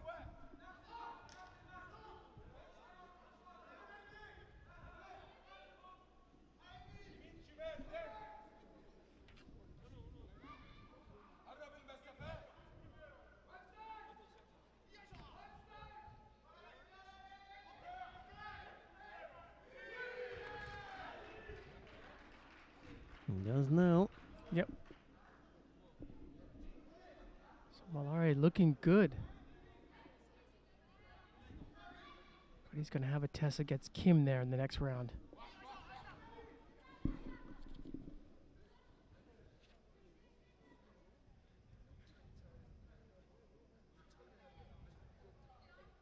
See, they're coming in with that Kochi again. It's been a really good throw for him today. Definitely his bread and butter.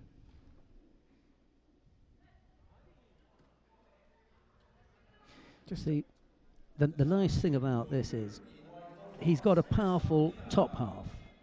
So what he looks to do is to get in as deep as he can with the leg, block, and then over the blocked leg, push the top half of the body.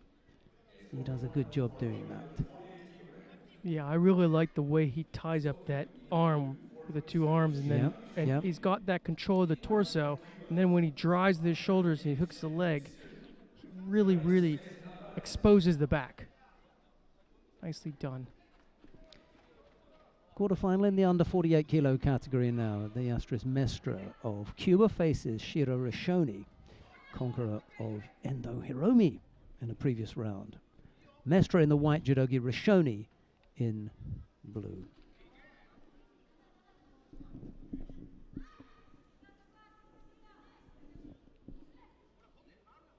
This is a task of a different order for Rashoni.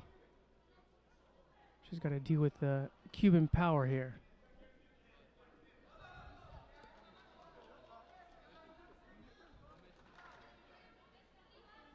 Already falls behind by Shido.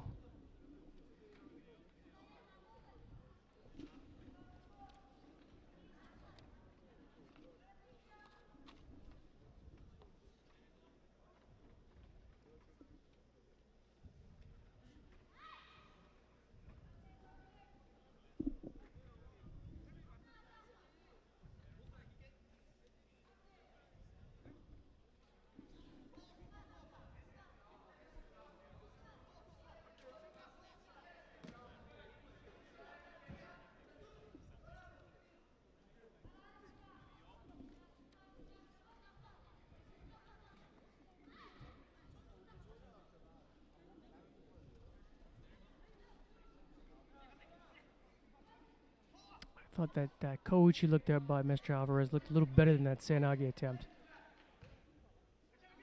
Thing is, she's keeping active. By doing that, Rashani's looking passive. Rashani throws herself in there, but that could be called for a false attack.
Second penalty picked up by Rashoni now.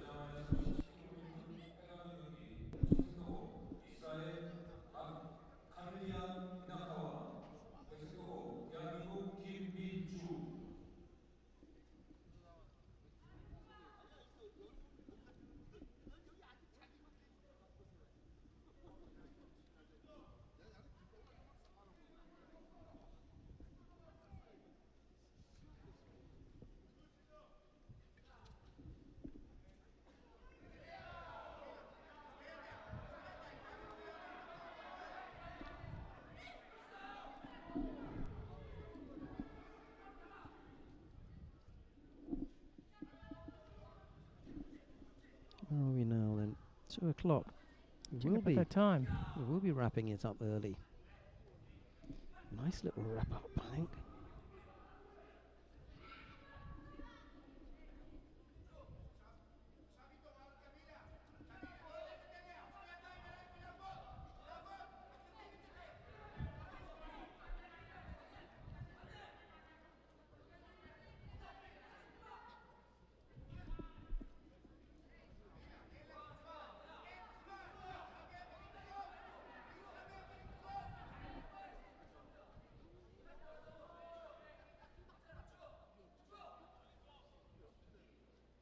Mr. Alvarez just took a little peek at the clock there.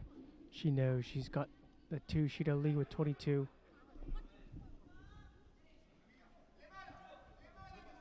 Just a different kind of opponent than she faced with Endo, but good performance by Rashani. This was just a bit too tough for her. Yeah, she feels as though she's done the hard work by having beaten the Japanese. And she comes up against the Cuban. What a tough one at that. Yeah.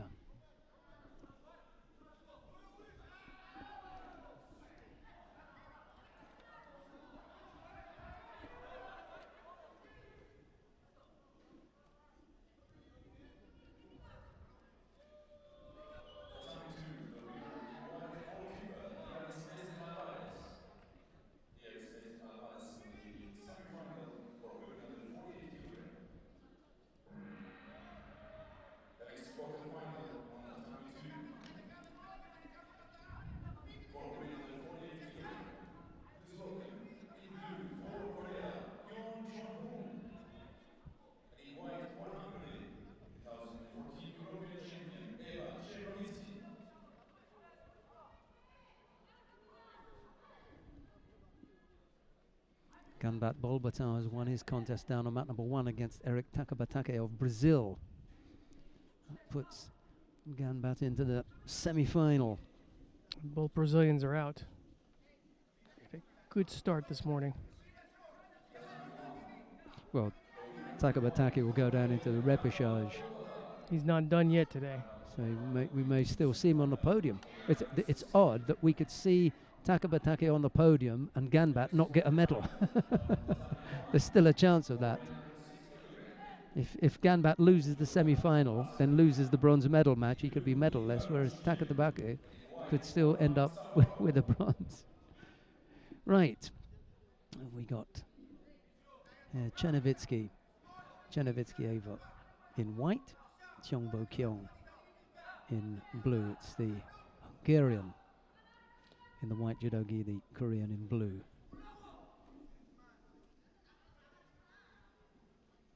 I keep saying the locals, I wonder if any of these Koreans are actually from Jeju. It's kind of a small place here. Bit offshore from the Korean mainland. Just had a message from somewhere in Italy. It doesn't say who it's from or whatever, but say, Grande Fabio. Well, I suspect that even if the person who sent the message isn't 100%, up on English, they kind of got the feeling that I wasn't fancying Fabio today, and that was a message to say, hey, Fabio's big. Well, he is today. Grande Fabio. You can't take it away from the boy. I'll tell you what, he's only got to win one more fight. Because he's in the quarterfinal now. If he wins that and he goes into the semi-final, I'm not into the eat my hat stage yet, but maybe I'm getting the pepper out. a little shoe leather there. Yeah, he could do it, couldn't he? Who's he got in that? Golan Polak of Israel. That is a veteran. That's going to test him, I think. Not taking away anything from his previous opponents. Yeah. But Mr. Polak is going to be no pushover. He's kind of squeaked by Dovdan, he did, Basile. Yeah, did a good job. Well, I think part of it is Dovdan just couldn't quite finish him. Two good opportunities.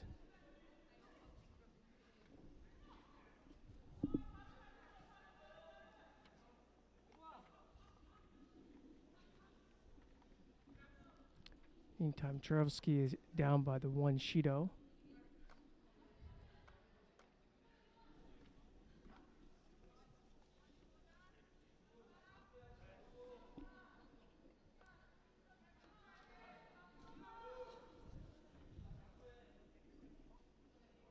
I was thinking Giona, she's a bit too loose with those Senagi attempts there.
Both fighters have picked up a Shido apiece. This has been an even fight. It really has been. Jung flies in there for Senagi again.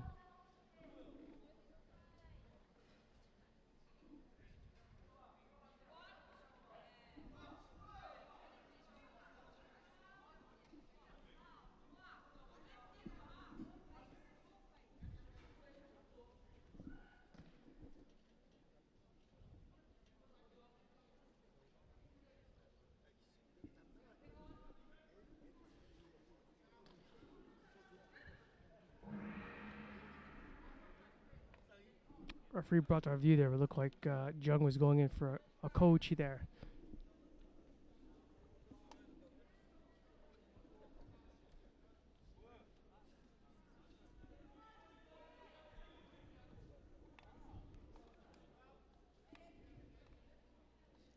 And so that brings us to golden score.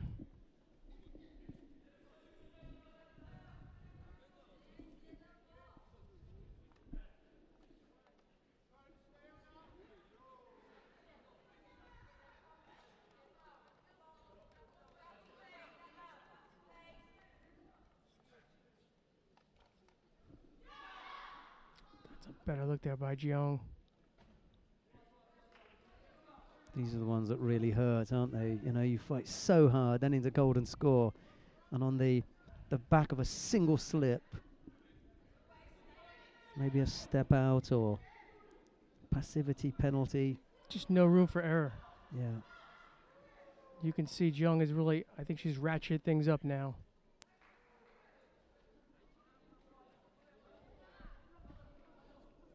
And she's attacking. Czernowski is not. Czernowski's got to find herself. I'd say Jeong needs one more attack.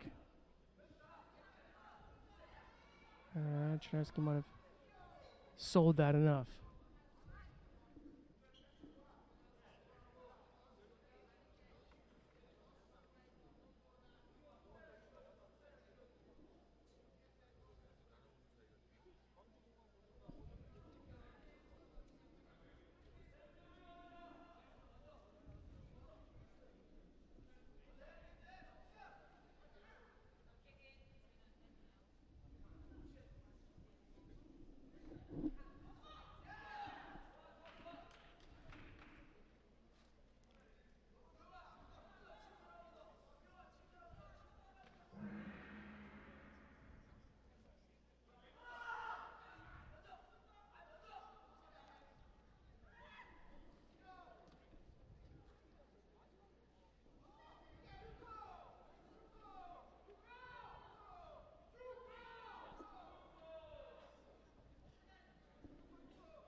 And Czernowski's done it.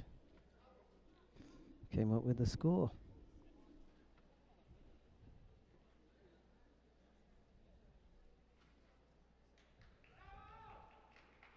The referee's in the crowd getting scream for Yuko, and she got a Wazari.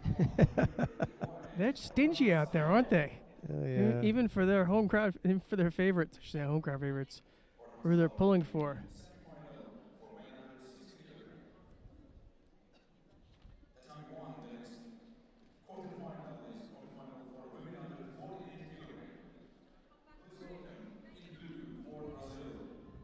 Who have you got coming up here then? Mikhail Pulyaev of Russia faces Sergiu Oljenic of Portugal. It's Pulyaev in the white judo gi, Oljenic in blue.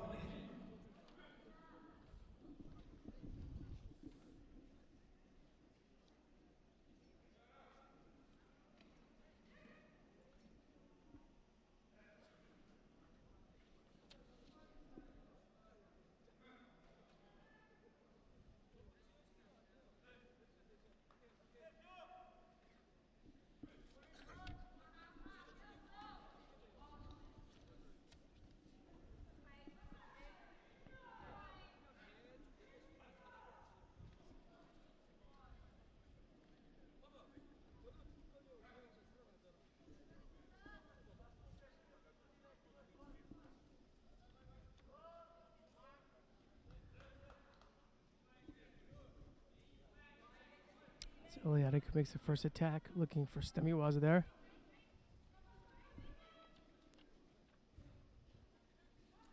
Really threw his leg over there, looking for Osalto. Pulyev's patient.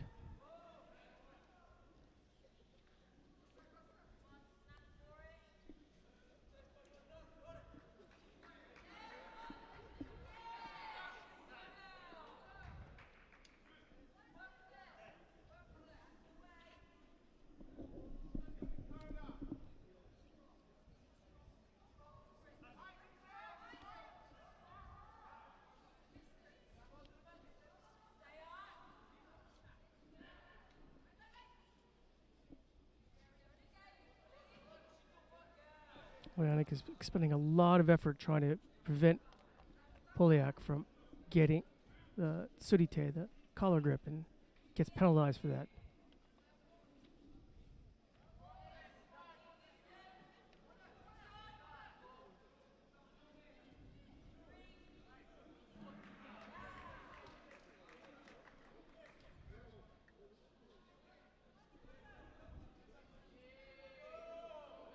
Polyak drops into Stawaza, but that didn't look too nice. He might get a false attack for that, and he does.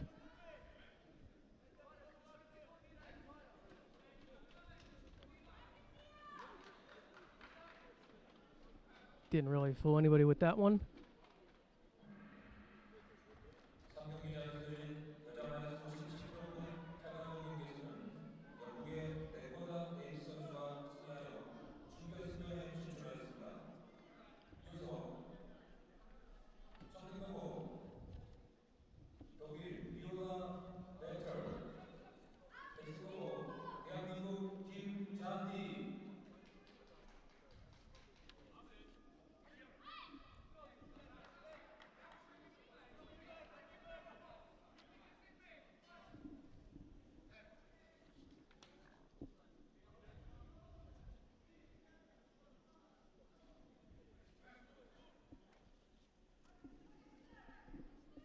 You could just see Polyak, he seems to be stalking, but that looked like a bit of a counter.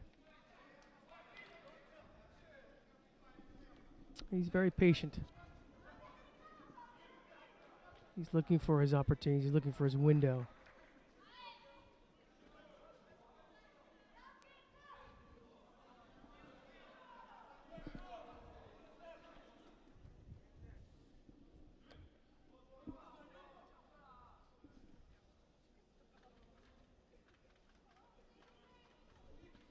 Polyak dives out there looking for Sotogari.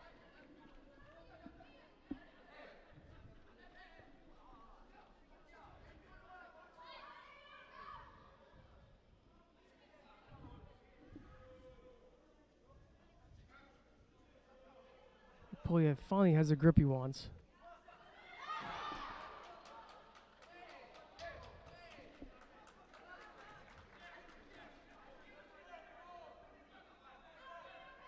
Like gets nailed there for stepping out.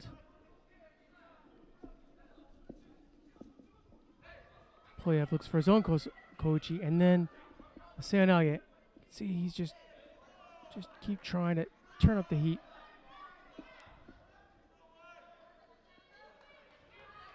Polyak this time gets called for stepping out.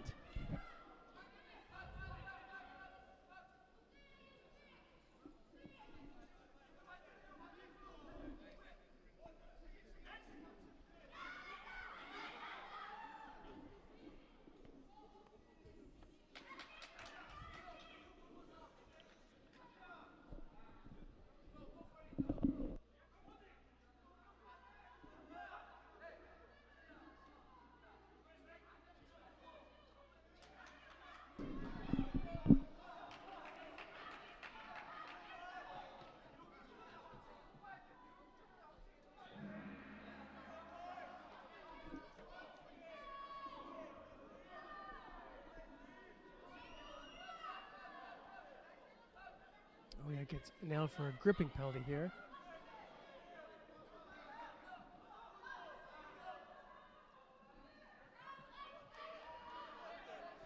Third one. Did he not pick up 3 penalties in his previous contest as well? I remember him being deep in the Shido weeds. Yeah. It was against Bion. He just had the one. It was 4. It was Bion who picked up the big penalties. And I know that the contest that he was involved in was penalty strewn, but it was Bion who ended up picking up the 4th penalty. So take it back. Polyak is going to pull this one out. Oh dear. It's reached that stage, has it? with the puns. Oh no. Too early? Too soon? Yeah.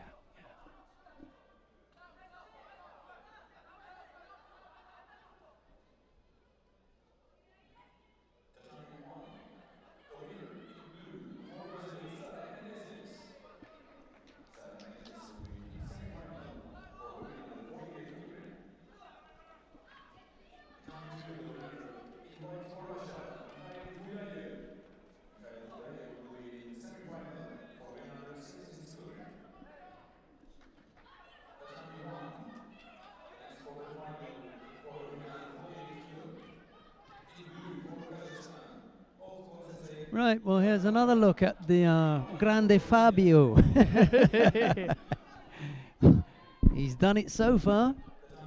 Stiffest test of the day now as he faces Golan Polak of Israel. Basile steps it up now. It's Polak in the white judogi, Basile in blue.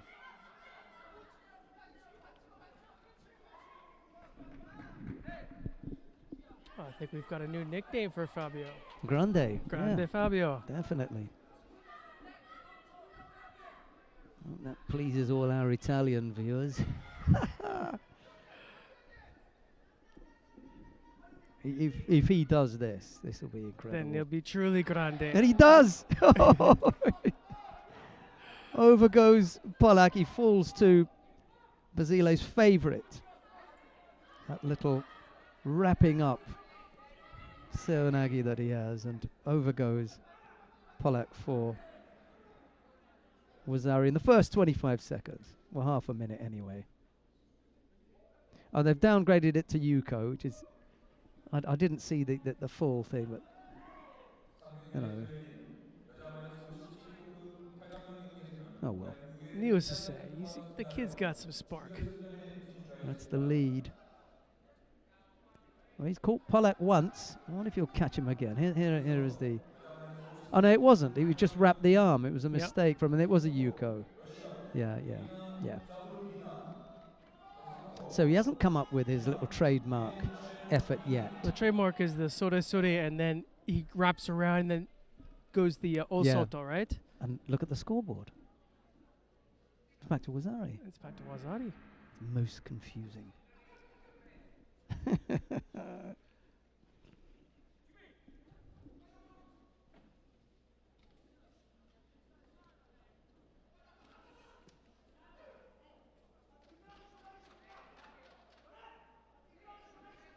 Basile leads by Wazari now. You see, the referee in the middle sees the technique. He says, that's Wazari. Two contest judges decide, nah, that's only Yuko. They've seen the replay, and they said, no, it's only Yuko. Then, the head referee comes and says, no, the referee in the middle's right, that's Wazari. And this is where our difficulty rests.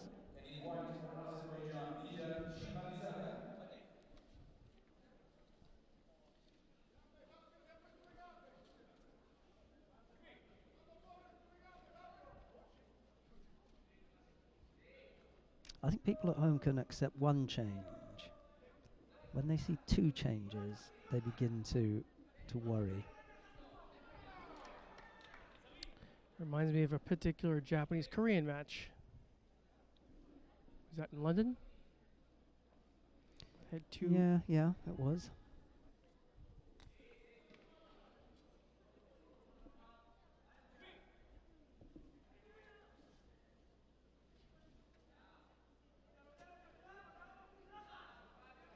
This will be a really good check as far as the maturity of Basile's judo if he can hold against Polak with the Wazari with this much time left. Exactly. Well over half the contest.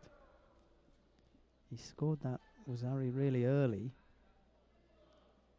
You want to make gripping as difficult as possible for Polak, because Polak wants to have a grip in order to throw you. Okay, so, you know, if you settle on a grip really early, then so will Polak. That increases his chances of throwing you. So if you can make it difficult, well, he's just made things difficult for himself by picking up a penalty. So knock that right arm off as quickly as you can. Oh, and he almost got him right there. Yeah. Just didn't have the control. He threw him off the belt, but he couldn't control with the collar, whatever his other hand was.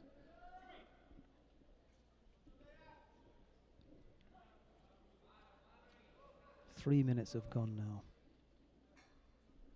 Every second that ticks away brings Basile closer to his first ever semi-final in an IJF Grand Prix. Oh, Chigari as well. But where's the follow-up? You know, Well- even if you don't score, you wouldn't have called Mate. You called Mate because you rolled off him.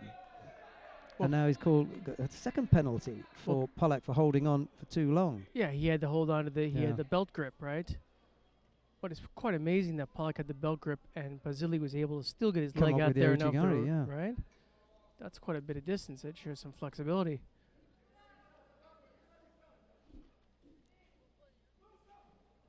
He's going to get penalised here, but Yep. with a minute and 20 odd, it's not really going to worry him. Look at that. Pollack had to let go of the belt grip there. Yep. He's got some stuff, this kid. Just worried about the big right arm coming over from Pollack where he gets to control the upper body. It's making it really hard for the Israeli, however. Oh, you don't want to get involved in that. 50 odd seconds left to go. Well, we saw Pollack manhandle Chien at the end there. We'll see if he can do it against Basile. He's got to get that grip.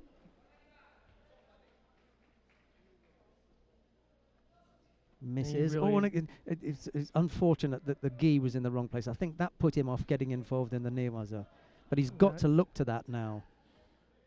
He's lucky to attack just as he was stepping out the area. He may get away with that.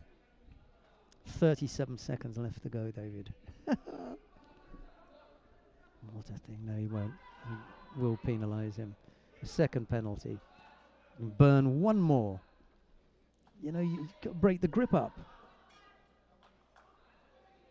And he comes with that belt grip again.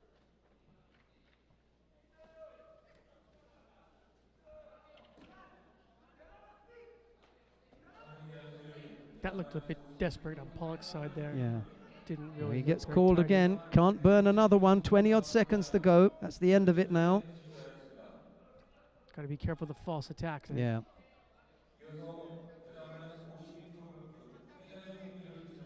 That's it.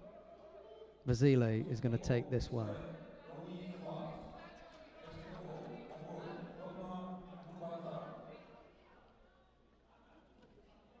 Oh, wow.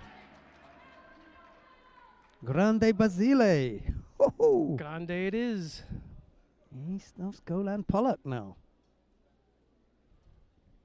Kiss on the belt for the girlfriend. I already know the meaning of that, because we've been through the question with him. What does that mean when you kiss your belt? Well, it's my girlfriend's belt. I won't go into what I think about that, but that's just, I'm just stating the facts as they are. Hey, look, when you're winning, you can do what you like.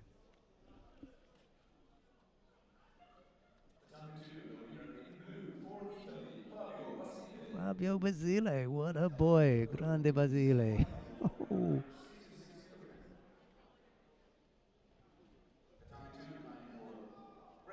Yeah, it's all neat and tidy when you're winning, isn't it? Yes, it is. See what happens when he takes a knock. He's doing the business at the moment, however.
Again, Guidez showing some Stemiwaza there.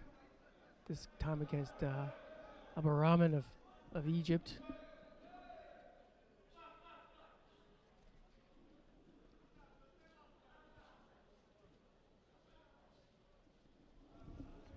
Venezuelan showing some good judo early on.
Wow.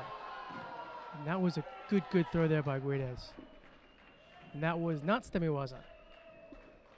Really nice Seonage there.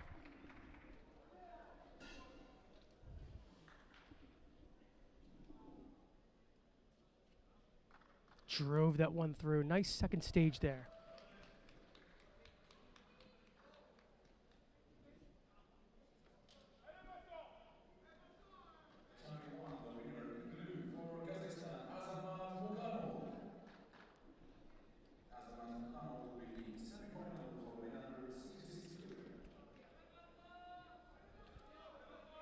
Nice second stage there. I love it. Right, we've got the first of the semi-finals in the under 60 kilo category coming up now. Kim Won-jin of Korea, the number 1 seed, faces Vincent Limar of France. It's Kim in the white, Judogi Limar in blue.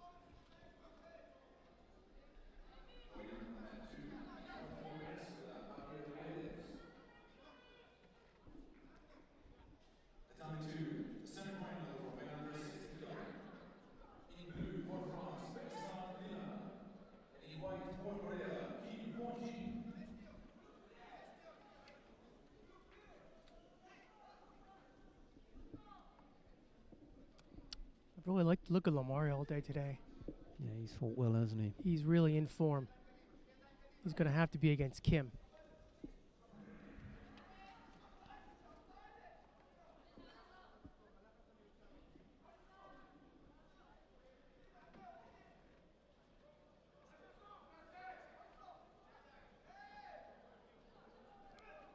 That's not going to do it.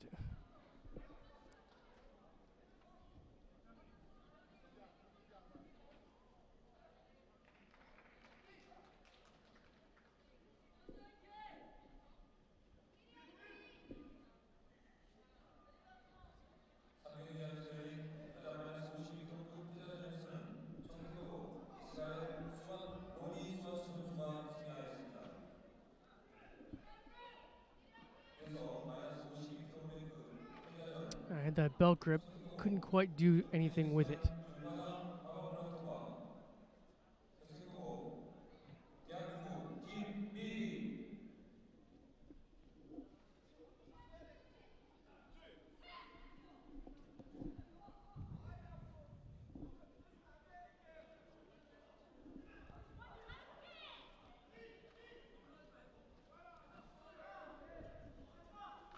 Lamar looking for a bit of a Uranage there.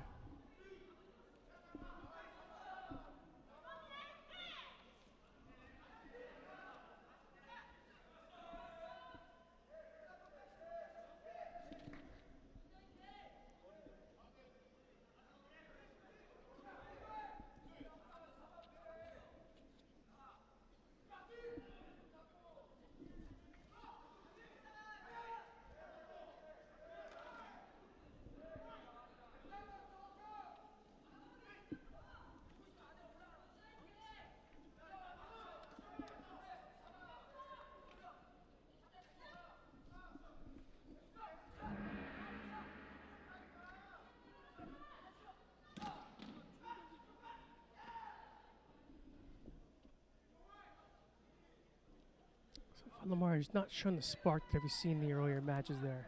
So he tried to slip on that Makikomi.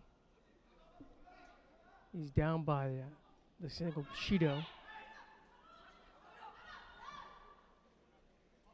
Kim's been able to do just enough work to maintain this small lead.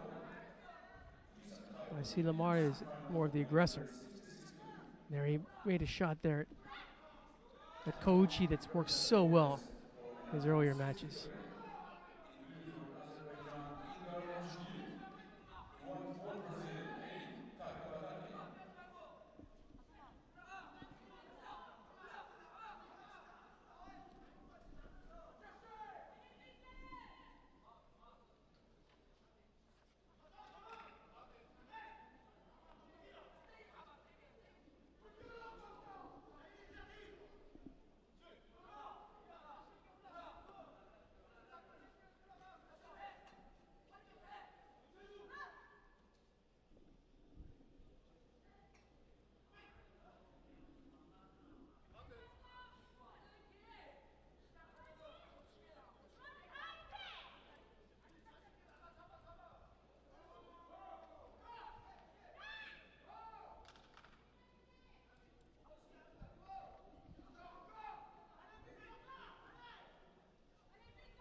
Single penalty picked up by Lemar at the moment. A minute 40 odd left to go.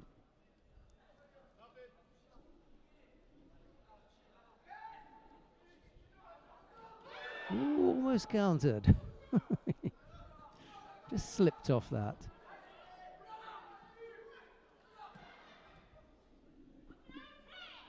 It's a good contest. Kim's been able to hold off on that Kouchi Seoinage combination that's worked so well for Lamar up to this point.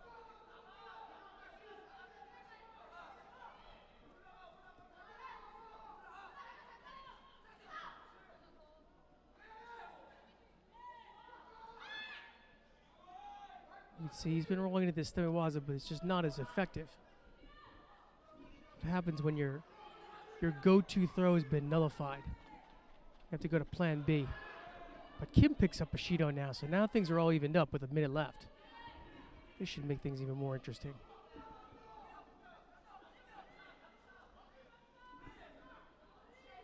Oh, and almost gets him with the Ashibarai. A good look there by Lamar.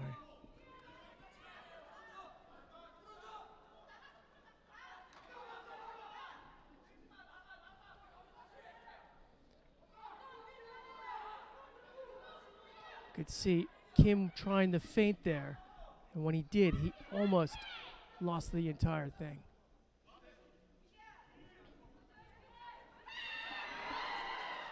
Good job by Lamar to turn out of that. See Kim now with things evened up, he's got to take more chances.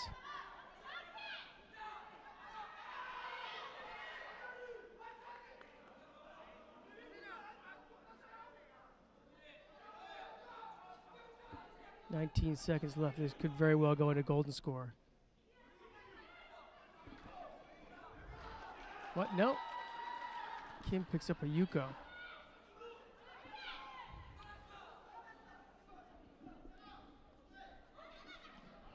He's gonna take it. Well, Lamar's gonna want to claim that he leg grabbed him. Yeah. Could be problems here. See, Lamar was nowhere near the ground, was he? Nope.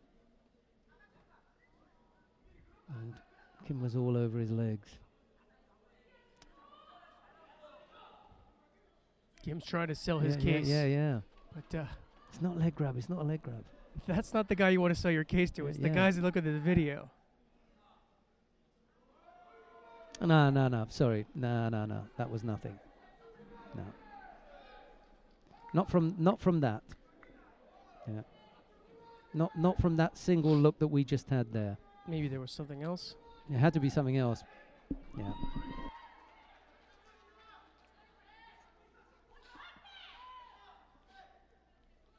But not from that one look we had there, no. There wasn't the leg grab.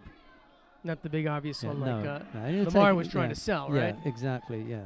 No one was buying his bill of goods right there.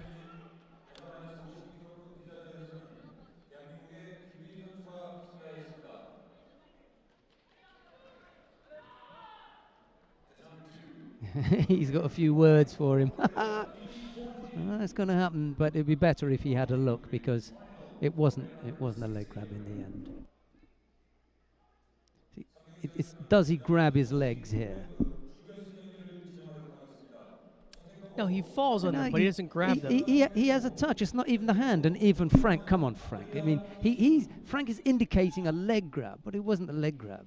He just touches his hand. He touches and it's not even it's not even the palm of the hand. It's incidental contact, probably with the inside of the arm, maybe the bicep or something like that.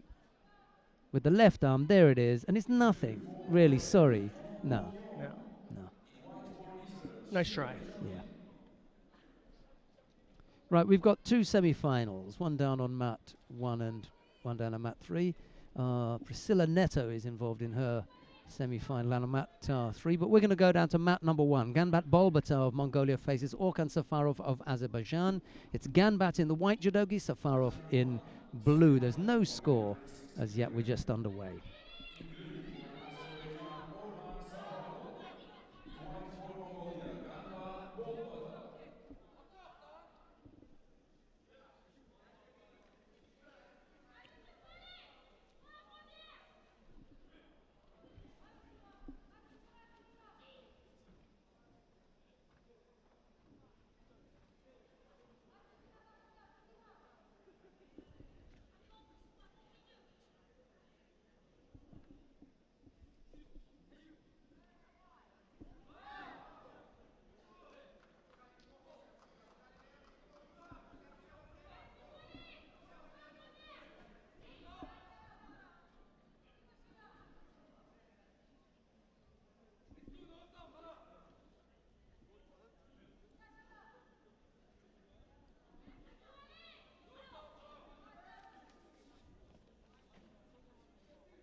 A bit more attacking there by White, and sure enough, Safarov picks up the first penalty.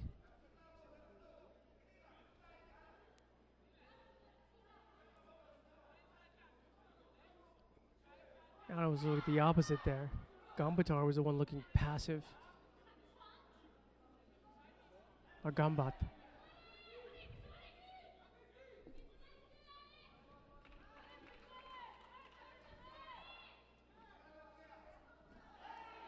The difference in build between these two.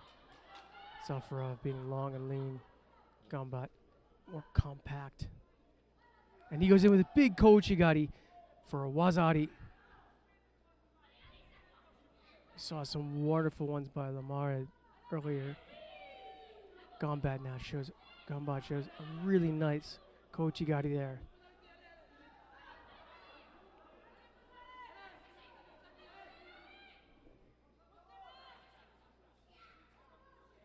And it gets downgraded down to Yuko.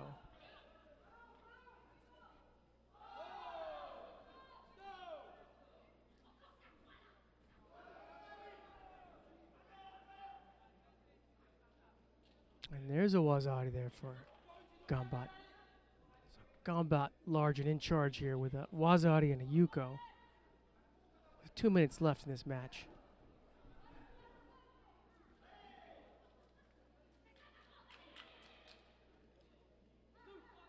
So he just sort of drives her little Teguruma.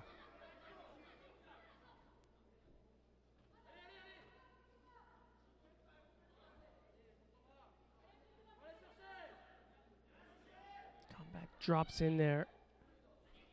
Kind of a half-hearted Stemiwaza. Sold that just enough that the referee was not going to call out for a false attack.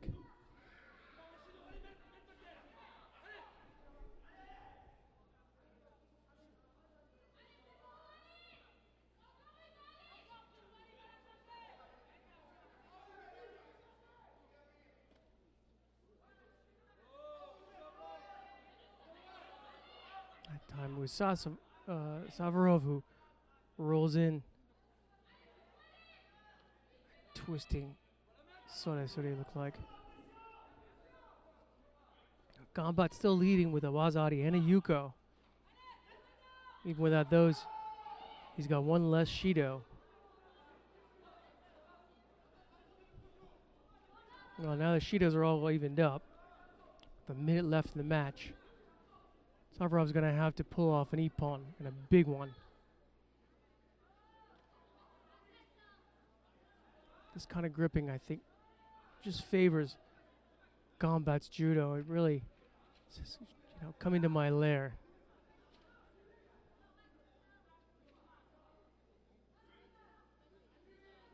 Oh, and the nice entry there by Gombat. Just sensing Savarov coming in half-heartedly and turning in for Sanage. Didn't get a score, but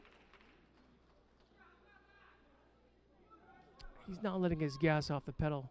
His foot off the pedal, I should say. And brings Safarov to the ground again.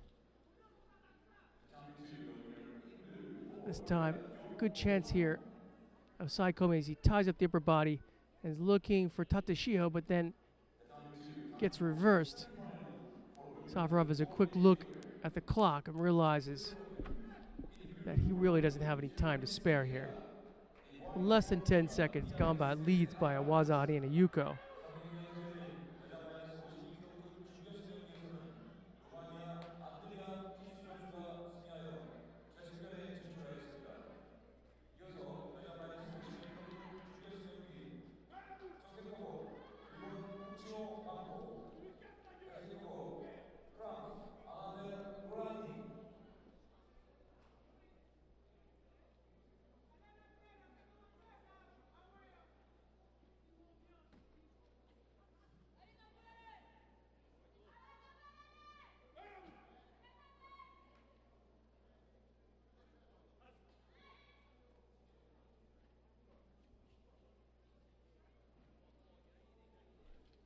And Gombat comes up on top. Really in charge the entire match. He looked good.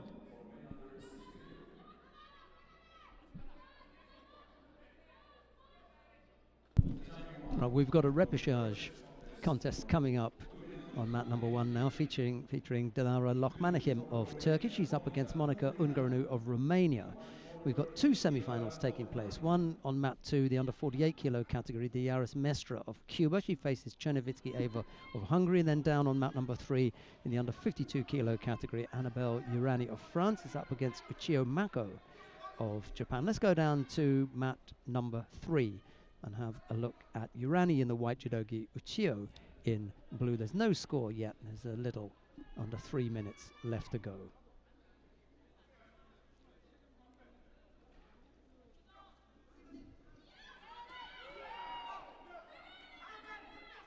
And I believe at this point of the day, Uchio is the only chance the Japanese to top the podium. Wow. So they've all sort of gone by the wave side. Well, they didn't send any fellas, did they?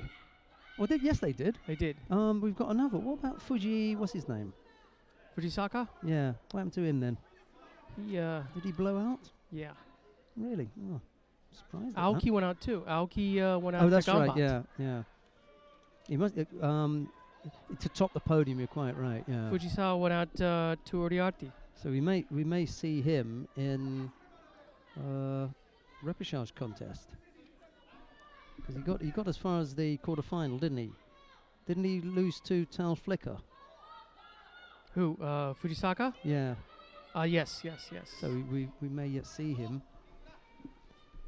That's in the under 66 kilo category.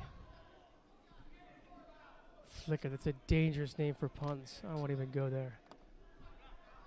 What's that there then? Can't be right. Oh. Fujisaka is in the semi-final. Okay, then I misdid my sheets. He's still up there, mate. He defeated Tal Flicker. We're going to see him. You have to add him to your list. Uchiho can still do it, and so can Fujisaka. So we'll have a look and see what happens there.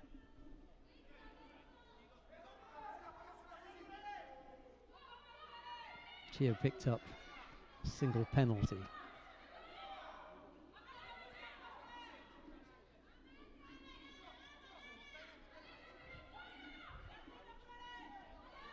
Urani looking to go left-sided there.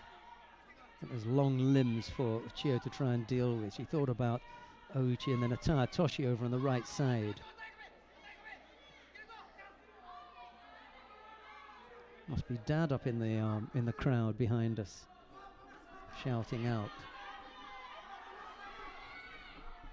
I bet it is. I bet that's Mr. Uchiho up there. Well, he's got the video camera up there. Yeah, he's doing all the things that a dad would do. Well, as we said, it's a short hop and a skip over from Japan, so you can see he's smiling there. He's laughing as well. He's having a good time anyway, whoever he is. Well, things are all evened up right now. Both with a Shido apiece.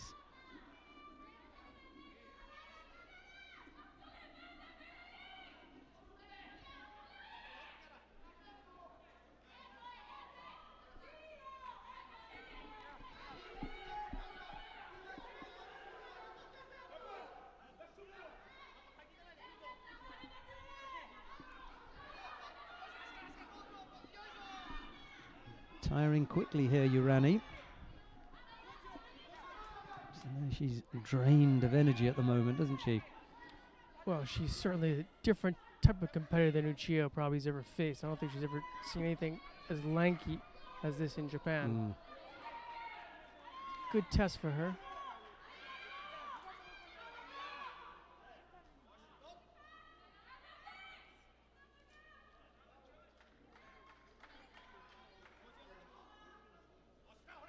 Yeah, that energy drain has just caught up with Urani. Picks up a penalty for passivity there. Leads a score now. Almost just lost contact with a hand.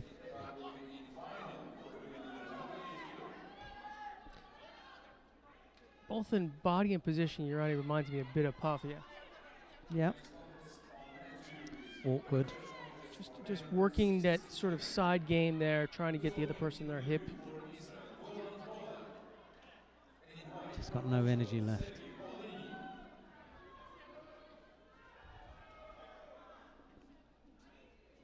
Seven seconds, she's a penalty behind.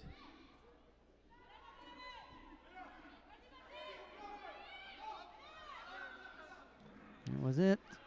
That's all they wrote. Yeah, she's completely spent. Gave absolutely everything there.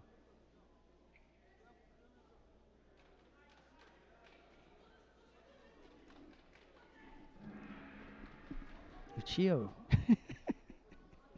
He spoke about her this morning as an also-ran, an afterthought, warm-up partner. You were more putting the order. Don't put words in my mouth here. Yeah, that's what I said.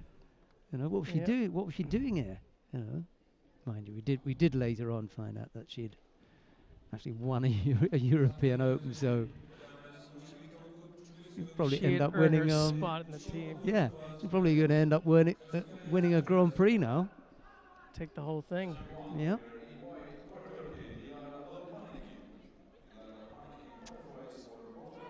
Right.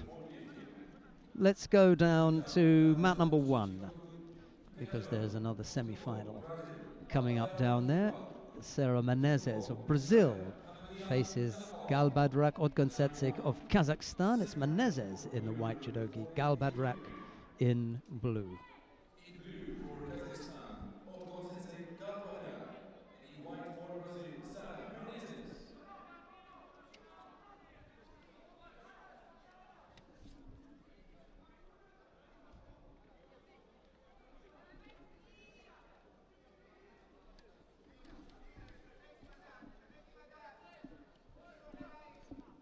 Right.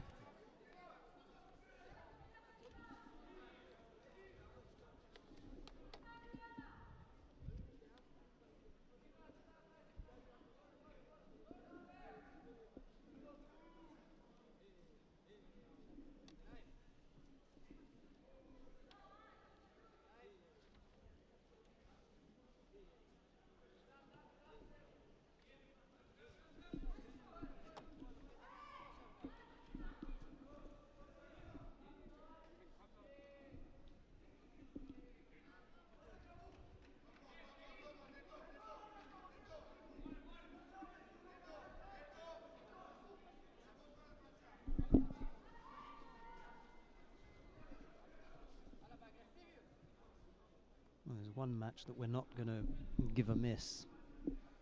It's the number 1 seed Mikhail Pulyev up against the unseeded, unfancied Fabio Basile. I say unfancied because I didn't fancy him this morning. So don't let me put words into David's mouth. It was me that said that. I definitely didn't make the call, but from now on he will always be Grande Fabio. Yeah, Grande Fabio. He's taken one tournament to make his name. I suppose it's because I was having a dig at him for being a bit cocky and saying, give me a go, give me a go. Well, look at what's happened now that now that the Italians have given him a go. He's lived up to his billing.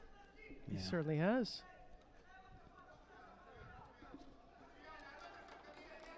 Good on you, Fabio. There's nothing like asking for a chance and then, coming up with the goods. And he's been able to do that, hasn't he? I mean, if he just medals, it will be good. Well, he's got to do that. He's in the semifinal. I mean, in the final, right? No, it's the semi-final. Semi-final. So he could still go home medal less, which will be, it will just be he gave a good performance. Whereas if he medals, it'll be he justified his selection. That's a bit different, isn't it? Well, let's put it this way. He'll justify the Grande. Yeah. Yuko the lead for Galbadrak. She really is desperate for this. A long way off the qualification pace, having moved over from Mongolia to Kazakhstan. Oh, nice as she was there. She almost catches the Olympic champion. Menezes just goes onto a front there. In terms of actual mileage, not a very long move, right? No, you're quite right. Move to a neighbour.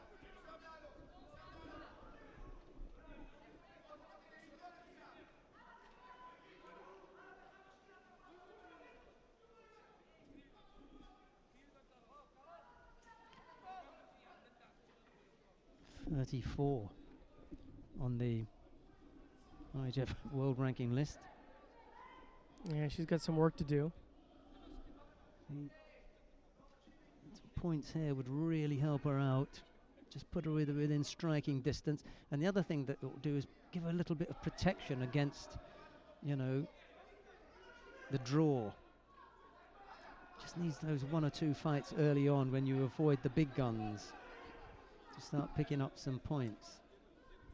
And she still leads with 40-odd seconds left to go. And I thought in the last sequence, I don't know why Menezes didn't try to do a little bit more on the ground there. Well, there was time. There was time when she had position. That's not. Oh, Yuko for the Sutemi Waza as well. Wow. And that should put her in a solid position there.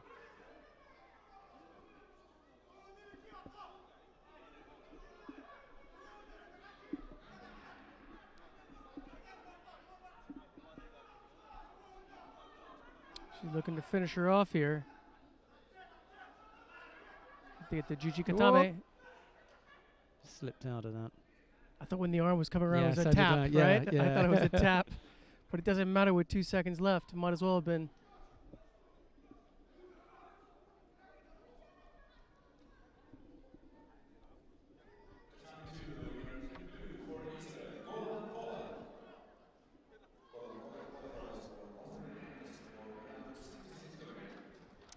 Right.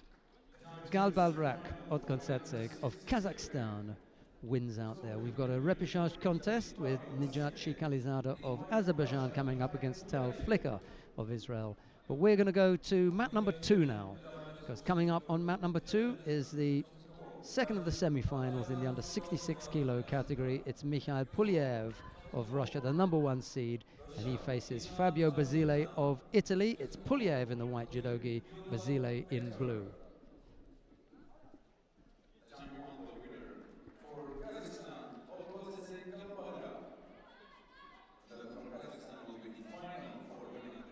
And we were talking about him making it to the final, but the thing is just beating somebody at the caliber of Pulyev would be pretty impressive. I'm already in serious trouble of having to apologize to him. I don't want it to get any worse. And he comes up here and he tells me to run, and I beat the number 1 seed. Oh, God. He's going to get penalized for stepping out there. Just let that one go.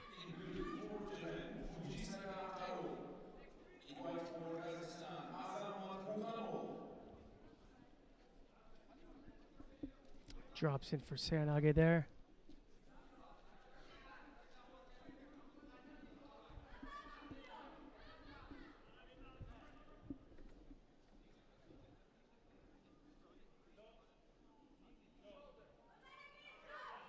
Ooh, had a good look there, Dasher, but there.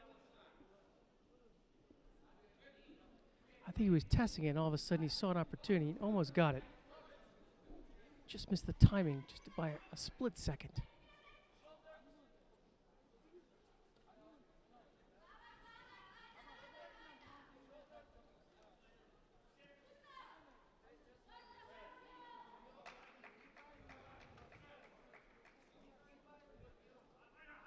Gotta be careful, yep.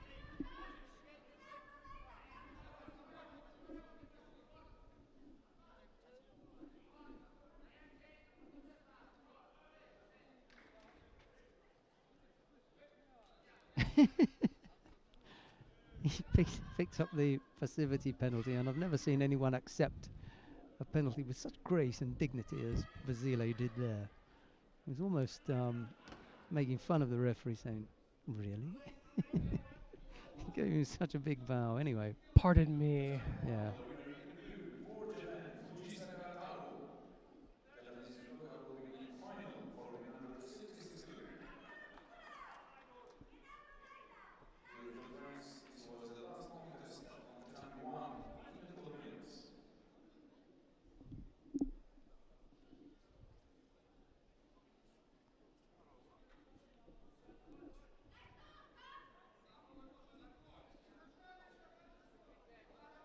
Pulyev looks like he's got a position here.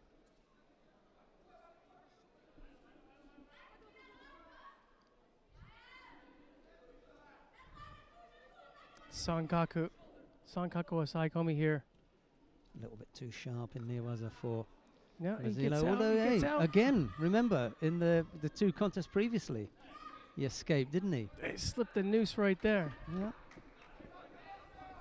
And, more importantly, he didn't give up a score. No, he didn't. You wonder if that's going to come back to haunt Pulyev the way it did with the other guys. Oh, yeah.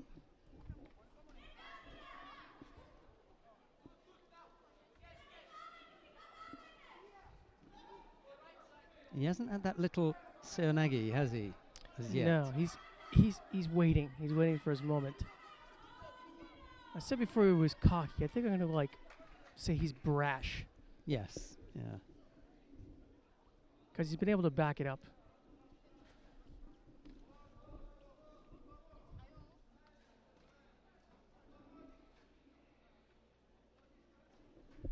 It'll be tiring now, though. He's had to fight men all morning and into the early afternoon. That's going to be taking out of you, isn't it? Yeah, he's got that energy.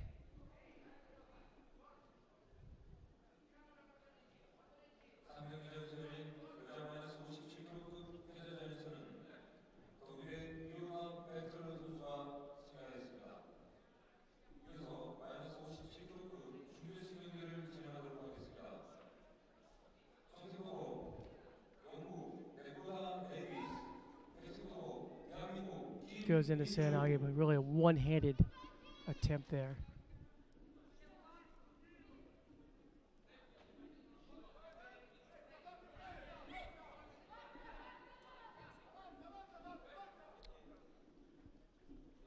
Ozile still behind by the one penalty as we approach the 1 minute mark. If he comes up with that little Seanagi now, he'll take it, you know. Well, he almost got owned there. He hasn't had a chance to throw that in, has he? No. Pulev, I think, is just too smart. That said, probably the next sequence he'll toss it in there, right? Yeah, he hasn't had the opportunity. Gonna have to give it a go.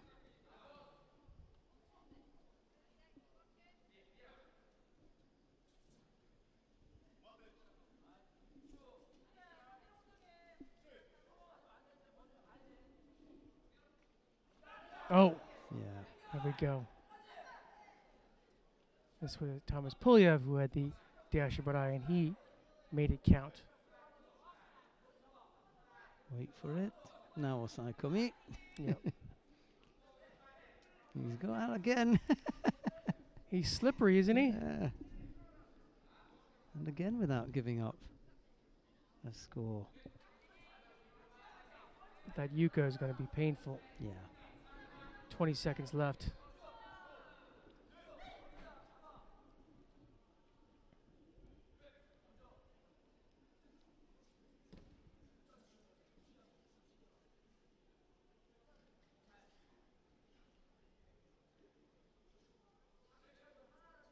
Pulyev knows how to burn the clock. Yeah, I do. But he can take a Yuko, Yeah. a Shido with that because he's got the Yeah, Yuko. good call.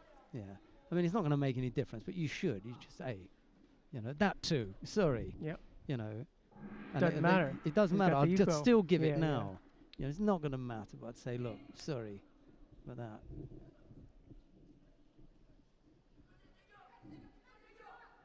He's not going to bother, is he?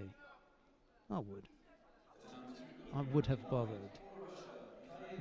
Even in the loss, he's got nice Gracious. got nice mat etiquette as Basile. Well, the big thing for now for Basile is he's lost in the semi-final. He's got one fight. He could still medal here. Now, a medal would be a huge success. Really, it would be a huge success if he could medal. Got one more fight. He'll justify everything that he said he Yeah. was Absolutely. or is. Right, we're going to go down to mat number 3 because on mat number 3 we've got 2 semi-finals, both in the under 57 kilo category. The first of these features Kim Minju of Korea. She's up against Nakoda Davis of Great Britain. It's Kim in the white judogi, Davis in blue. And we'll follow that with Kim Jun-di and Lien Chen-ling. More about that after this. There's no score at the moment. 1 minute and 30 odd left to go. And there's a single Shido against the British fighter Davis. And how about Miss Davis taking out Rafael Silva in the previous round? Yeah, Rafaela took a bit of a whack to the mouth. I know she's got braces there, and I think it cut her. Really painful. It's smart. But I think even before that, Smith Davis was up by Yuko. I don't know how things ended up, but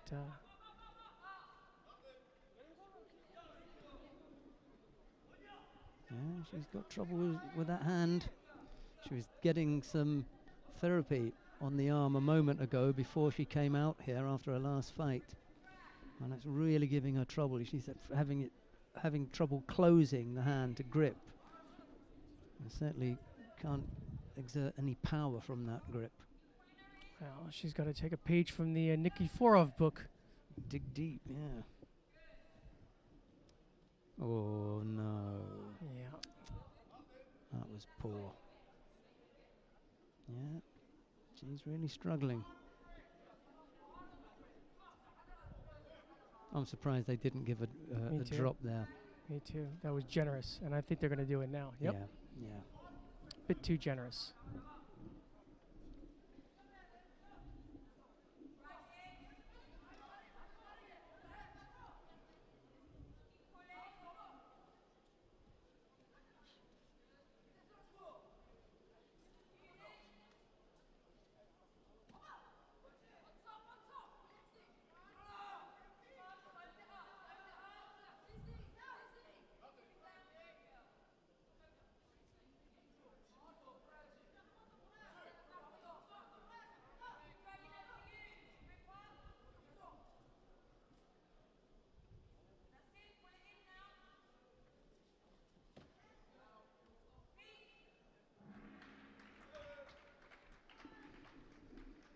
So, Davis sneaking past Kim Min-ju. Well, Davis guarantees herself a medal. Yeah, 2 penalties picked up by the Korean.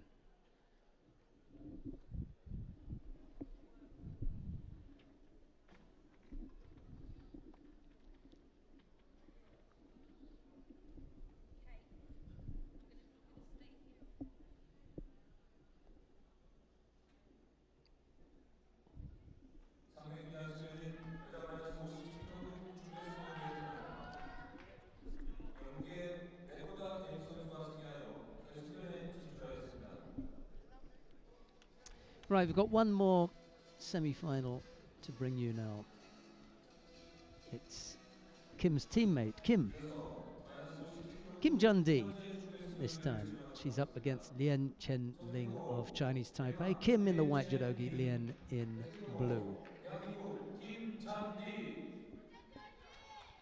Now, I said this morning that the 2 places that they would look for gold medals would be Kim Won-jin in the under 60 kilo category and Kim Jun-di. Yeah, we've already seen Kim take his place in the final. Kim Jun-di looking to take her place there. Well done, Sheldon.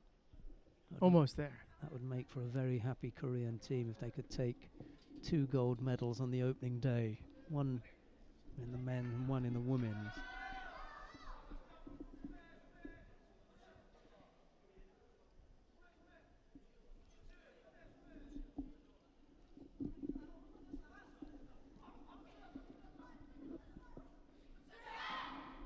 Missed with the makikomi. He's got a nice uchimata. As Kim Jun-di when it works, mind you. I suppose that's true of everyone, isn't it? You know, when when it works. When it works, it's going to be nice.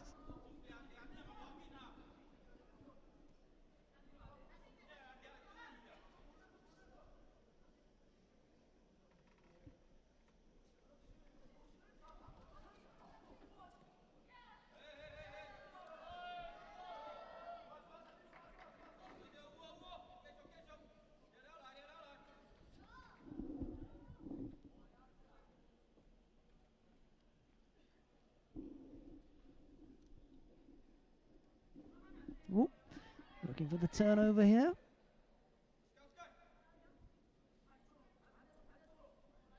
Lien has been well schooled by Tanimoto.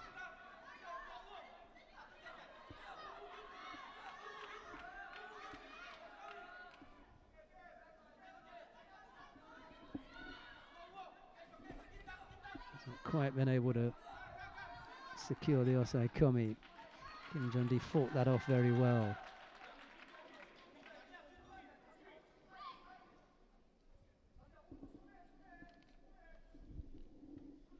She once gave me a key ring I said, "Welcome to Korea." Very sweet of her. That was about 5 or 6 years ago. Oh, that was a good attempt there by Kim.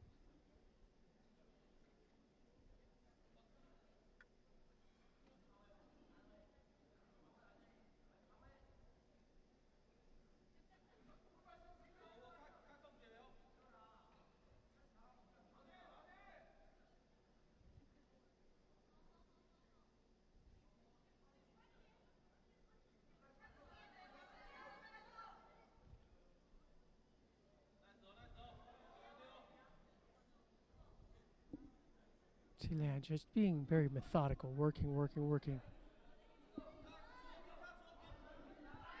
It appeared to me that she's trying to set up a Sankaku Osaikomi. She can't get the body positioning. No, you'll call Mate now. Yep. He's given it plenty of time. More than generous at this Yeah. point. Yep.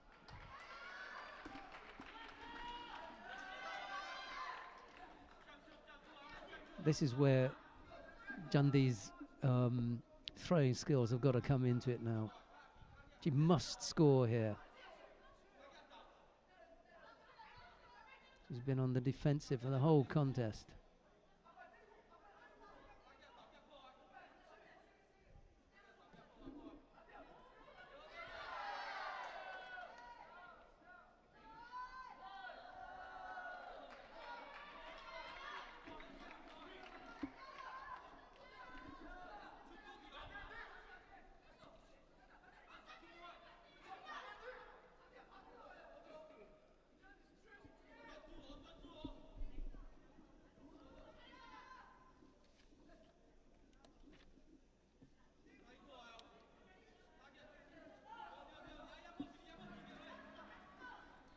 Oh, looks as though we're going to have some golden score, David.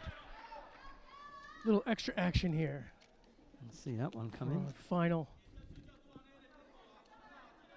semifinal.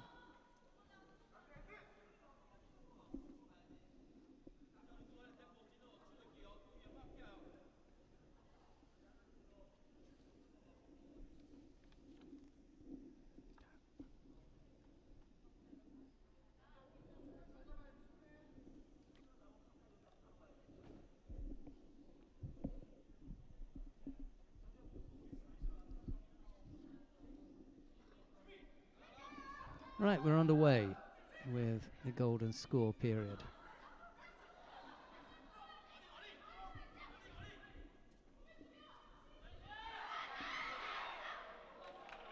It's Kim who's looking the aggressor.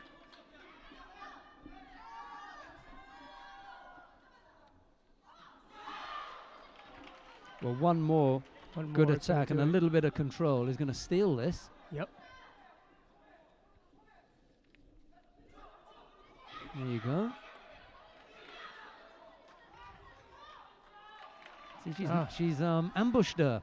Absolutely. Yeah. See, it was half a minute, 3 attacks, no attack from Lien. Yeah, well, that's a clever Korean. Absolutely. You see. That's what you're supposed to do. She's given that second chance and she took it. She worked that well, actually.